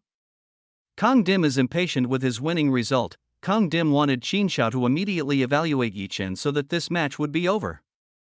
Qin Xiao was still standing still. He was currently staring straight at Doulingzhu pill that was inside Yi Chen's dual dragon cauldron. Chapter 689, Winners and losers have been determined. Qin Xiao still looked surprised when he saw what was inside Yi Chen's dual dragon cauldron. Sir Qin, Sir Qin, Sir Qin. Yi Chen tried to call Qin Xiao for 3 times. Yi Chen wanted Qin Xiao to rate the pill Doulingzhu he was making.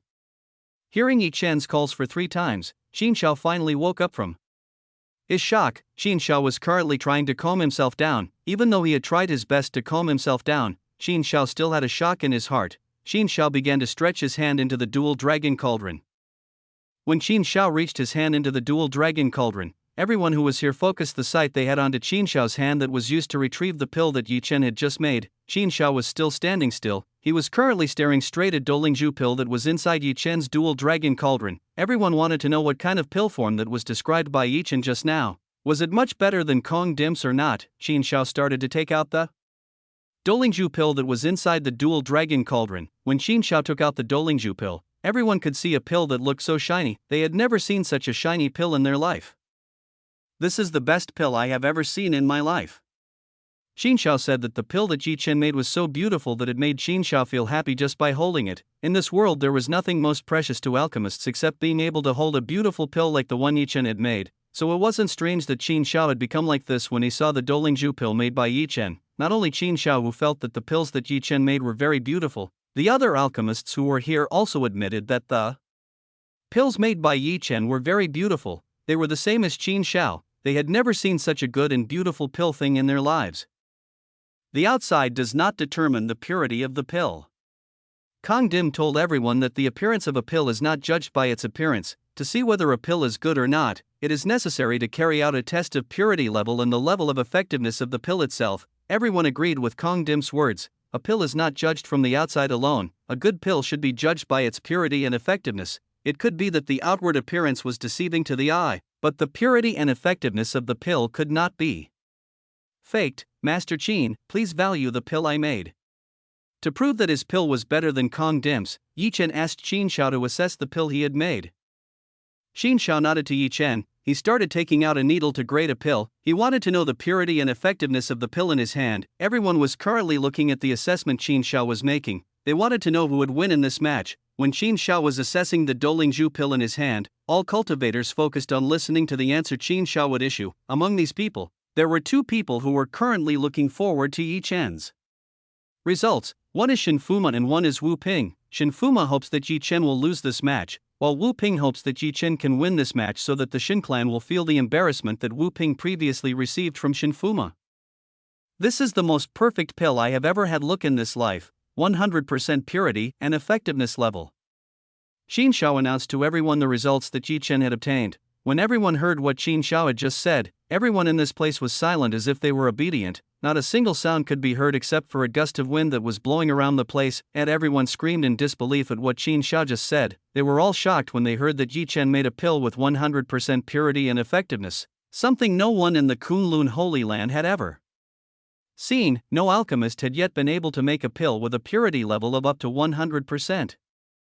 Even King Pil Hong Ti could not only make a pill with a purity and effectiveness up to 90%, so it wouldn't be strange for these people to be surprised when they heard that Yi Chen had managed to make a pill with a 100% purity level. This was a miracle for everyone in this place. When listening to the results obtained by Yi Chen, Shinfuma's face immediately darkened. Shinfuma's body trembled when he found out that Yi Chen was the winner in this alchemical battle. Yi Chen, whereas previously Shinfuma was very confident that Kong Dim would win this match, it was unexpected that the situation would turn out like this. You must be lying. How could he manage to make a pill with 100% purity?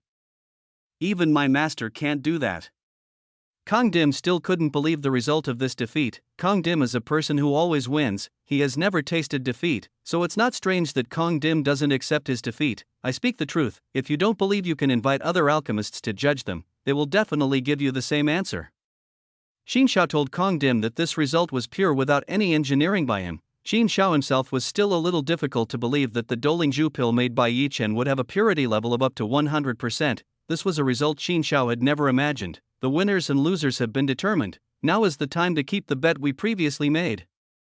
Yi Chen collected the bet previously made by himself and Shinfuma. He wanted to collect 50% of the territory owned by the Shin clan from Shinfuma. The current Shinfuma's face was extremely dark. He was currently being stared at by the thousands of eyes belonging to the cultivators here. Everyone wanted to know whether Shinfuma would keep his bet or not.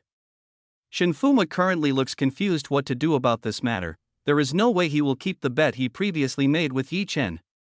It is clear that if the Shin clan will not agree to this, he will definitely get punished after coming back, while on the other side, if he did not keep the agreement that was previously made with Yi Chen, Shinfuma's reputation would greatly decline in the eyes of the public. This was not a good thing for Shinfuma. Shinfuma felt a very heavy pressure. He had to immediately make up his mind on matters. Yi friend, before I was just joking with you, what I said was just a joke, let's just forget about this. Shinfuma turned his face away in front of everyone who was here. This was better than Shinfuma getting a pretty harsh punishment from the clan. Chapter 690. Shinfuma didn't want to pay the bet. Shinfuma is truly shameless. He is actually trying to run away from the responsibility he has created with Yi Chen. Hey brat from the Shin clan, do you dare to run away from the bet you previously agreed with Yi Chen? Wu Ping immediately stepped forward to collect the bet previously made by Yi Chen and Shinfuma. Wu Ping couldn't possibly let this go away. 50% of the Shin clan territory was quite precious. Wu Ping shouldn't just let this end. Wu Ping was currently in a very happy atmosphere. Finally he was able to avenge a boy like Shinfuma who had dared to create chaos in his territory. This was all thanks to Yi Chen who had won the match just now. Thanks to Yi Chen, Wu Ping not losing face in his own territory. Duke Wu, I was just playing around. I'm not serious about doing that. If you want to collect the bet, then you can ask my friend Kong Dim. Shinfuma started giving this problem to Kong Dim. Because Kong Dim was incompetent, it made Shinfuma lose, which was why Shinfuma could only place all this blame on Kong Dim. Why did you drag me into your betting problem? I have nothing to do with the bet you made. Kong Dim did not accept the words from Shinfuma just now. From the start, Kong Dim had nothing to do with Shinfuma's betting problems. He only acted as an alchemist invited by Shinfuma to help solve a problem. But now that Shinfuma was instead using himself as a shield, this made Kong Dim dissatisfied. Isn't this a loss for you? So you have to take responsibility for this matter. Shinfuma wants Kong Dim to take responsibility for losing against Yi Chen. If only Kong Dim won against Yi Chen, this situation would never have happened to Shinfuma. Shinfuma would definitely bring Yi Chen's set of armor. But reality is not as good as his wish. Kong Dim had actually lost against Yi Chen, made Shinfuma had to pay a very high price for this problem. Even Shinfuma had to pawn the reputation he had in order to get out of this matter. You shameless! Kong Dim began to berate Shinfuma. This person dared to speak like that to himself. Kang Dim, who didn't accept, immediately rushed to Shinfuma's side. He wanted to attack Shinfuma. Kang Dim didn't care anymore, he wanted to beat up this shameless young master of the Shin clan. Shinfuma, who saw the direction of Kang Dim's attack, immediately made a defense to fend off the attack that was about to be carried out by Kang Dim. Bam! Kang Dim and Shinfuma's palms met and made a small explosion. In the exchange that just happened, Kang Dim had clearly suffered a crushing defeat. It could be seen that Kang Dim's fighting strength was insignificant compared to Shinfuma. Kang Dim is an alchemist who spends his time every day making pills, so it is not strange that Kang Dim's cultivation base is low. The cultivators here couldn't believe that Shinfuma and Kang Dim would instead fight and blame each other. This is a lot different from before, where the two of them seemed to get along very well, like close friends. It's useless you fight me, you are no match for my strength, Shinfuma told Kang Dim. If he's not a worthy opponent for himself, damn it. Kang Dim gritted his teeth. He just wasn't a worthy opponent for Shinfuma. Look, one day I will make you pay for what you did today. Kang Dim gave a warning to Shinfuma. After giving a warning to Shinfuma, Kang Dim left this place. Where are you going? Seeing that Kang Dim wanted to leave this place, Shinfuma tried to chase after Kang Dim. The reason Shinfuma was chasing Kang Dim was not to capture Kang Dim, but Shinfuma wanted to use this to escape from this place. After escaping from this place, Shinfuma will explain everything to Kang Dim so that Kang Dim doesn't get angry with him. Just as Shinfuma wanted to catch up with Kang Dim, someone suddenly grabbed his shoulders. The person holding Shinfuma's shoulder was Yi Chen. Yi Chen was currently holding Shinfuma from escaping from this place. Quickly, let me go, I want to chase after that person, he must be responsible for this problem. Shinfuma tried to run away from Yi Chen, but Shinfuma seemed unable to escape from Yi Chen's hand that was holding himself so strongly. Do you think I will be fooled by the charade you are doing right now? If you think so, then you are an idiot. Yi Chen already knew that Shinfuma was trying to do a drama so he could escape from this place. Shinfuma's charade was too easy for Yi Chen to guess. The glup Shinfuma swallowed his own saliva. He started breaking out in a cold sweat when he found out that Yi Chen already knew the clever plan he was making to get out of this place. It seemed that Yi Chen was much smarter than Shinfuma thought. From the start, this person had pretended to be an idiot in order to deal with him. Hey, guys, hurry up and let me go. I was just kidding when I made a bet with you. Shinfuma tried to ask Yi Chen to let go. Do you think you can just run away from the bet we agreed on? You have to pay what you promised as soon as possible. Otherwise, don't blame me for making regret for coming here. Yi Chen gave a warning to Shinfuma to immediately keep the promise they had previously made. Otherwise, Yi Chen will do something bad for Shinfuma. I won't do it. No matter what you do, I will never give you that bet. Shinfuma refused to pay the bet they had previously agreed to. Brat, you dare not to keep the bet you've made. Do you dare to call yourself a boy? Wu Ping started helping Yi Chen to humiliate Shinfuma. Wu Ping was going to let this brat from the Shin clan get retribution for having dared to break the promise he made in what was done with Yi Chen. In this way, the Shin clan's reputation in the royal capital will decline due to the actions of Shinfuma, who is the son of the current leader of the Shin clan. I don't care, I won't pay a dime to your Wu clan. Shinfuma still insisted that he didn't want to pay the bet he previously agreed with Yi Chen. Well, if you still insist on not paying it, then I have no other choice. Sai, please take care of this person. Do whatever you want to this person, Yi Chen told Nanhua Tsai to take care of Shinfuma. Fufufu, master, I've been waiting for these words for a long time. You don't need to worry, let me take care of this person. I'll make sure that he will get a lesson that he never forgets in this life. Nanhua Tsai smiled with a face slightly evil. It looks like Shinfuma will suffer at the hands of Nanhua Tsai. Chapter 691, Ask about Ginseng of the Life Edge. Nanhua Tsai started to take Shinfuma, who was in Yi Chen's hand. She started to drag Shinfuma neck and took him somewhere. With Nanhua Tsai's current strength, Shinfuma didn't have a resistance when he was dragged away by Nanhua Tsai. Shinfuma looked resigned when being dragged by Nanhua Tsai away from this place. Please save me from this woman. Shinfuma tried to ask the people around here for help. Unfortunately, no one wanted to help Shinfuma. They ignored Shinfuma's cries for help as if they weren't listening. Shinfuma could only blame himself for lying to Yi Chen. He had to accept the consequences for lying in such a big bet. Yi Chen and Jia Yanyan saw Shinfuma, who was taken away by Nanhua Tsai. Surely Shinfuma will be subjected to a great torment from Nanhua Tsai. Husband, is it okay to let Sister Tsai teach that person? Jia Yanyan asked Yi Chen is okay to let Shinfuma was in Nanhua Tsai's hands. Jia Yanyan herself knew what kind of nature Nanhua Tsai was. Shinfuma would definitely not have a good ending when it was in Nanhua Tsai's hands. Yanyan, there is no one better than Tsai in this matter. It's better if we just leave that person in Nanhua Tsai's hands. Surely he will become obedient in a moment. Yi Chen told Jia Yanyan not to worry about this matter, with Nanhua Tsai's abilities. Yi Chen was sure Nanhuatsai would discipline Shinfuma very quickly. Shinfuma's character will definitely change after coming back. Yi Chen can't wait to see Shinfuma after getting a lesson from Nanhuatsai. Young man, congratulations on winning the match against Kong Dim and Shinfuma. Qin Shao congratulated Yi Chen for winning against Kong Dim and Shinfuma. According to Qin Shao, what to Ji Duchun was incredibly powerful. Talent Yi Chen in alchemy is truly extraordinary. Qin Shao has never seen a talent as great as Yi Chen in this Kunlun Holy Land. Never mind Qin Shao, even the alchemists in ancient Holy Land had never seen someone make a pill to the level that reached Yi Chen had just. The 100% purity grade of the pill was extremely astonishing. It was a feat that was almost impossible for alchemists in all of the Kunlun Holy Lands. Master Qin, there is too much praise for me. I'm just lucky to be able to make pills with a purity level of 100%. Yi Chen said that he was lucky to succeed in making Dolingzhu pills in just one try.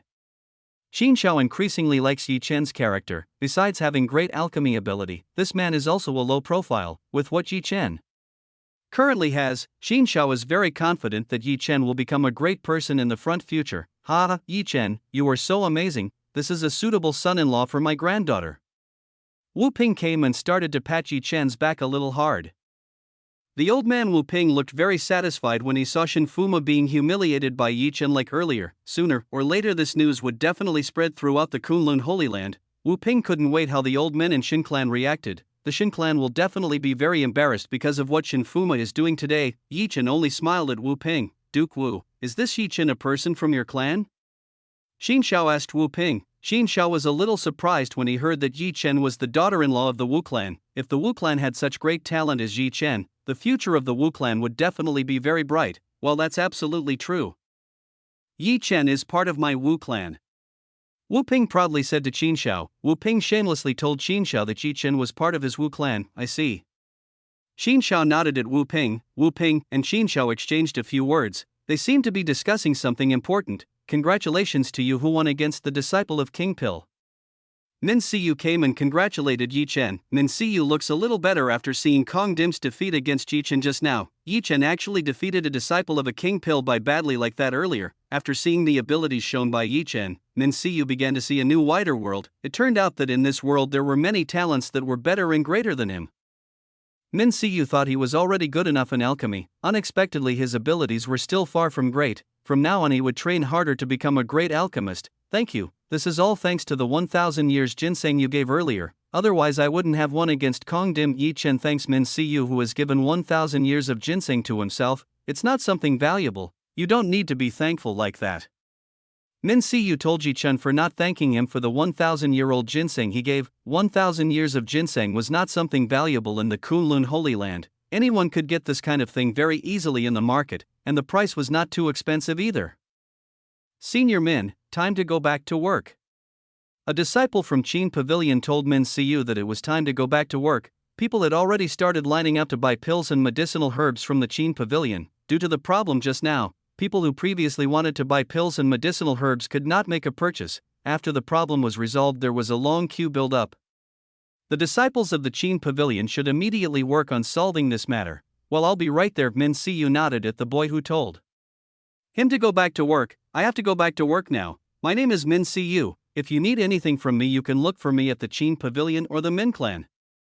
I'm always there. Min Siyu told Yi Chen his identity. Min Siyu said goodbye to Yi Chen. He had to get back to work immediately to make a pill for these people. Yi Chen saw Min Siyu leaving. According to Yi Chen, this man looked quite friendly with him. Husband, let's go back right now.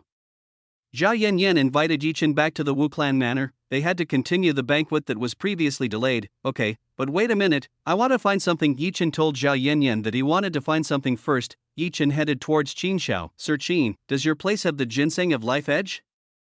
Yi Chen asked Qin Shao if the Qin Pavilion had a ginseng of life edge. Ginseng of life edge. I think I once had one. Qin Shao told Yi Chen that he had one ginseng of life edge. Can I buy it from you? Yi Chen asked Qin Shao, can he buy ginseng of the life edge? Chapter 692. The ginseng of life edge is now in Queen's hands. That's fine, however. Qin Shao looked doubtful when he was about to sell Yi Chen the ginseng of life edge. Sir Qin, there's no need to worry, just tell me the price, I'll buy it at a decent price. Yi Chen said to Qin Shao if he will buy ginseng of life edge at a decent price. It's not a matter of price, but ginseng of the life edge was bought by someone a few days ago. Qin Shao told Yi Chen if ginseng of life edge has been bought by someone else first. Even though the ginseng of life edge was still in the Qin Pavilion, it no longer belonged to the Chen pavilion because it had been bought by someone, huh? Bought by someone? Who bought it? Yi Chen asked Qin Shao, who's the one who bought the ginseng of this life edge. That, if I'm not mistaken, the person who bought it was the queen. Qin Shao said to Yi Chen, if the person who was bought ginseng of life edge is the queen of the royal ruler, it was for this reason that Qin Shao was hesitant to resell the ginseng of life edge even though the price Yi Chen offered was likely to be even higher. Qin Shao didn't dare to sell this item because it belonged to the queen's ruler of the royal family. If he sold the queen half Qin Shao's belongings, he would definitely get into a very serious problem. Yi Chen now understood why Qin Shao could not sell himself the ginseng of life edge. It turned out that from the beginning Qin Shao could not sell the ginseng of life edge because it had become queen. Don't you have any other supplies for that? Yi Chen asked Qin Shao if he still had another supply of ginseng of life edge in his Qin pavilion's warehouse. I'm sorry, but I don't have any more supplies for that. Ginseng of life edge is a fairly rare item. In a century there may only be a few that can be found on the market. Qin Shao apologized to Yi Chen. He told Yi Chen that ginseng of life edge was quite difficult to obtain. If you want to wait, maybe it will take several more decades for ginseng of life edge to be discovered by someone. Qin Shao told Yi Chen that ginseng of life edge might appear again in a few decades. Yi Chen didn't have the time to wait that long. He needed the ginseng of life edge as fast as possible in order to make the divine awakening pill as fast as possible. Can I see your ginseng of life edge? Yi Chen wants to see Qin Shao's ginseng of life edge. Wait a moment, I will ask whether the ginseng of life edge has been delivered to the palace or not. Qin Shao said uncertainly, it is possible that the ginseng of life edge has been delivered to the residence of the queen. Qin Shao called a woman here. This woman was the one who was responsible for taking care of the medicinal herbs in the Qin pavilion. Mr. Qin, did you call me? The woman asked Qin Shao. He wants to know why Qin Shao called out to himself. Is the ginseng of life edge still in place? Qin Shao said to the woman who took care of medicinal herbs, sorry, but yesterday ginseng of life edge has been delivered to the queen's residence. This girl told Qin Shao if ginseng of life edge yesterday's was delivered to the queen's residence. I see, then you can return to where you are. After getting the desired answer, Qin Shao told this girl to return to where she should be. The woman said goodbye to resign from this place. She returned to her workplace. Sorry, it looks like the ginseng of life edge has been delivered to the queen's residence. Qin Shao apologized to Yi Chen. It turned out that the ginseng of life edge had been delivered to the queen's residence, so the ginseng of life edge is in the royal palace. Thank you for informing me of this.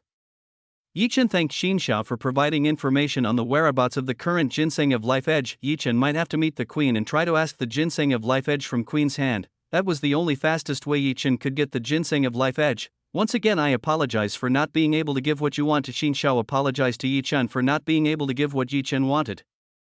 Sir Qin, you don't need to apologize. I know that you can't do something about this matter.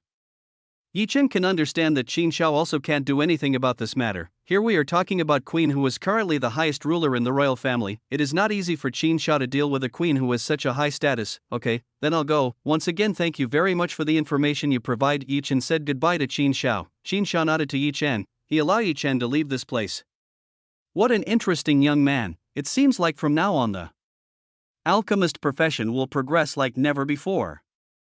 Qin Shao muttered to himself. Qin Shao believed that Yi Chen would bring about a big change in the alchemist profession. The ability of this person was too amazing. In a few decades Qin Shao was sure that Yi Chen would become a very extraordinary alchemist. After Yi Chen left, Qin Shao entered the Qin pavilion. After saying goodbye to Qin Shao, Yi Chen went to Zhao Yanyan's side. It just so happened that on Zhao Yanyan's side there were Nanhuatze, Wu Ping, and Shinfuma. Shinfuma was currently kneeling on the ground in a very tattered shirt. Shinfuma's current appearance was truly devastating, it seemed. Nanhuatze had finished disciplining Shinfuma, to the point of appearing obedient like that. It was fortunate that the crowd of people who had previously been here had already dispersed, otherwise it was possible that Shinfuma would lose even more face in public. Master, I have finished educating this boy. Nanhuatze reported that he had finished educating Shinfuma. Now Shinfuma will definitely not dare to fight Yi Chen anymore. Quickly apologized to Master. Nanhuatze asked Shinfuma to apologize to Yi Chen. Master, please forgive me. Shinfuma very obediently apologized to Yi Chen. Shinfuma looks very scared of Nanhuatze. This beautiful and sexy woman is quite terrible in tormenting him. In just 5 minutes with Nanhuatze, Shinfuma felt that he had been in a terrible place for decades. Nanhuatze is quite terrifying when it comes to torturing someone. She doesn't play around when it comes to this as Grandpa Wu. What are you going to do about this person? Yi Chen asked what Wu Ping would do with this person. Wu Ping started thinking what to do with Shinfuma. After thinking for a while, Wu Ping knew what to do with Shinfuma. I have an idea. Wu Ping had a what to do with Shinfuma. Wu Ping started whispering the ideas he had to Yi Chen. Yi Chen listened to Wu Ping's ideas. He thought Wu Ping's ideas weren't bad to do. Chapter 693, Wu Ping's warning. That's a pretty good idea, let's use that idea.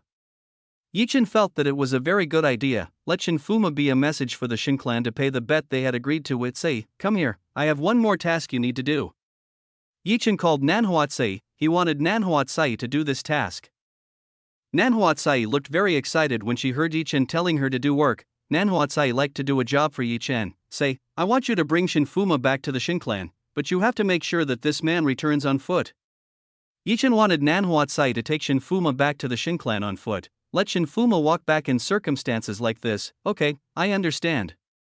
Nanhuatsai understands. She will do what Yi Chen ordered. Hey you, come here. Nanhuatsai called Shinfuma. Hearing the call from Nanhuatsai, Shinfuma immediately went in front of Nanhuatsai. Shinfuma looks like a dog who was very obedient to his master. I will let you leave this place. But you have to agree with the conditions. I say this. Nanhuatsai told Shinfuma that he intends to let her go. Really? Hurry up and say the conditions. I will definitely do it. Shinfuma looked very happy when he heard this from Nanhuatsai. Shinfuma finally could escape from this woman. Why do you look so happy when you go away from me? Don't you like being with a beautiful woman like me? Didn't you say you wanted me? Did you forget your words before? You boys are always like that? Nanhuatsai showed expression slightly disappointed as he said this. No, I didn't mean it like that. Shinfuma looked panicked as he tried to explain to Nanhuatsai. Previously, Shinfuma might like beautiful, sexy and seductive women like Nanhuatsai, but this woman has a frightening side. Shinfuma no longer dares to mess with women like Nanhuatsai. Say, it's enough for you to play around with this person, you better hurry up and take this person away. I'm sick of seeing him. Yi Chen told Nanhuatsai to take Shinfuma away from this place. Okay, I understand. Nanhuatsai nodded to Yi Chen. He would take Shinfuma away from this place. You can go as long as you return to the Shin clan by walking normally. One more thing, you are not allowed to change the appearance you have. Nanhuatsai told Shinfuma the conditions that must be met if you want to leave this place. Okay, I'll do as you ask.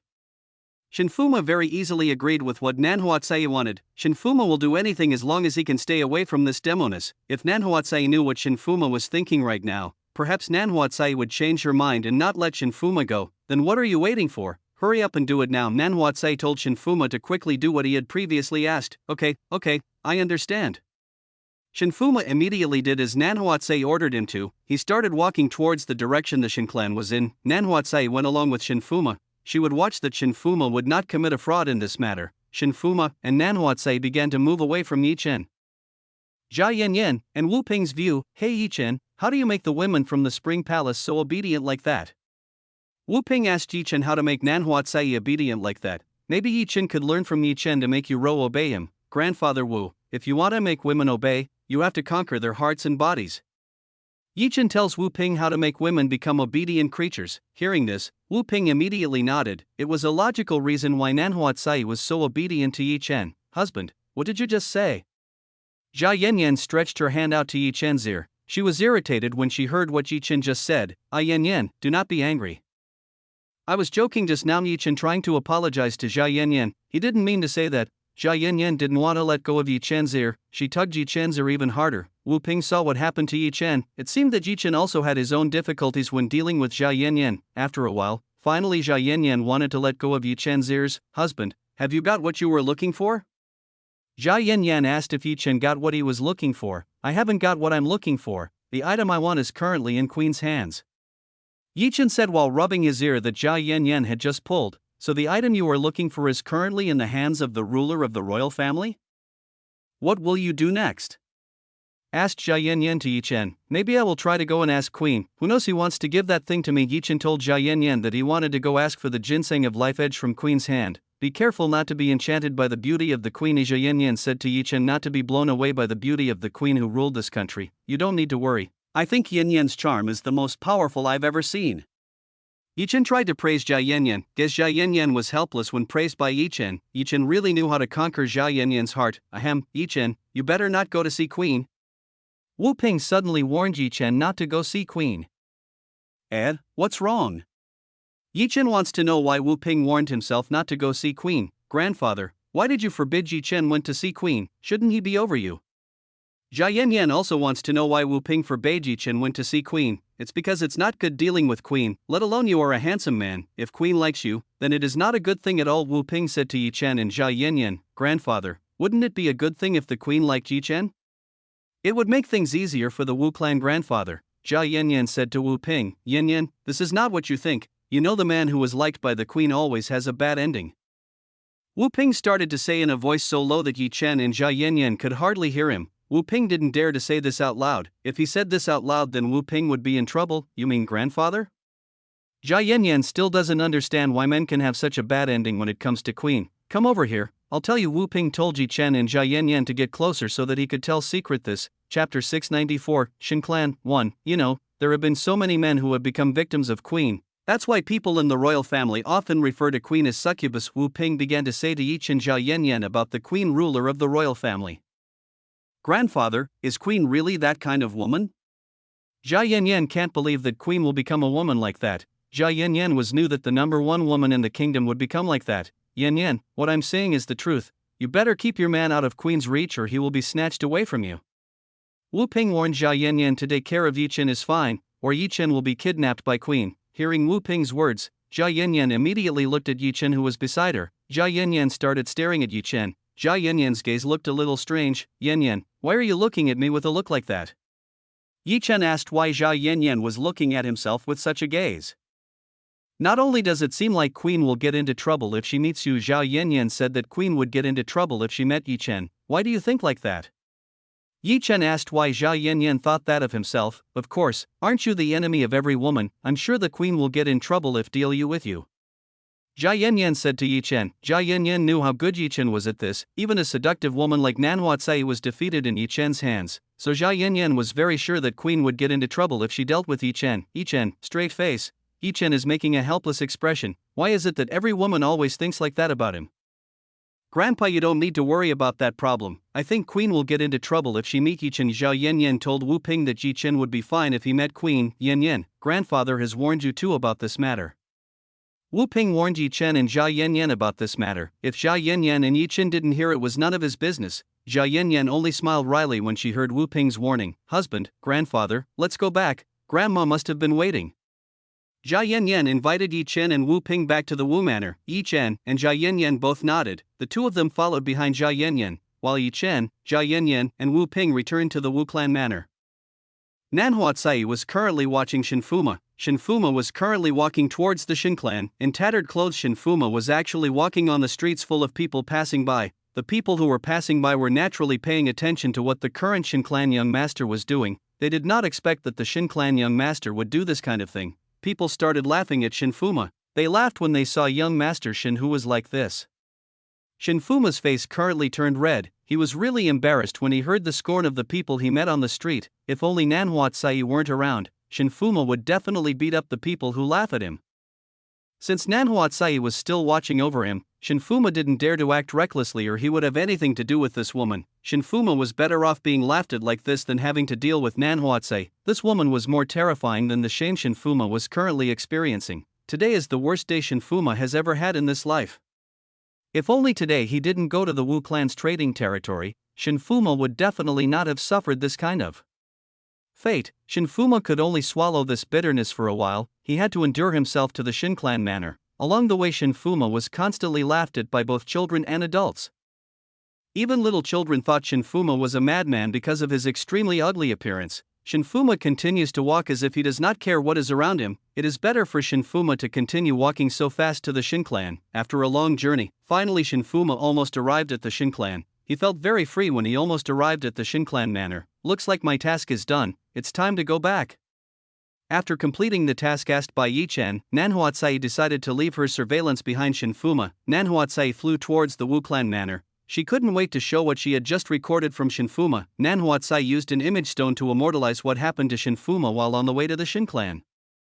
She was going to show this to Yi Chen. Nanhua Tsai seemed to be enjoying enough to torment Shinfuma. It had been a long time since she had done this to someone. Shinfuma had now arrived at the entrance gate to the Shin clan manor. When Shinfuma came, he was immediately greeted by the guards who were guarding the gates so that outsiders would not enter. Shinfuma could no longer walk, he fell right in front of the Shin clan manor gate. Young master, the guards immediately tried to help Shinfuma, who fell to the ground. Quickly call the clan leader.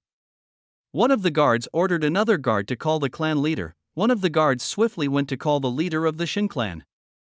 In just a moment, a middle-aged man appeared in front of the gate. Fuma, what happened to you? This middle-aged man asked what happened to Shinfuma. Father, I was just beaten by someone from the Wu clan. Shinfuma told his father that he had just been beaten by someone from the Wu clan. Shinfuma's father's name is Shinao. He is the same as Wu Ping, who was a duke who was quite a strong influence in the royal family. Do those people from the Wu clan dare to beat you up? Do they really want to challenge us to war? Shinao said in an extremely loud voice, guards, hurry and call all my greatest warriors. Shinao ordered the guards to call the greatest warriors that the Shin clan possessed.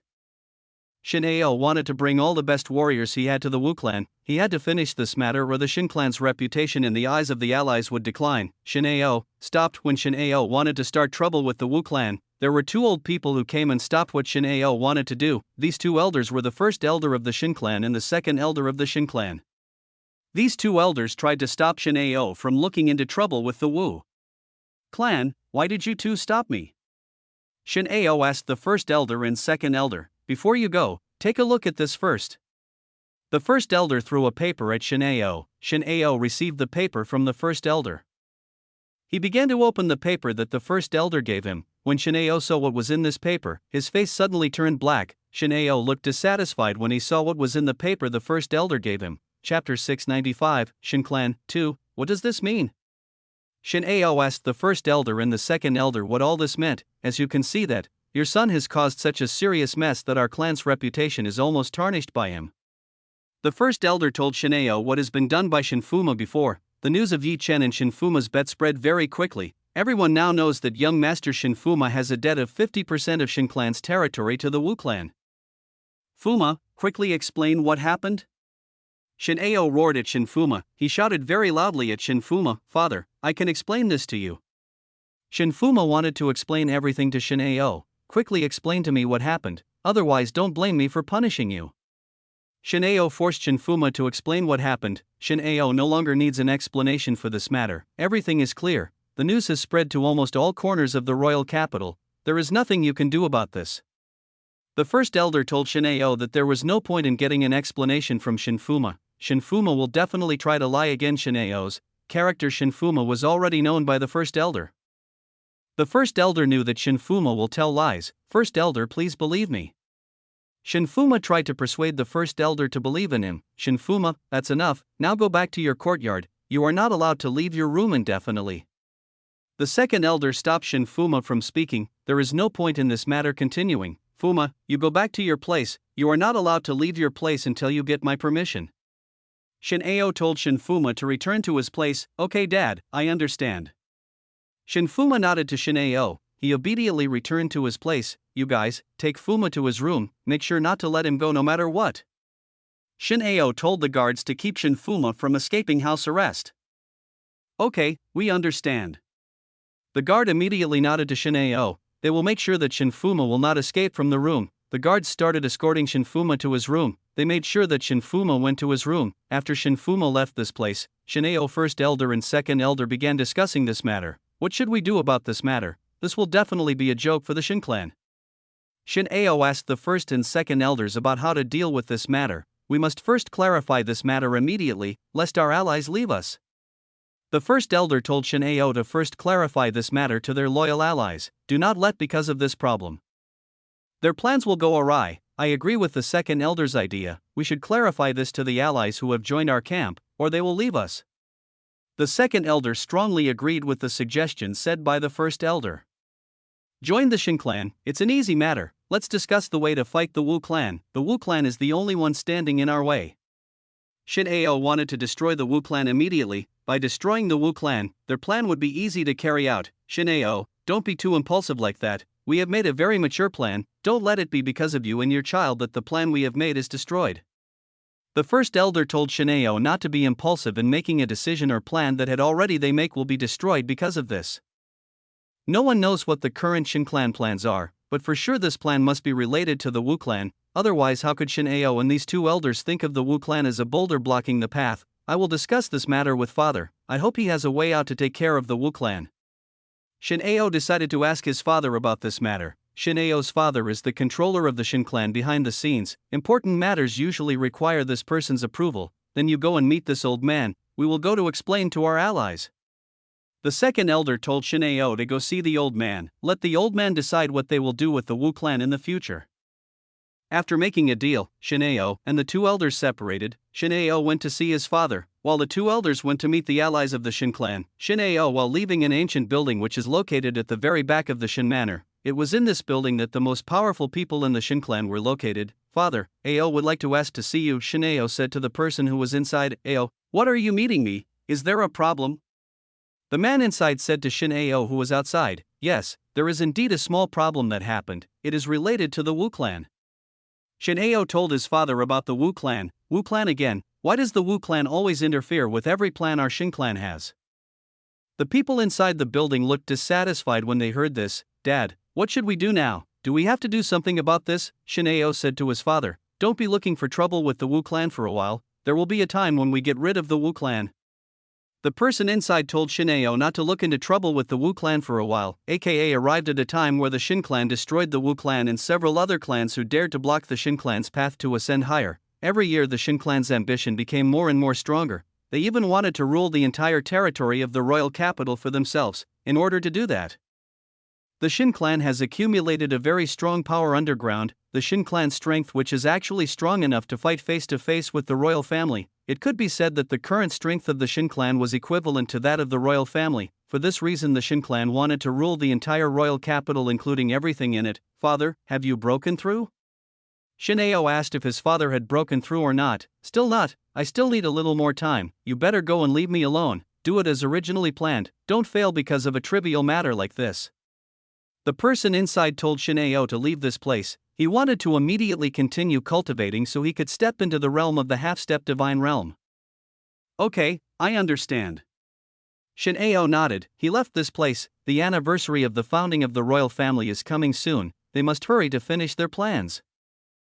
Chapter 696, Xiang, tonight I want you. Meanwhile Yi Chen and Jia Yanyan and Wu Ping had returned to Wu Clan Manor. They started to continue the banquet that had been delayed previously due to Shin Fuma's act. Yi Chen, Jia Yanyan, Wu Ping, and Yu Rou started to continue the banquet. This time everyone was able to enjoy dinner very quietly and without any constraints. Everyone seemed to really enjoy this dinner. They all looked happy while eating the food made by Yu Rou. After he finished eating, Jia Yanyan went together with Yu Rou. He wanted to talk to his grandmother a little alone. There were many things that Jia Yanyan from Yu Rou wanted to know. While Jia Yanyan went together with Yu Rou, Yi Chen went to a room that Wu Ping had prepared for him. From now on Yi Chen would stay in this place for a while. Finally I can rest too.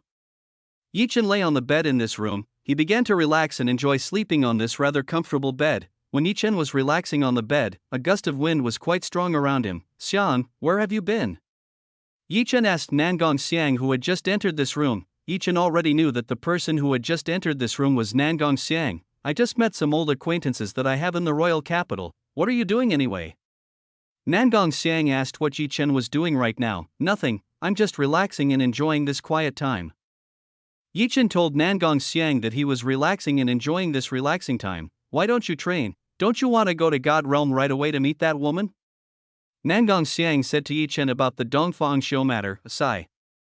Yi Chen sighed as he remembered Dongfang Xiu. It had been several weeks since Dongfang Xiu left himself. Yi Chen still felt quite a loss when he remembered Dongfang Xiu, who had left. I've been training hard for weeks, but I still don't feel like I'm going to break through to Divine Realm.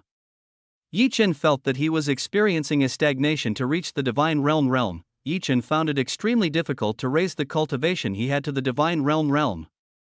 It's not easy for anyone to break through to the Divine Realm, let alone in this planetary condition.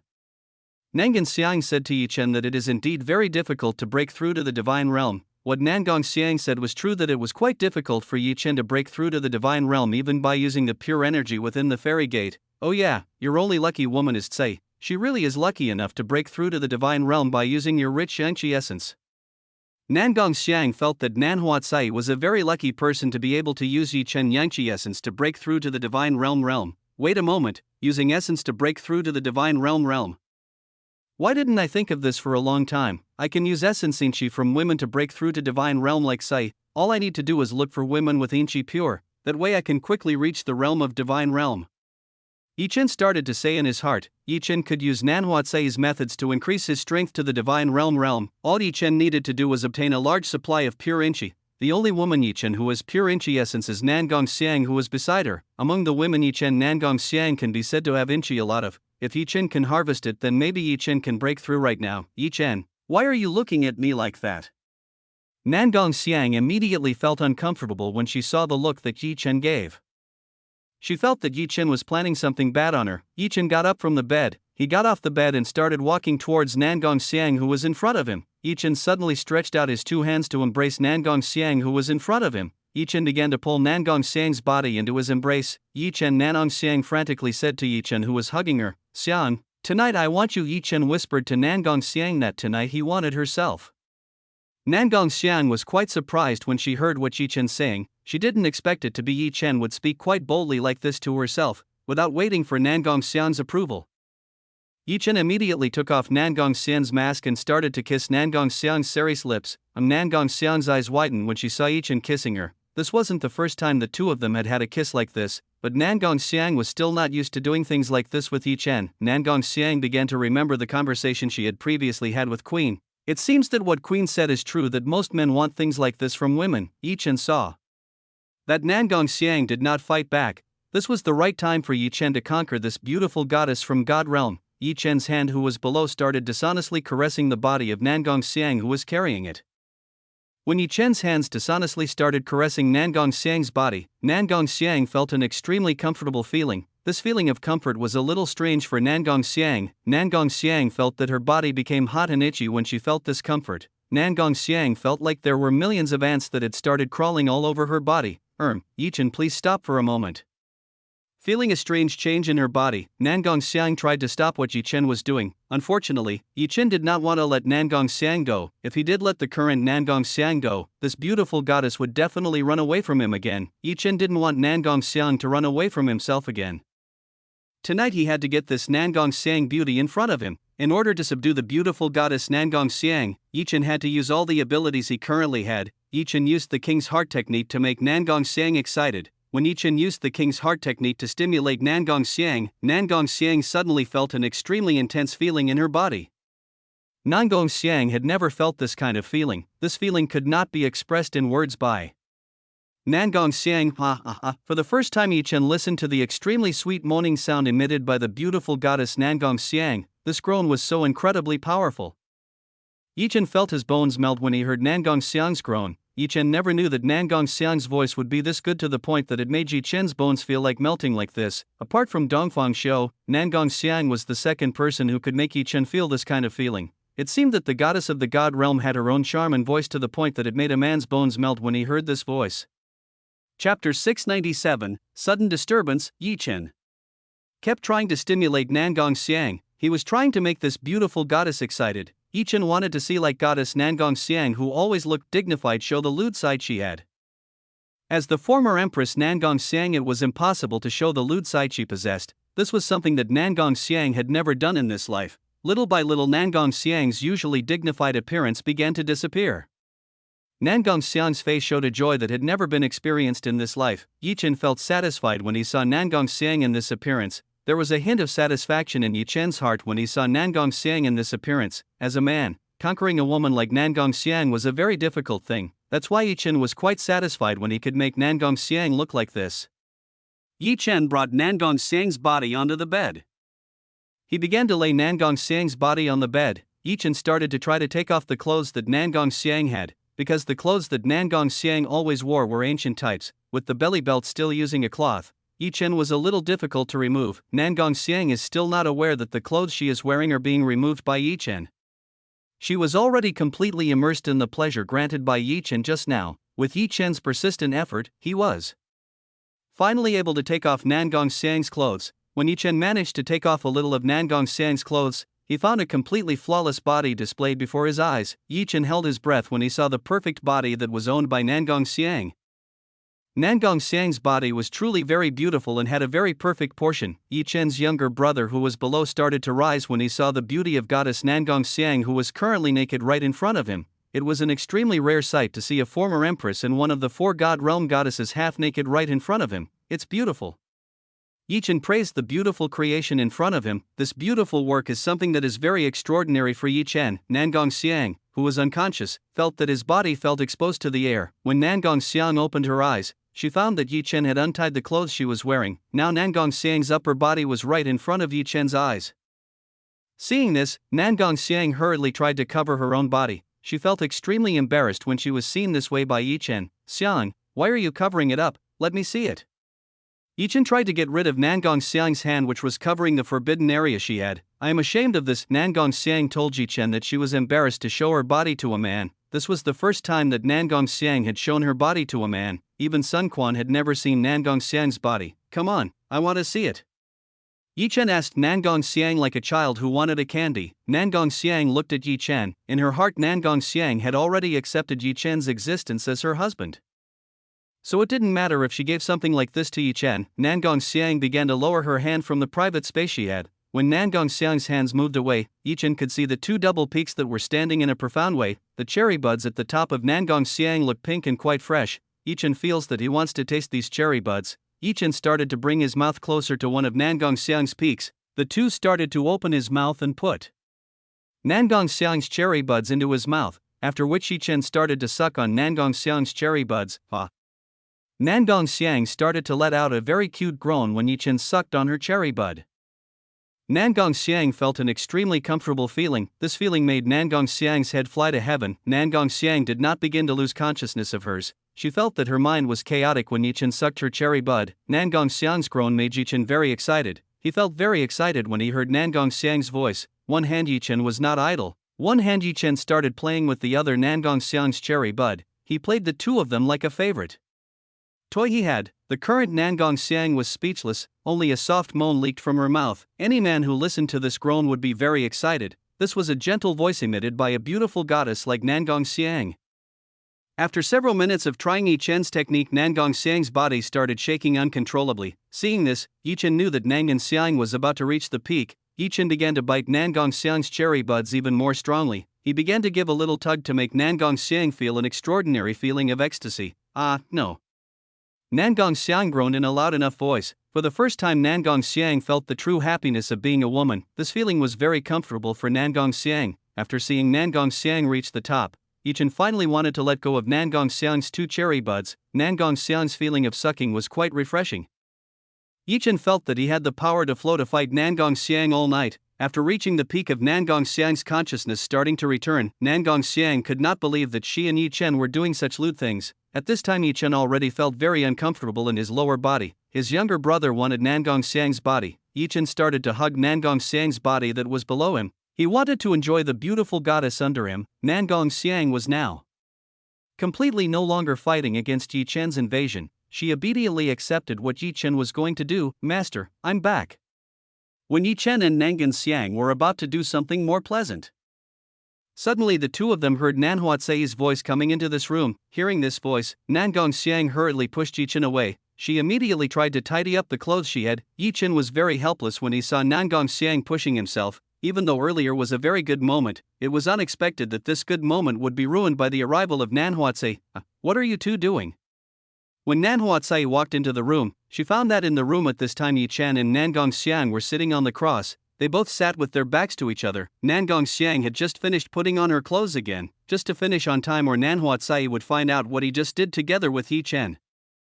Nangong Xiang started to get off the bed. When Nangong Xiang got off the bed, she felt that her legs were a little weak when used to step on the floor. Nangong Xiang knew that this might be the result of him just doing something like that together with Yi Chen. This made Nangong Xiang's body weak and helpless. Luckily, Nangong Xiang's strength was strong, so she quickly hid that her legs felt limp. Chapter 698. Punishment for Nanhuatsei. The two of us were discussing a matter just now. I've finished talking with Yi Chen, now I'm going to leave this room. Nangong Xiang made up an excuse to Nanhuatsei that he had just discussed something with Yi Chen. Nangong Xiang's face looked very serious when she said this. This could make anyone believe that Nangong Xiang had indeed just discussed something with Yi Chen. Even though the two of them had just had an intimate relationship in here, Nangong Xiang did not want to be in this room too long. She felt embarrassed when she was here. What she just did with Yi Chen still vividly remembered in her memory, especially now that Nangong Xiang's bottom was wet. If this was found by Nan Huatsai, it would be quite bad. That was why Nan Gongxiang wanted to leave this room as quickly as possible. Nan Gongxiang took 1,000 steps to leave this room. Nan Gongxiang was so fast, even her shadow had disappeared from Yi Chen and Nan Huatsai's sight. Xiang, wait a moment! Yi Chen tried to stop Nan Gongxiang from leaving this place. However, it was as if Nan Gongxiang didn't listen to Yi Chen's call. What Nan Gongxiang wanted at this time was to leave this place as soon as possible. Yi Chen was completely helpless when he saw this. Nan Gongxiang had already escaped from this place. Nan Huakaiwi was confused by this. She still didn't understand what was happening right now.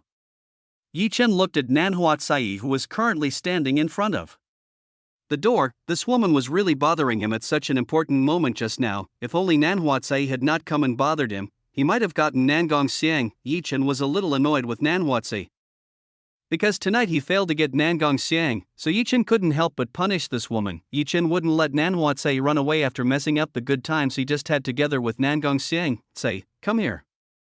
Yi Chen told Nan Huatsai to get on the bed. Nan Huatsai very excitedly climbed onto Yi Chen's bed. Nan Huatsai still didn't know that Yi Chen wanted to punish herself for interfering with what Yi Chen and Nan Gongxiang had previously done. When Nan Huatsai climbed onto the bed, Yi Chen immediately pulled Nan Huatsai's body to his side. Yi Chen started tearing Nan Huatsai's clothes to pieces. Master, what are you doing?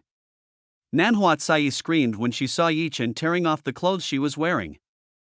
Actually, in her heart, Nan Huatsai was very happy. Finally, Yi Chen wanted to touch her. It had been a long time since Nan Huatsai had done a dual cultivation session with Yi Chen. She felt emptiness for a long time in her. Therefore, when she saw Yi Chen tearing off the clothes she was wearing, Nan Huatsai looked very happy. Yi Chen started to turn the body that belonged to Nan Huatsai that he was holding. Now Nan Huatsai's but was in front of him. Master, what do you want to do? Nan Huatsai asked what Yi Chen wanted. But before Nan Huatsai could react, a slap that was quite hard landed on Nan Huatsai's sexy butt. Nan Huatsai groaned in a voice that was sassy enough to listen to. Nan Huatsai was indeed good at this. Her voice alone could make any man who heard her feel excited. Even Yi Chen, who originally wanted to punish Nan Huatsai, became excited when he heard this woman groan. Master, why did you slap me? Nan Huatsai asked why Yi Chen did this to her. It's because I want to punish you. Do you know the mistake you've done? Yi Chen slapped Nan Huatsai's sexy butt again. What's wrong with me? Nan Huatsai asked what wrong she had done until Yi Chen punished herself like this. Nan Huatsai doesn't know the reason why Yi Chen is angry with her. It's because you bothered me and Xiang had a good time. Yi Chen told Nan Huatsai what wrong she had done. Master, so before you would do that with Sister Xiang, I didn't expect that such a woman could do that together with you. Nan Huatsai could hardly believe what she had just heard. Goddess Nan Gongxiang, who always looked dignified in front of her, would do something like that with Yi Chen. This was an unexpected thing for Nan Huatsai. That's right. It's your fault for coming at the wrong time. Do you know that I'm quite difficult to get Xiang to do that? Yi Chen was a little annoyed when he said this. Yi Chen was also having a hard time doing that together with Nan Gongxiang, who had very high dignity. Just now, he was lucky enough to bring Nan Gongxiang to go to bed, just as Yi Chen was about to get Nan Gongxiang. Nan Huatsai came and ruined the good atmosphere she had created. Fufufu, then I'm sorry for that. Laughing, Nan Huatsai apologized to Yi Chen. You still dare to smile? Just look at how tonight I punish you. Yi Chen told Nan Huatsai that now until tonight he will punish this woman. Don't do that. Nan Huatsai started to act scared when she heard this, but in her heart she was happy to hear this from Yi Chen. Finally, after all this time, she would do it again with Yi Chen. Yi Chen started to take out the big weapon he had. Without starting any preparations, Yi Chen immediately put his weapon into Nan Huatsai's honey cave. Yi Chen's enormous object penetrated directly into the depths of Nan Huatsai's cave. Ouch, master, slowly, yours is too big. Nan Huatsai told Yi Chen to slow down a little. Yi Chen's thing was too big. This made Nan Huatsai feel in pain. Shut up. This won't be a punishment if it's fun. Yi Chen said to Nan Huatsai that this is a punishment, not a punishment for pleasing the other party. That's why Yi Chen will do Nan Huatsai as hard as he can. Nan Huatsai felt that Yi Chen's object was a little bigger than before. This made Nan Huatsai very surprised. Ah! Nan Huatsai groaned with a very loud voice. The pain mixed with this pleasure was truly extraordinary. It reminded Nan Huatsai that night when she first did something like this together with Yi Chen. The difference is that this time Yi Chen realized and used all the strength and technique he had to satisfy Nan Huatsai. This was an extremely amazing thing for Nan Huatsai. Nan Huatsai felt that it was fortunate to find and taste Yi Chen's large object. This was something that women all over the world wanted the most. Even stronger. Punishments are even harsher. I feel like I'm going to die. Nan Huatsai spat out a few seductive words. This time Chen used all the strength he had against Nan Huatsai. Nan Huatsai would be completely damaged when fighting against Chen's full strength. The two of them continued to fight on the bed. They both had gone completely crazy while looking for pleasure from each other. If anyone got close to Chen's room, they would definitely hear Nan Huatsai's sassy moan, which was extremely stimulating. Chapter 699. Courier from the royal family. While Chen and Nan Huatsai were doing an indoor exercise, Nan Gongxiang had now gone to a remote place within the Wuklan manor. Currently Nan Gongxiang was thinking about what she had previously done together with Chen. She did not expect that she would do something like that together with Chen, even though Nan Gongxiang was a very well-educated woman. Such a thing would never be done by Nan Gongxiang. Huffed. Nan Gongxiang started to sigh of hers. It seems that after meeting Chen, she gradually began to change. Now Nan Gongxiang is no longer the Nan Gongxiang that she used to be. In the past, Nan Gongxiang had never thought about this kind of problem. According to her, the problem of love affairs is a meaningless problem. In the past, Nan Gongxiang got married just because she was forced into her life. She didn't understand anything about love matters. Even after being betrayed by Sun Quan, Nan Gongxiang began to hate men to the point that she was quite disgusted when she saw them. However, when she met Chen, suddenly the outlook she had changed. She found a male figure who she thought was so kind that he gave herself a very precious pill that made her face completely heal. This was something that made Nan Gongxiang regard Chen as a kind-hearted man. No man had ever been this kind to Nan Gongxiang like Chen. That feeling was really extraordinary. Is that really that great feeling you get from having a relationship between a boy and a girl? Nan Gongxiang's body is still feeling the feeling she felt when she was touched by Chen. Nan Gongxiang still did not expect that such a thing would be so pleasant to her that she would let out a soft groan like before. Nan Gongxiang did not believe that she would make a sound like that. Nan Gongxiang began to remember the night when she saw Chen and Liu Yu do that. That night Nan Gongxiang wondered why Liu Yu let out a groan like that when having a relationship with Chen. Now she understood why Liu Yu would let out a groan like that while doing a dual cultivation session with Chen. Even just a little touch of Chen was very pleasant for Nan Gongxiang. She did not know what it would be like to do what Liu Yu did that night. Nan Gongxiang had been with the Chen women in the villa for quite a long time. She had often heard from women that doing dual cultivation together with Chen was the most beautiful thing they had ever experienced in this life. Nan Gongxiang herself had never done something like that together with Chen. She also wanted to feel the feeling of doing a dual cultivation together with Chen. Nan Gongxiang still felt a slight tingling feeling in that part, especially in the part of her two cherry buds that Chen had previously played. What she previously did together with Chen could not yet be called a dual cultivation relationship. It was just a light touch that was nothing more than doing an original dual cultivation. Before it was close, she had almost completely become Chen's woman. But at an important moment Nan Huatsai suddenly came and interfered with what she was doing together with Chen. If only Nan Huatsai had not come, it might be possible that now Nan Gongxiang would have done something like together with Chen. I better go back to my room. Nan Gongxiang is currently a little messed up. It is better for her to sleep and rest and recover her body and mind, which are a little tired because of the fun she just got from Chen. As time passed in the Wuklan manor, today you can hear a little moaning from Chen's room. Luckily most of the people from the Wuklan were currently in the royal palace, otherwise it was possible that everyone from the Wuklan would listen to what Chen and Nan Huatsai were doing. After going through a long battle, finally tomorrow has arrived. Chen and Nan Huatsai finally ended the long battle that the two of them had fought for approximately 12 hours. Chen was a person who still had consciousness after the long battle that was fought with Nan Huatsai. Chen saw the sleeping Nan Huatsai curled up place beside himself. Nan Huatsai's current appearance is very bad. You can see that Nan Huatsai's buttocks are slightly red. This is due to the slap made by Chen. Chen actually punished Nan Huatsai with a little more weight. It was feared that today Nan Huatsai would not be able to get out of bed because her bottom was swollen by Chen's act. Yesterday the battle the two of them had was too intense. Nan Huatsai was overwhelmed by Chen's extremely powerful strength. If it weren't for Nan Huatsai's cultivation high enough, perhaps Nan Huatsai would have been killed by Chen's younger brother who was downstairs. Master, that's amazing. Nan Huatsai started delirious. It seemed that in her dreams Nan Huatsai was currently dreaming that she was fighting Chen.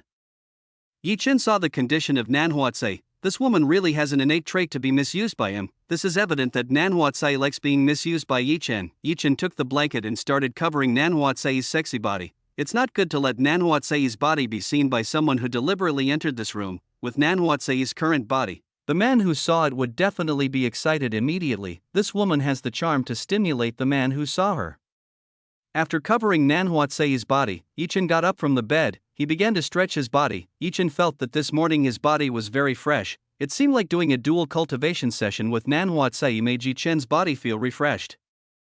After stretching his body a little, Yichen started to come out of this room. He wanted to find the whereabouts of Nangong Xiang and Jia Yanyan, especially Yichen wanted to find Nangong Xiang who had run away from him yesterday. He wanted to talk privately with Nangong Xiang. When Yichen just walked out of the room he saw Wu Ping running towards him. Wu Ping's face now looked panicked as she headed towards Yichen.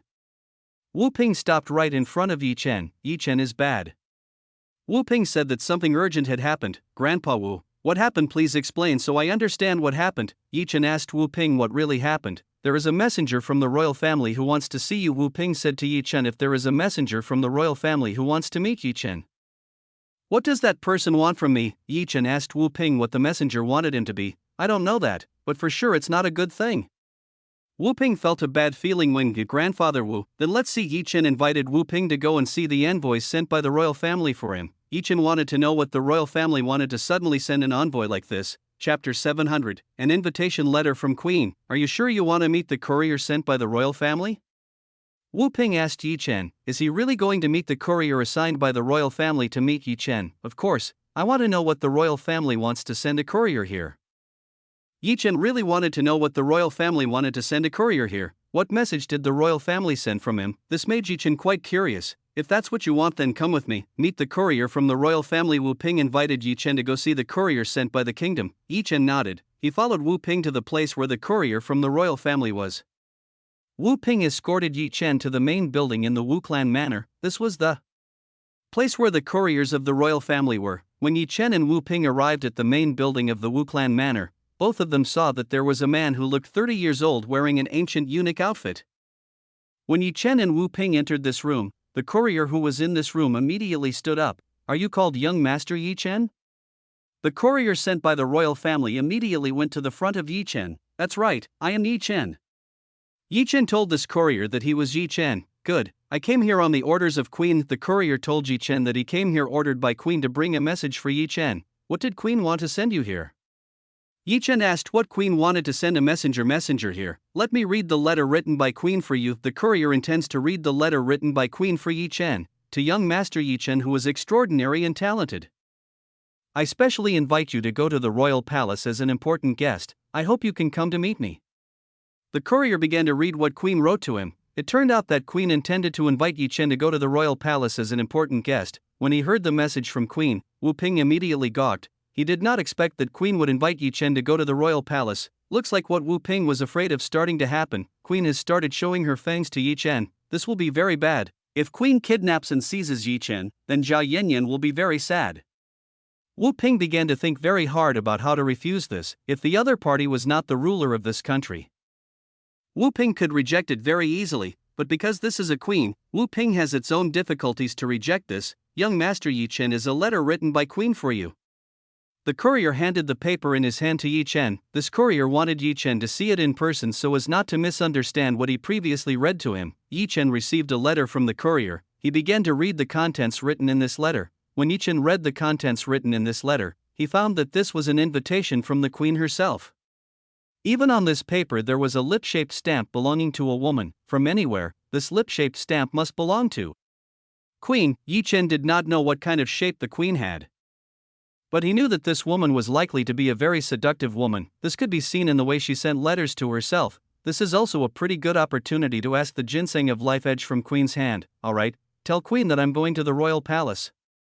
Yichen told the courier that he was going to the royal palace. Hearing what Yichen just said, Wu Ping immediately held his breath. He did not expect that Yichen would easily agree to accept the invitation from Queen. Yichen really doesn't know who he is currently dealing with. What this is talking about is the queen who was famous for eating handsome men. There is nothing good about dealing with Queen. Thank you very much, then I'll say goodbye first. See you later. The courier sent by Queen said goodbye to Yichen and Wu Ping. He must return immediately to report Yichen's words to Queen. The courier left this room. Now only Yichen and Wu Ping were left in this room. Yichen, what just did you do? Why did you accept the Queen's invitation? Didn't I tell you the other day not to deal with Queen? Why did you even accept Queen's invitation? Wu Ping said to Yichen. Grandpa Wu, I just want to meet Queen to discuss something very important. Yichen told Wu Ping that he wanted to meet Queen and discuss an important business. You still want to do business with that woman. If you can come back safely, it is already a good thing. Wu Ping said that if Yi Chen can come back safely, it is already a very good thing. What is the two of you fussing over in this room? When Yi Chen and Wu Ping were discussing matters concerning the queen, Zhao Yanyan suddenly walked into this room. Zhao Yanyan was now no longer wearing a garment from the modern world. She was currently wearing an ancient dress that was often worn by young women in Kunlun's Holy Land. Zhao Yanyan in this appearance looked much prettier. She looked like a beautiful goddess who had just descended from the sky. We're discussing an invitation from Queen for me, Yi Chen told Zhao Yanyan that. The two of them were discussing an invitation from Queen for Yi Chen. An invitation from Queen? Did that woman invite you to go to the royal palace? Zhao Yanyan asked Yi Chen. Did Queen invite Yi Chen to the royal palace? Yi Chen nodded at Zhao Yanyan. He told Zhao Yanyan that Queen invited himself to be a private guest in the royal palace. Then go. Didn't you say yesterday that the thing you were looking for is in Queen's hands? Zhao Yanyan told Yi Chen to go see Queen to get what wanted. Yi Chen, Yanyan, how can you say that? Do you have the heart to let your man eat by that woman? Wu Ping started to question Zhao Yanyan. He didn't know what Zhao was thinking Yanyan right now. Why did he even push Yi Chen to meet the queen who was known as the succubus, whose grandfather? You don't have to worry about Yi Chen, he will definitely be fine. After all, Yi Chen's strength is quite strong. The queen shouldn't be able to do bad things to him. Zhao Yanyan told Wu Ping that Yi Chen was a strong cultivator. Queen can't possibly harm Yi Chen. Even Queen had to be careful if she met Yi Chen, who was a natural enemy of women.